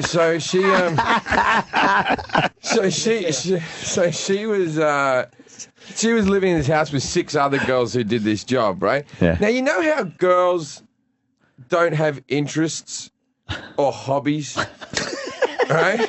Besides themselves, like men are like, I'm Jim, and I also like cars and pinball machines. And when I was a kid, I used to make models and watch soccer, and you know what I mean? Like men have shows they like and things they're into, and women just have like, I like my hair to look good. You know what I mean? like sometimes ugly women have interests, but good-looking ones. Not so much. They don't have hobbies. I don't care. Like, your wife's a very good-looking woman, right? Does she have a hobby? Yeah, I think so. No, if you have to think so. If you have to think about it. My mum's a fat, unattractive woman. She collects teddy bears and dolls. Oh, so right? she has hobbies. Good-looking women don't have hobbies. They're too busy fucking maintaining the facade, right? The facade. But what they'll do is, if they like a guy, they will all of a sudden just pick up your hobbies. You know what I mean? Where they'll be like, okay, we're going to go see the Dodgers. I love them, right? So I like pinball machines, right? Always like pinball machines. Now I got a bit of money. I've bought myself some pinball machines, right? And when I was in Vegas, I was like, let's go to the Pinball Hall of Fame. So I take a Playboy bunny out to the Pinball Hall of Fame. Can you imagine the fucking nerds in this place? It's over the road from the Liberace. Didn't even know they had a Hall of Fame. The guy who owns it doesn't even want people to know. There's no fucking sign out the front. He just wants to sit there cleaning his machines and. Oh, is he the hoarder guy that has a warehouse and he's just collected that's them? in Jersey. That's by Atlantic City. Oh, okay. Stop showing pictures of her. I regret not fucking that anymore. Does she have a nice pussy? Oh, wow. I'll tell you something about a pussy. There's a lot of photoshopping on that thing. Why? It doesn't look as nice in the flesh. It's the Playboy have done some. Why is it really meaty? Not in the pictures. Anyway, interesting. No, she's a very nice girl. I'm going to say that again one more time. Very nice girl. She's married now, so it doesn't matter. Anyway. So I went, let's go play some pinball. And all the girls that she lived with, I look like a troll to them, right? Yeah. Unless you know I'm a celebrity, I'm a fucking ugly looking guy, right?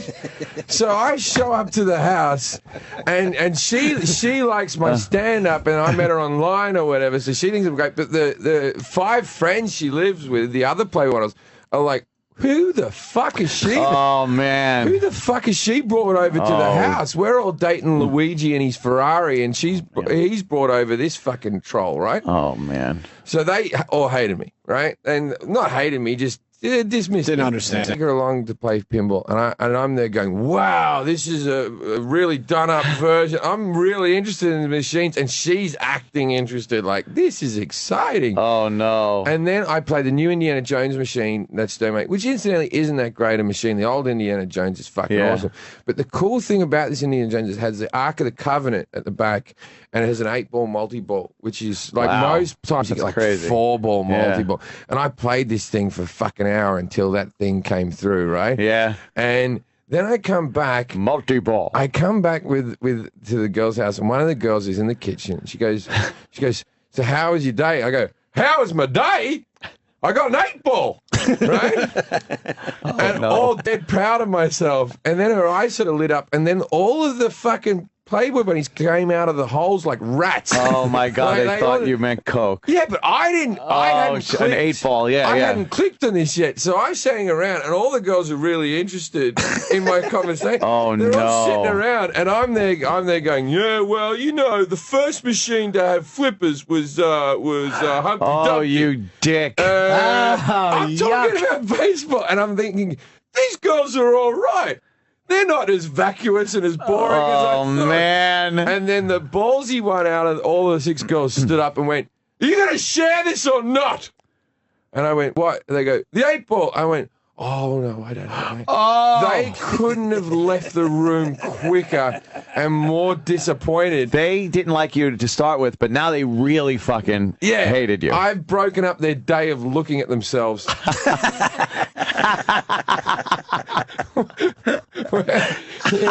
They were tanning or something, and I interrupted that with my lies. Wow, that's funny. Holy shit. There she is. She has a tremendous body. She just makes a living out of bikini competition. It's that whole thing that men are just such dogs when it comes to sex, where we're just like, we'll just pay someone to walk around. You know what I mean? Or we'll go to it's like when a woman goes on a bachelorette party and they think they're fucking outrageous for having a straw with a little cock on the end of it. Like, look at this. This straw has a little cock on it. We're mental, right? Yes. And a man thinks he's outrageous because he fucked a prostitute. Right? Which is a completely different emotion. But women are like little bobbly cocks hanging up their heads. Look at us. What goes on here stays here, ladies. Come on. Don't talk about the fucking springy dick hats we were wearing. But it's also that men are so fucking gross. Like you'll say to a friend, you'll come out of a lap dance and he'll go, how was it? You'll go, how was it? It was awesome. She parted her ass cheeks and shoved it on my face. Right? Like, that's how good it was. Right? Where no woman ever fucking had a private dance with a man, which like, he just pulled his testicles really hard and pulled his ass apart and shoved his ass over my nose. It was one of the best experiences of my life. Where men will be like, she shoved her fist in her ass. Where a woman would be like, he shoved his fist in his ass. Yeah, she'd be horrified. I feel violated. Counseling. Yeah. Like, think of every nasty stripper move when the girl like just fucking gets on the floor and just she licked my shoe and then just fucking pulled my cock. Like if a girl can make, he licked my shoe and then started fingering me. It was so gross. Right, but if you get a hand job in a strip club, you're like, that was a good stripper. You start fingering a girl randomly. Yeah. Awkward. Oh, very. Yeah, I would gather it would be extremely awkward. I remember going to bachelor parties, though. You talk about that, the bachelorette parties, and they think it's all just crazy for the girls to go out and do that. I was at a bachelor party once. 2 girls show up, and they're on the couch, and they're making out and fingering each other. They're totally naked. And they had sex toys, like, just thrown all around this place. And guys went to the biggest fucking dildo they found. It was laying around. They were the little pocket rockets, and then there was like something called the anal intruder, and they picked that up and just started fucking shoving it into one of the girls. Just walked over as they're making out and just shoved it in her. Well, the girls brought that knowing though they can handle course, it, yeah. No, there was nary a complaint. Believe me. There's a comedian from Canada called Mike Wilmot who I know Mike. Very funny. He's very funny guy. Yeah, and we were at a bachelor party, and. He's he wears glasses, right? And everyone's getting lap dances or whatever. And there was one girl walking around stripping, and she comes up to Mike and she pulls his glasses off and she puts one handle up her ass and one handle in her cunt, and then she pouts it so that the glasses start probing out. Like that. Shit! Then she pulls both of them out. She licks the handles and then she puts them crookedly back at his face, and he goes, I'm sure that was very good, but I didn't see a thing.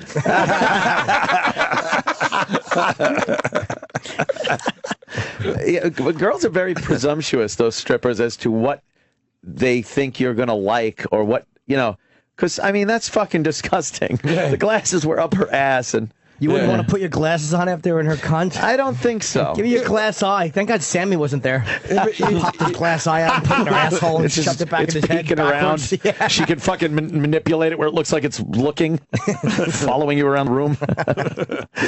There's certain things, like if you go to Thailand, there's things that strippers do, which, when did it go from sexy to just, well, that's a talent? Right, a trick or something. Like, no one's ever seen a woman shoot a dart out of a cunt and pop a balloon and gone. That is amazing. Fucking hell. That's all I want to masturbate We've to. seen eggs. We've seen a girl throw eggs from her vagina. I know, it's interesting, but you don't get amazing. It's not sexy. No, it's not sexy. fucking It's hot. amazing. It is amazing. We had one of these, stripper bachelor girls come by, and she would throw eggs from her vagina. She had a little hip motion, but still. It was pretty amazing. We would swing at him with a wiffle ball bat. But that's like as sexy as watching fucking, a magician. There's nothing hot about it. But it's still cool as hell. But it's also if you've ever fisted a girl, when you fist a girl, there's a bit like, well, I've done that now. But then there's another bit where, is she proud of herself or really disappointed in the slackness of her vagina? Is she like, am I the only one in the room that has never fisted a girl? Probably. Yeah. You fisted? Of course. I have, yeah. You know what I worry about when I fist a shaking girl? said no. My fingernails. I worry that my nails are going to cut the inside of it. That's the weird thing I worry about, It's always like a few fingers, and then your brain, it's never like you go into, like, you walk into a place like, today, fisting. it's always a spur of the moment, like, fucking hell, I could fit another I could finger. get 3. And then There's like, 4. Is it creepy? Of course it's creepy. Is it creepy to do? No, because what they like about it, or some of them like about it, is when your 4 fingers are in and your thumb goes in, it's almost like picture you're picking up a penny. All your fingers are together. And then when you start to talk about curling it into a fist, they get crazy. Like you tell them I'm starting to make, they're like, oh my God, I'm getting fisted. Like there's something so taboo about it. Oh, I've never fist. Like, I've always just kept the hand like but then you curl it into a fist, And then you like that monkey that went to grab the nut and made a fist and he couldn't pull his hand out of the hole anymore.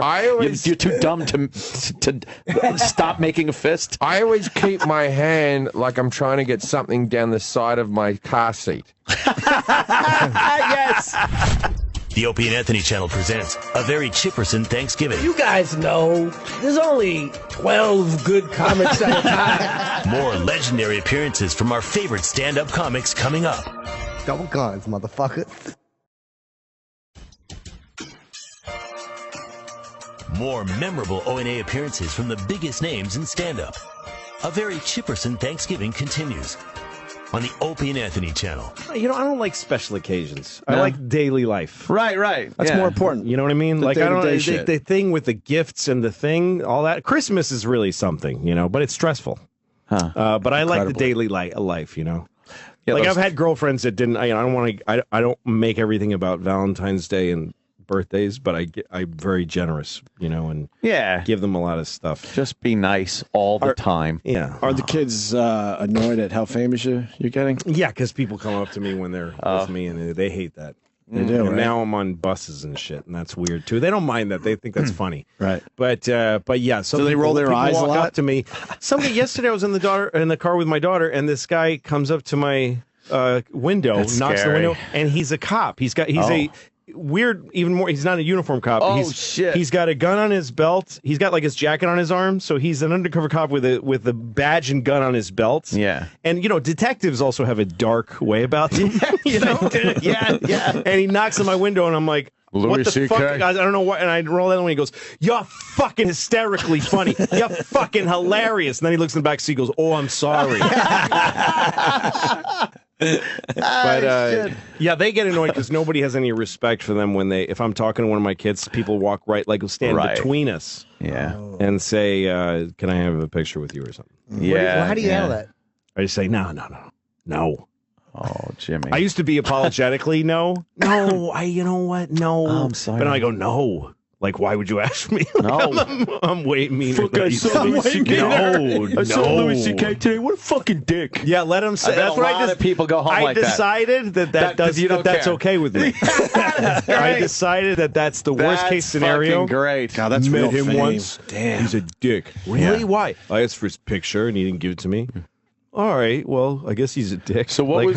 No one ever asked. Like, what was the situation? Yeah. Well, he was talking with his kids. Yeah, his daughter's crying, and he's putting a Band-Aid on her knee. And I took her leg out of his hands and threw her across the yard and said, "Can I have a picture?" And you know what the cocksucker said?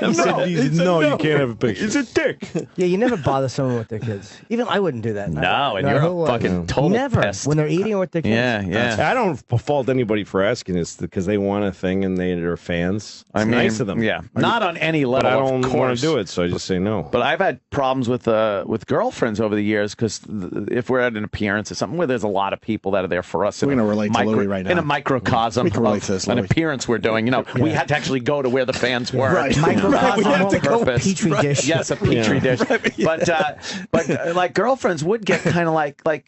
I mean, they know that they're there to see you and shit, but they completely ignore them. They'll step with their back and like back into them to get. They'll push them right out in between you and it's very disrespectful and. Yep. Yeah. Well, in that case, you're at work. You're literally at a job. That's true. Yeah. So they should just. They should shut the fuck go up. get a drink in a corner and deal wait till with you're it. done. Yeah. Hey, bitch, this is my fucking livelihood you're dealing with. You didn't have to call her name. All right. Just Just tell her. Just tell her that she probably was. Stupid. I think we all. Nothing but the most memorable O&A appearances from the biggest names in comedy. Just another sign of the absolute disintegration and decay of this country. A very Chipperson Thanksgiving will continue. What's that? On the Opie Anthony channel.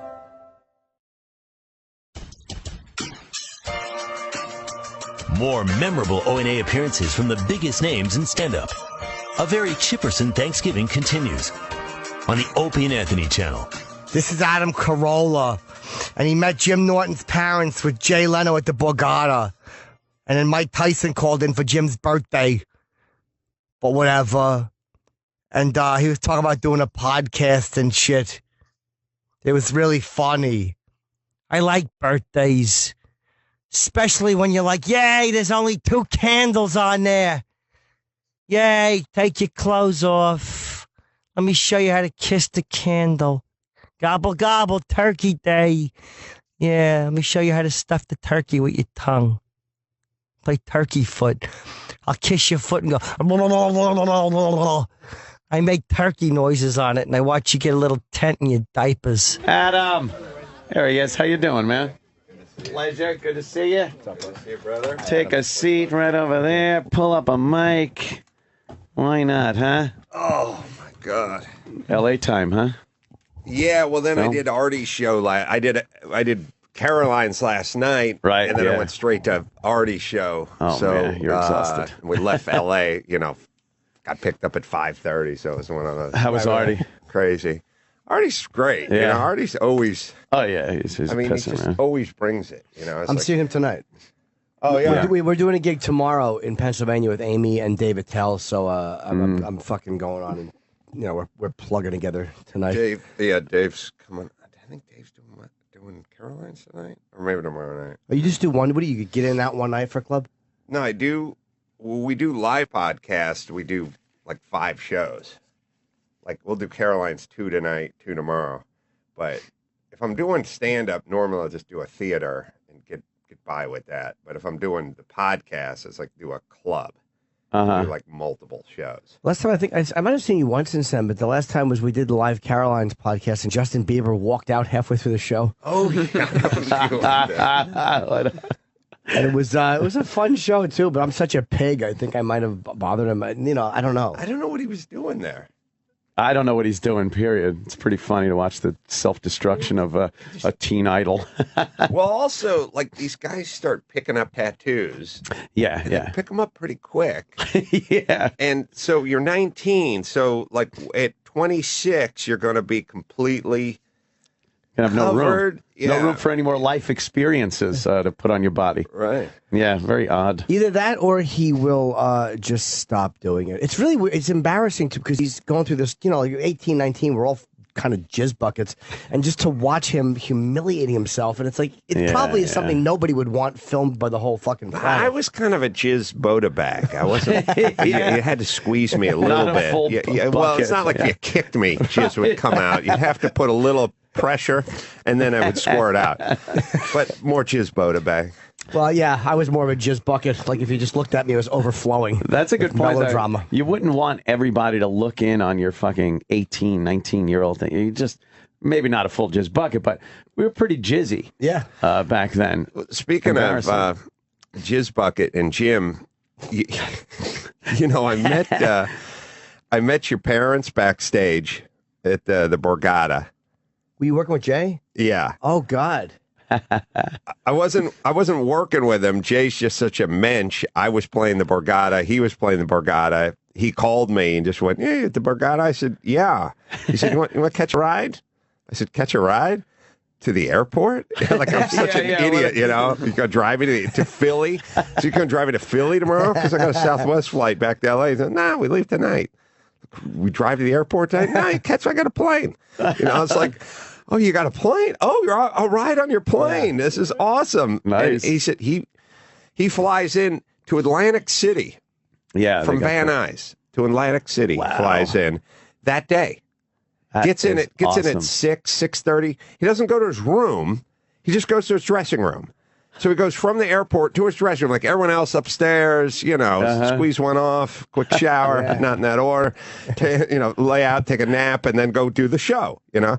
He goes right to his dressing room, and he'll just hang out in his denim socks and denim contact lenses, denim breathe right. He has a denim breathe right, honestly, if you see him off stage. And he'll sit there, and he'll hang there for an hour and 20 minutes eating a little fruit, and then he'll go do a show, and then it's right back on the plane. He never goes upstairs. Wow. He never goes to his room. So he's Mr. Showbiz. Yeah, he said, just come on over, just drop your stuff in my room, and then when you're done with your show, we'll just take off. And I went to his room, and he was standing there with your kindly elderly parents. Yeah. And they're like, we're big fans, and they're out of a Rockwell painting, and you're from the band Rockwell. And they're like, I'm the whole time I want to go, do you know what your son's up to? You know what he's in? You have They're any more clue? than aware, I think. Are they? All right. Yeah. Horrified. Yeah, they are nice, normal You'd people. never know it. You would never know it now. The lovely the lovely Nortons. Oh, we have it is Jimmy Norton's birthday, and we have. I know. I saw a guy with a cake. We do have some phone calls coming in, so if we could take this call. Hello, who is this? What's the date? Your docuseries. Hello. Hello. Someone want to wish Jimmy Norton a happy birthday? Hey Norton. Yes. I'm looking for Jimmy Norton. Is he around? Yes. Oh yeah. Oh, that. Who's this? Who's this? He doesn't even know who this is. This is Mike Tyson. Oh, hey, Mike. How are you? What's going on, buddy? I was just talking about you before and how good it was to see you at UFC. Wasn't that pretty awesome? Mike, this is Adam Carolla. Remember when I came to your house? Adam, what's up, brother? I just came to holler and give Jimmy Norton the big birthday love. How you doing? Good. I went to Mike's house in Henderson. Yes. Yeah, we just hung out. How was that? Was my pool fixed yet, or were they still? They were still working on your pool. Yeah, okay. That pool was 73 to 81% done. I mean, I got to check my notes. But yeah, it's pretty good now, man. So when you come over now, we can take a dump. You know. I'm bringing my trunks, but I'm keeping my shirt on. I don't want to be embarrassed. No way, man. No way. We're gonna give you those testosterone shots. Yeah, I've yet to be invited to the Tyson compound in Henderson. I hope when I'm out there, I get to come take a dip. Yeah. Man, you're welcome. You know that. You know that. Oh, there you go, Jimmy. That's an invite. You know that big Jim knows he got mad love. Now he's got a bridge with like a koi pond. Oh, really? Like yeah. You know, you've arrived when you have a semi-moat. Yes. No. That's the ashes and remnants of Mike Tyson when he had money. We have to rebuild. Well, you had people walking around and cleaning and doing things like that. Kids running around. Those are members of my family. Oh, really? Jeez, you're sure rude. Hey, a place like that, do you design it, or does your wife design it, or do you have designers and just say just whatever you guys want to do and make it look nice? Well, at first it was my Lux laboratory at one time, but then I got married, and she put the woman marriage touch on it, and I don't even know what place I live in. Oh man, she just took over. Yeah, it took over the whole Lust laboratory.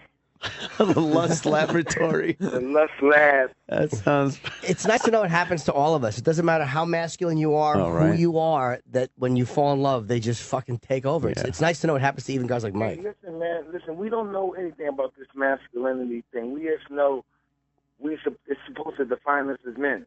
Right. You know, but we don't know where it comes from. We don't know anything about it. And if we didn't call it masculinity, what would we call it? Be whipped? Yeah, exactly. Yes. And Mike, someone was just telling me your one-man show was really good. And it wasn't because they knew you were calling in. They just brought it up. Hey, as James Buster Douglas used to say, apropos of nothing. That was his name.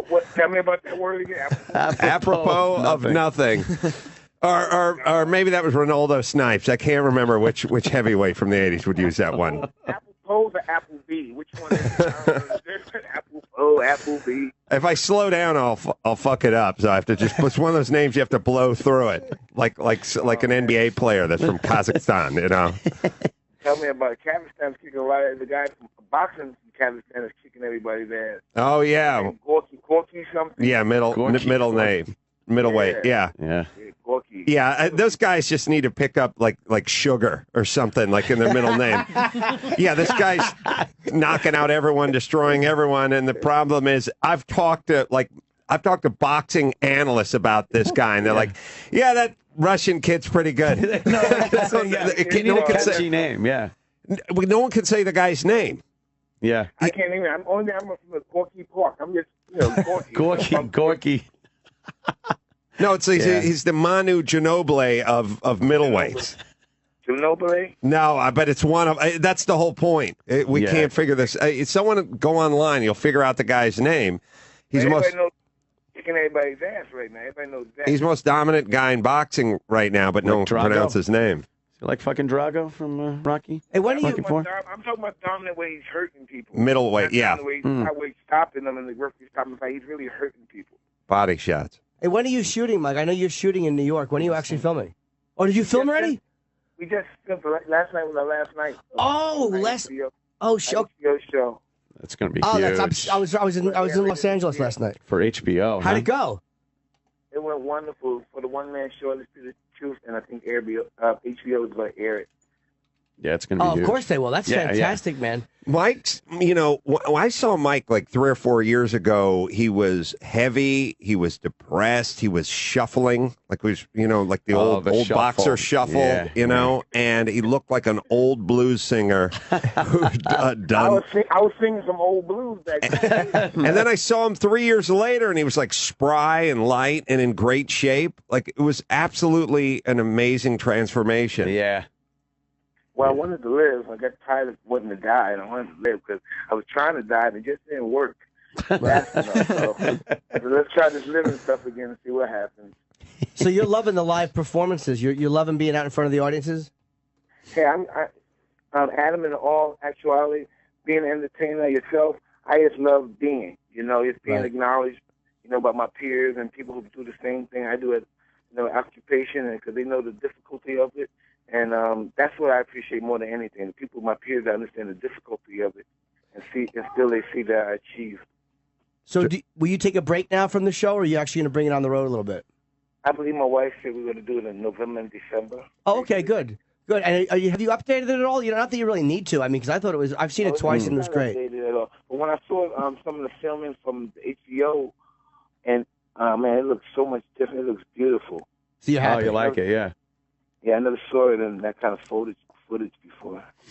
Well, I mean, I appreciate you calling on my birthday, man. I didn't realize you taped last night. I just came back into New York this morning, but it means a lot. Hey, man, listen, man. I really appreciate you during the time of need when we first started promoting this show, and you were behind it 100%. And I knew just by the way you were pushing it, it was more than just a job, and I really appreciated that. Well, no problem, man. For you, Jim. Don't ever hesitate to ask, man. I really respect you as a human being. That's a nice guy to have. Thank you, Iron Mike Tyson. Thank you, buddy. For your birthday wish to Jimmy. Big Adam.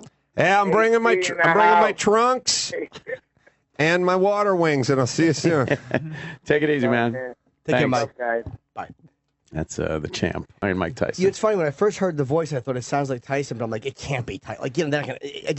No, but here's how you know everyone is the person. If it sounds like Tyson, but not enough like Tyson. The guys are doing Tyson impersonations, say indubitably, right, and they work. Like they expend energy, they push. And they say they have their 3 or 4 buzzwords. And then they're doing Tyson. Right. And he sounded like it was just talking, casual conversation. Yes. And now I got to find this guy's name. I got to tell your guy. Where's all right. Is he Russian or? Yeah, he's Russian, but not Russian. One of the fucked up republics around. Yeah, I don't. By the way, I used to when I grew up. There was just Russia. It was Russia. And then Egypt was like Arabian Nights, like a size of a camel, and a guy with a turban and a flying carpet and stuff. What the fuck is going on? Now everything's fucking divvied up into separate little things. And they're all fighting, and you never heard of any of these stands and everything. And the guy's Russian, but he's darker than a Kenyan, and you're like, what the fuck? And he's declared a fatwa, and you're like, what? But no. you're Russian. Yeah. You're Russian. And by the way, I hope you're not sending any brides out from this neck of the woods, because my idea of a Russian bride is completely different than this. By the way, the guy's name is Gennady Golovkin. Gennady Golovkin. I mean, and when you read it, you can't. Gennady Golovkin is the best pound-for-pound guy in the world, but no, it's Gennady.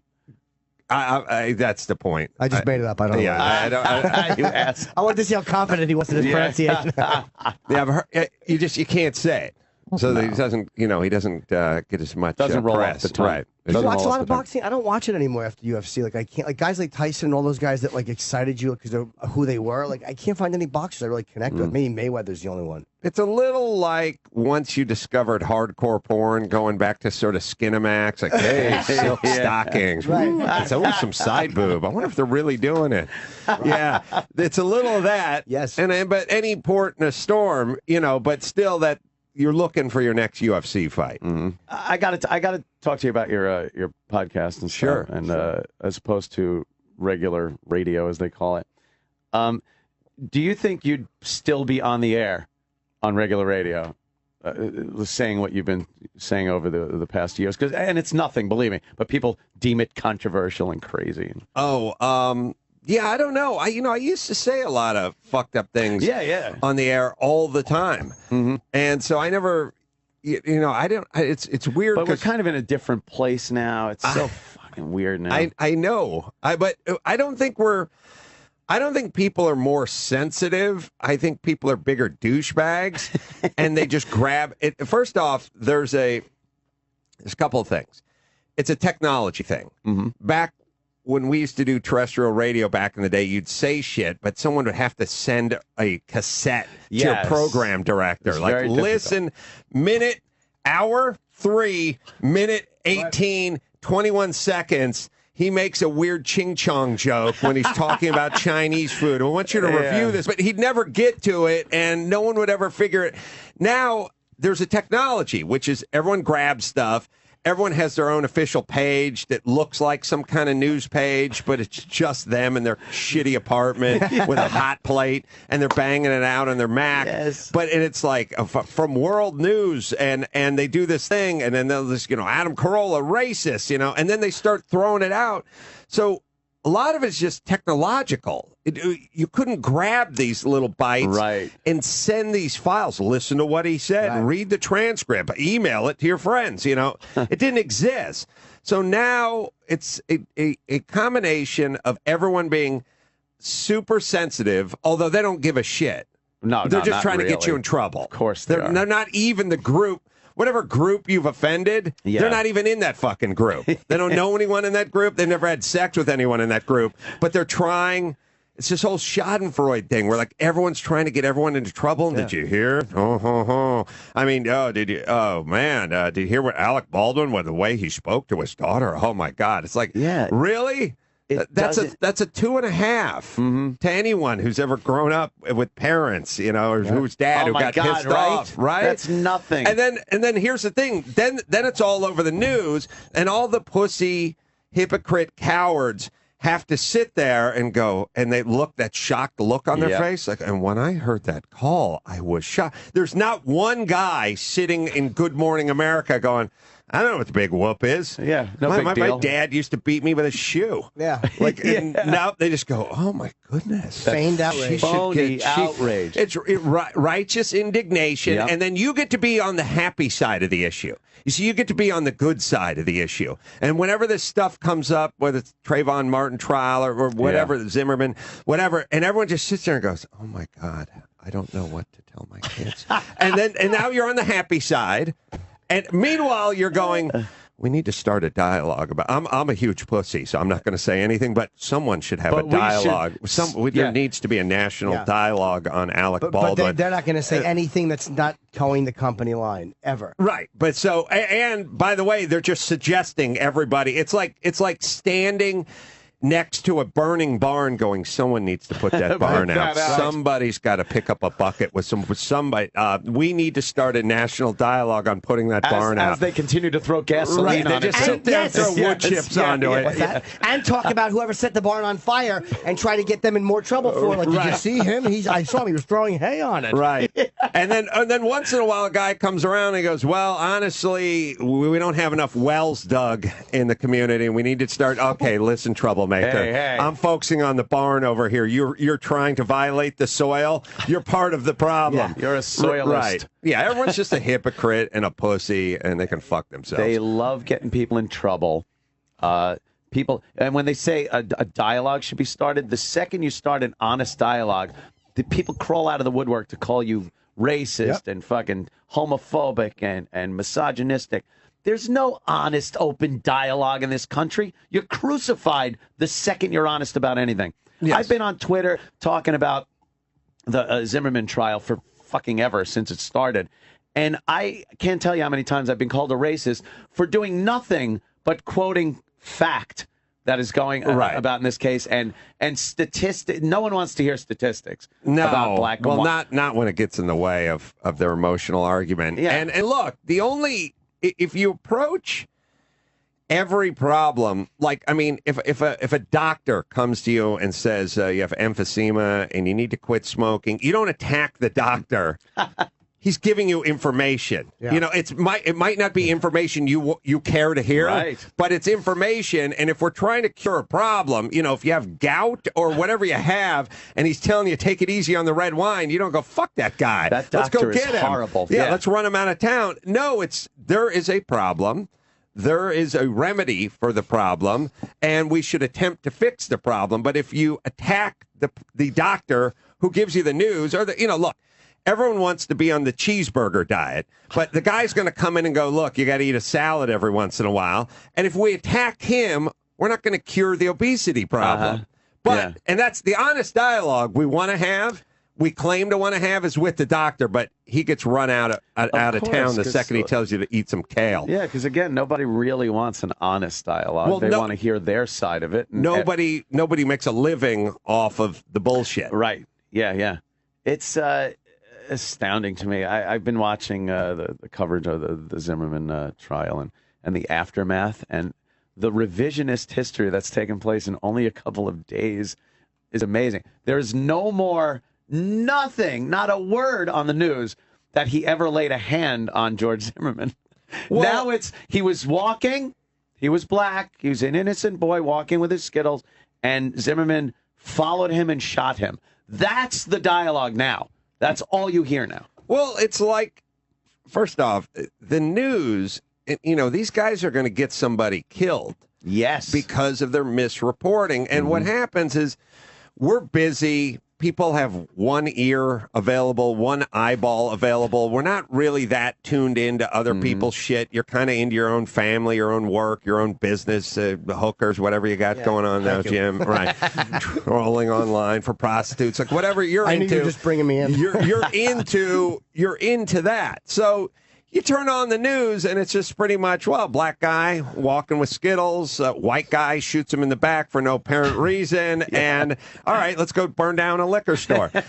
But it was the same thing. Look, it happens time and time again. When there was that poor kid who jumped off the Tallahatchie Bridge because his roommate was gay. Right. And they accused his roommate of filming him with his gay partners and then putting it up on the internet. Didn't you know about the GW, right? Yeah, and then having parties. It was nothing of the sort. Uh-huh. And the guy was not a criminal, and the guy was not homophobic, and the guy was not everything. The kid was depressed, and the kid jumped off a bridge. And he was gay, and apparently his dad wasn't happy about the fact he was gay. So we can have a dialogue about teen suicide and about how to prevent teen suicide, but we're not going to have that dialogue. No. And about depression and 19-year-olds. 19-year-olds don't kill themselves because they got a crappy roommate. I would have killed myself 2,000 times by now. They kill themselves because they're clinically depressed. Yeah. But we had to turn this young Indian science student into a homophobic, Murderer. gay-bashing monster murderer, and everyone wanted his head on a stick. And then at the very end, so what happens is you talk to, the year goes by and you go, remember that story? Ah, yeah, where that guy had the homophobic roommate who pushed him off the bridge? And it's like, no, that's not what happened. That has nothing to do with the story. And even at the end, when the guy went to trial, they didn't have anything on him because there wasn't anything. So the judge said, all right, we don't have anything. Just admit you're homophobic and we'll let you go. And the guy was like, no, I'm not homophobic. Just admit it. Just admit, well, I can sleep at night. Yeah. It's insane. You're homophobic, you're xenophobic, you're misogynist, yet no one's ever laid a hand on anyone. No one's done anything to anyone. It's a perception of it. I'll tell you that much. Oh, it's so fucking we sad. Love perceiving people But here's as the being thing evil. that pisses me off the most. None of those people even give a shit. They don't think Not that at little all. kid's homophobic. No. They don't think George Zimmerman's white. They don't even know. They just have a story, and they have to turn it into something. They love it. It's the news-ertainment cycle that goes on has nothing to do with actual news. And then you get these stations like HLN, which used to be headline news for CNN, and it was kind of the 20-minute cycle, and they would give you the headlines, and then you'd go to CNN if you want a more in-depth whatever. Now HLN, it's not headline news anymore, it's just HLN.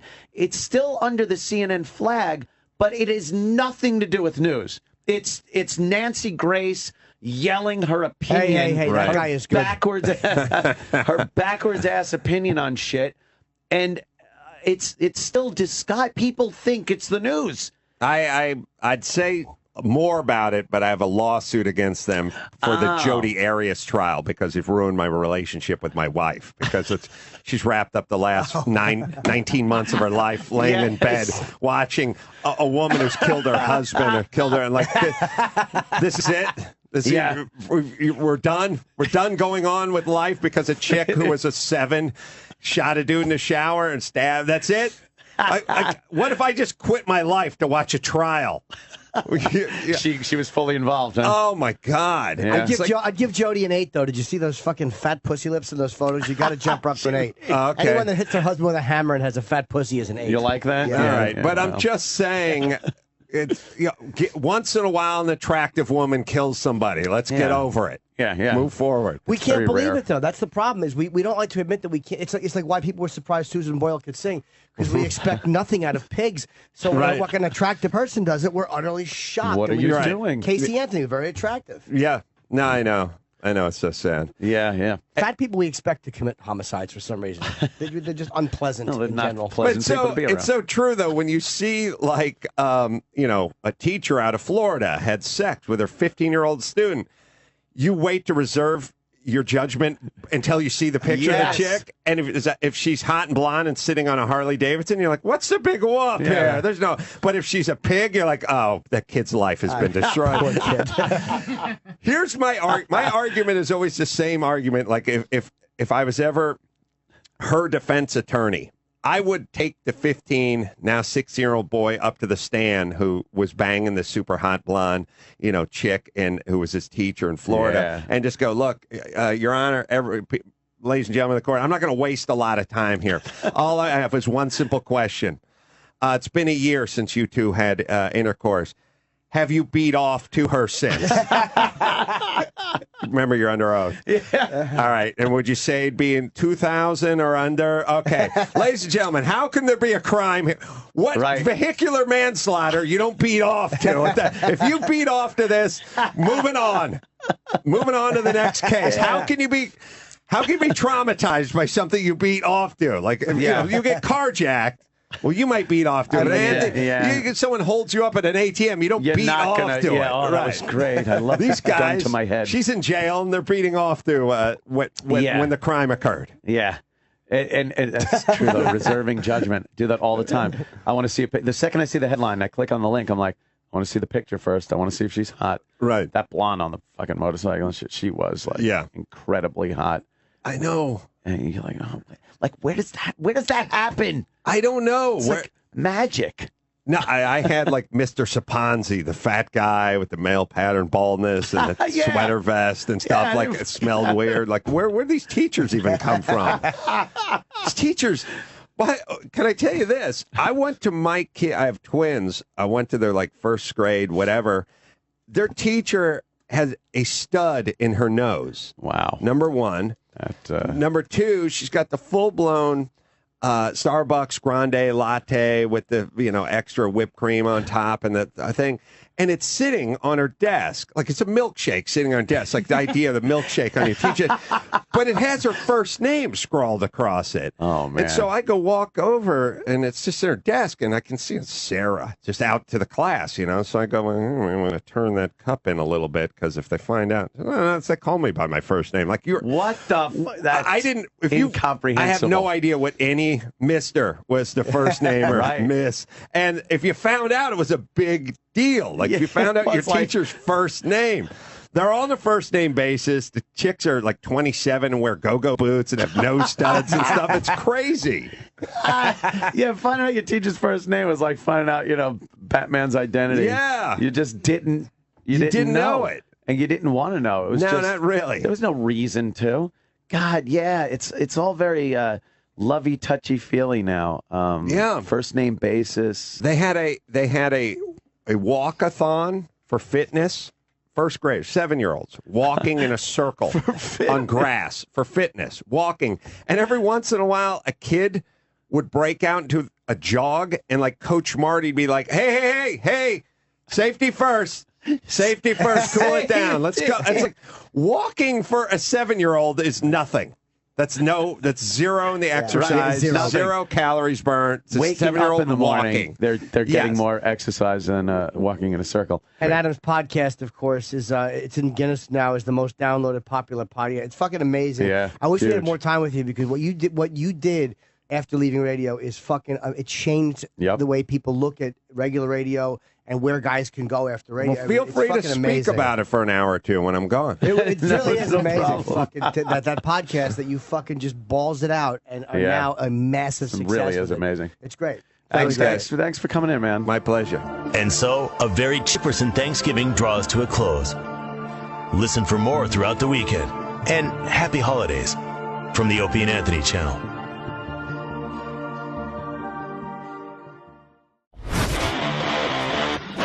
All right, well, that sucked. To hear the Opie and Anthony show 5 days a week live on satellite radio, online on your phone or tablet, or even on demand, go to SiriusXM.com. Also, interact with the Opie and Anthony show on Twitter, @Opie Radio, @Anthony Cumia, and @Jim Norton.